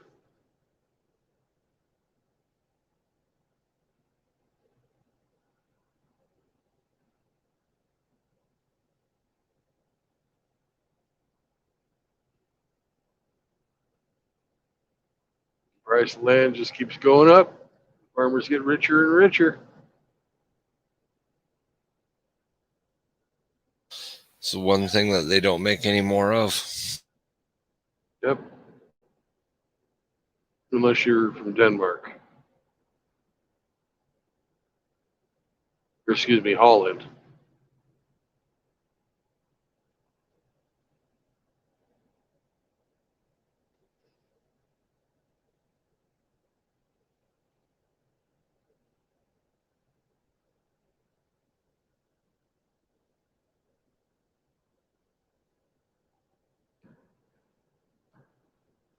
place you really got to watch for deer is around the streams and shit. So when we get to the bottom of these little hills and stuff, I'm just looking like crazy. Yeah, that and those open cornfields that have been cut down. Yeah.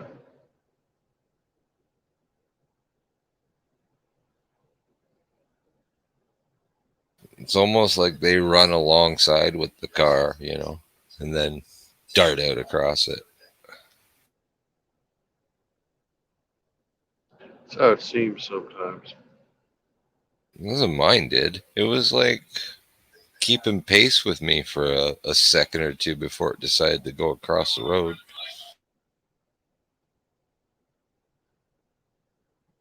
You think it was committing suicide? She was with doe. She was with fawn. Two fawn in her.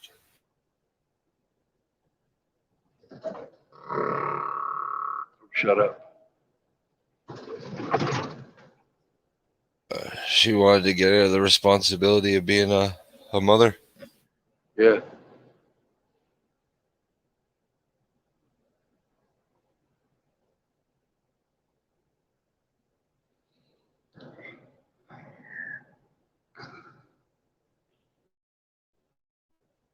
Fawns run off.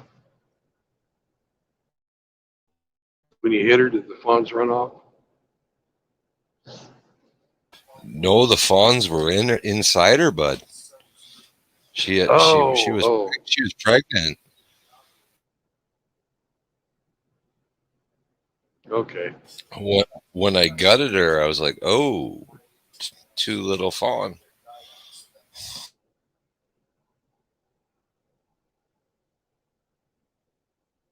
So not only we lose one deer that night, the population kind of went down by 3.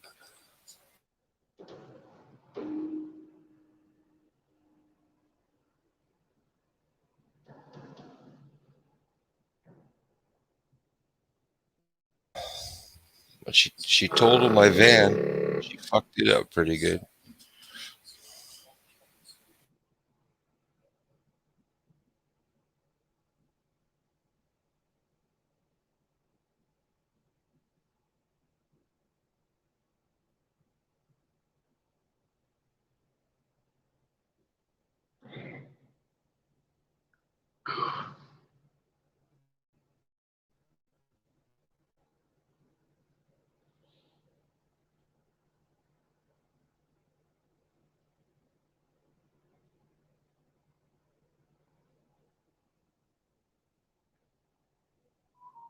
She's big and heavy though.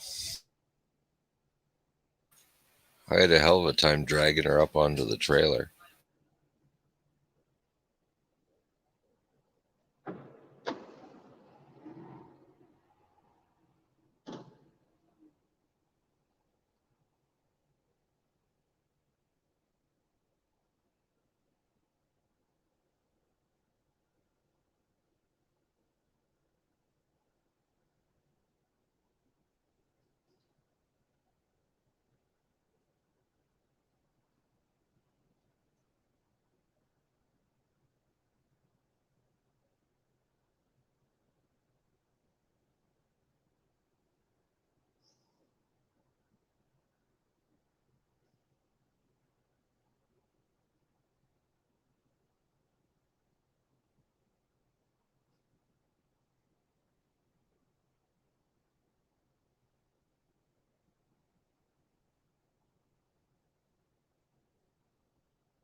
Fuck, Chris is doing candy and hot dogs.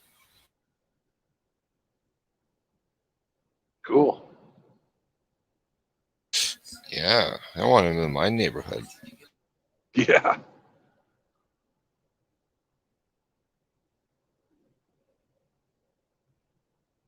He'd win one of those quads.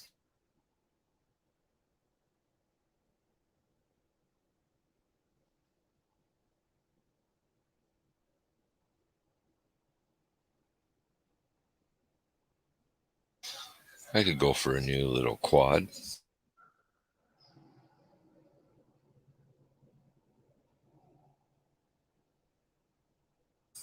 Ride it up to the store.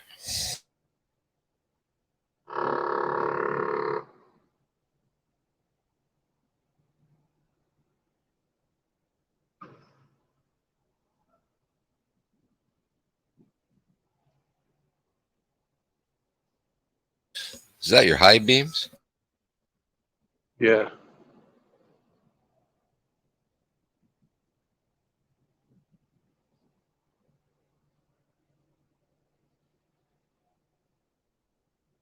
I really, really hate the low beams on this truck.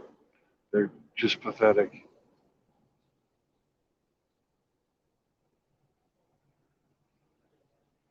Yeah, I wouldn't drive this fast at night if I couldn't use my high beams.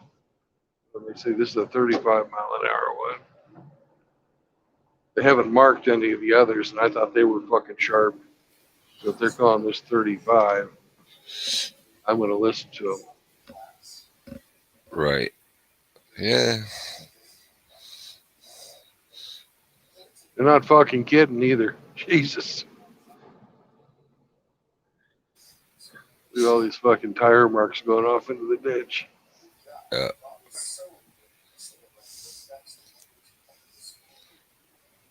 It felt a little there like you were overdriving those lights. Like the lights are kind of shitty. Yes, they are.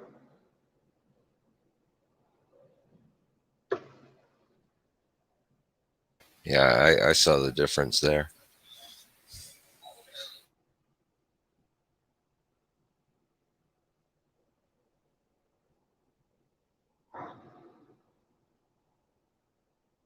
Now are those like fucking LED shit?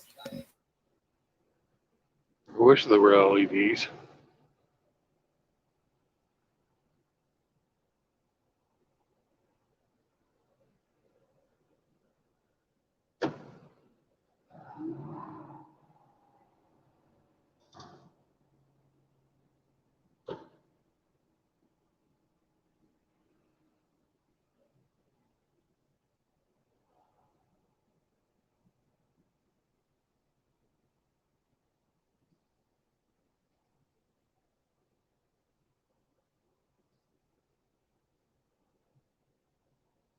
This is Mapleton. Mapleton.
What's for dinner tonight?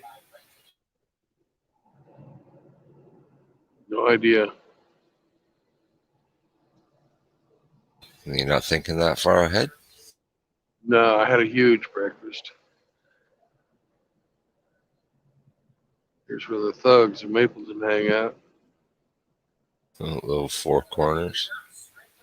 Yeah, they're in their FAA jackets or FFA.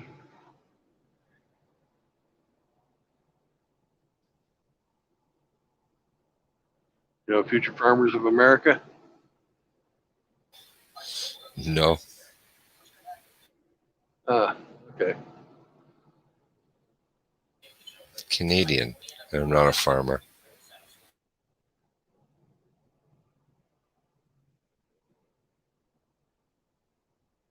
It's a youth organization dedicated to teaching children how to be how farm skills before they get out of school. They do it like a co-op thing while they're in school or something. Yeah. So, like, you know. Yeah. Oh, ROTC, but for farmers. I see.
I'll be back in a couple of minutes. I'm going to go bring in my candy table.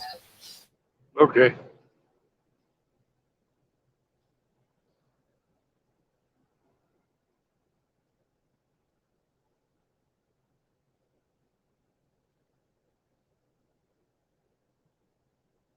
Oh, just Mr. Raccoon.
I'm back. Welcome back.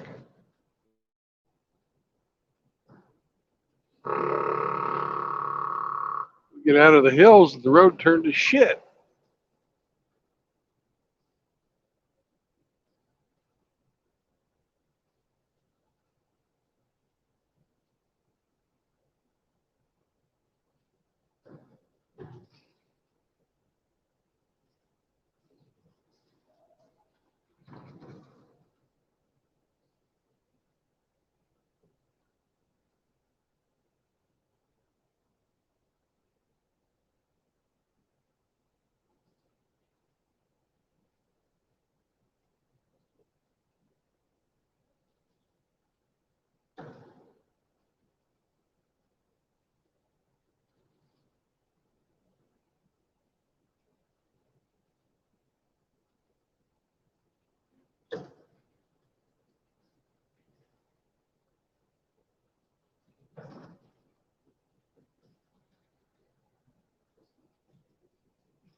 It's movie time.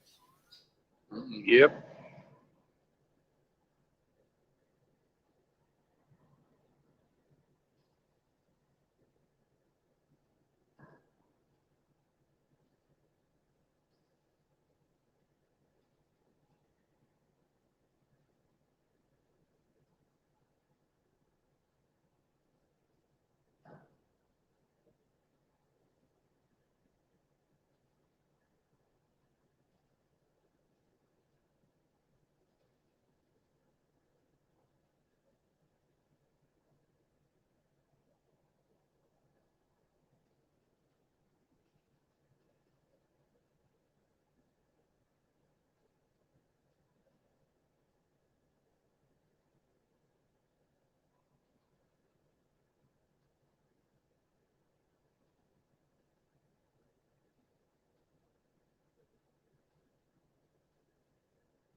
Brother, I love you, but I'm going to go enjoy Billy's movie night.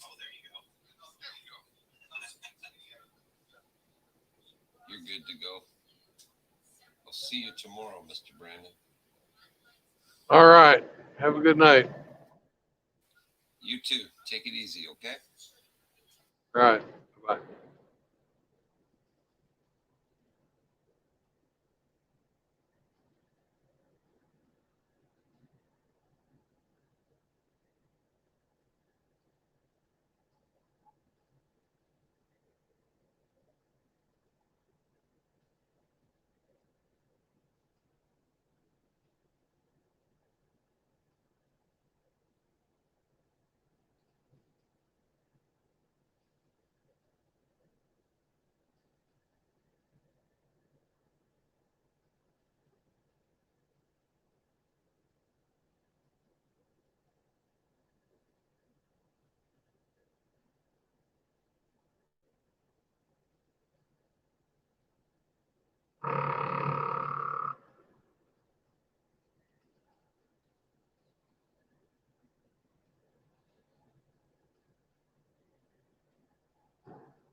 Welcome to Nebraska.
Well, gentlemen, I am going to get on the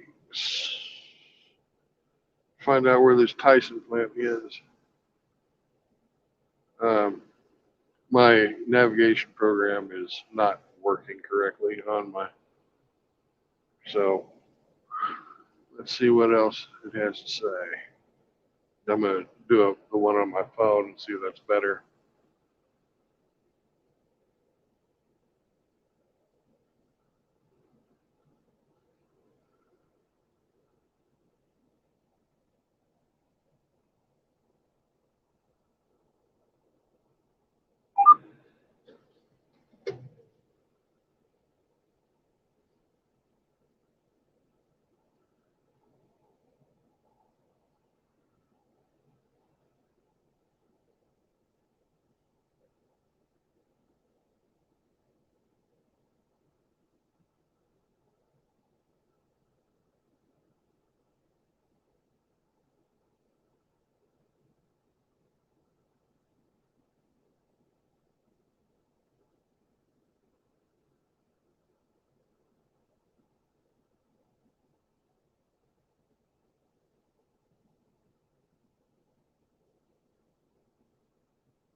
Hey, Cube.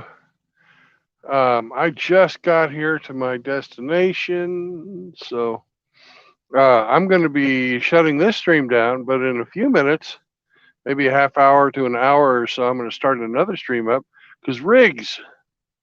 This is Riggs and Doug's town, and Riggs is going to come out and meet me. So, but I got to take care of some business in the office first. So, thank you for coming, and I will talk to you guys later. It's been great having you along for the ride. Remember, no marriage, no cohabitation, and no kids.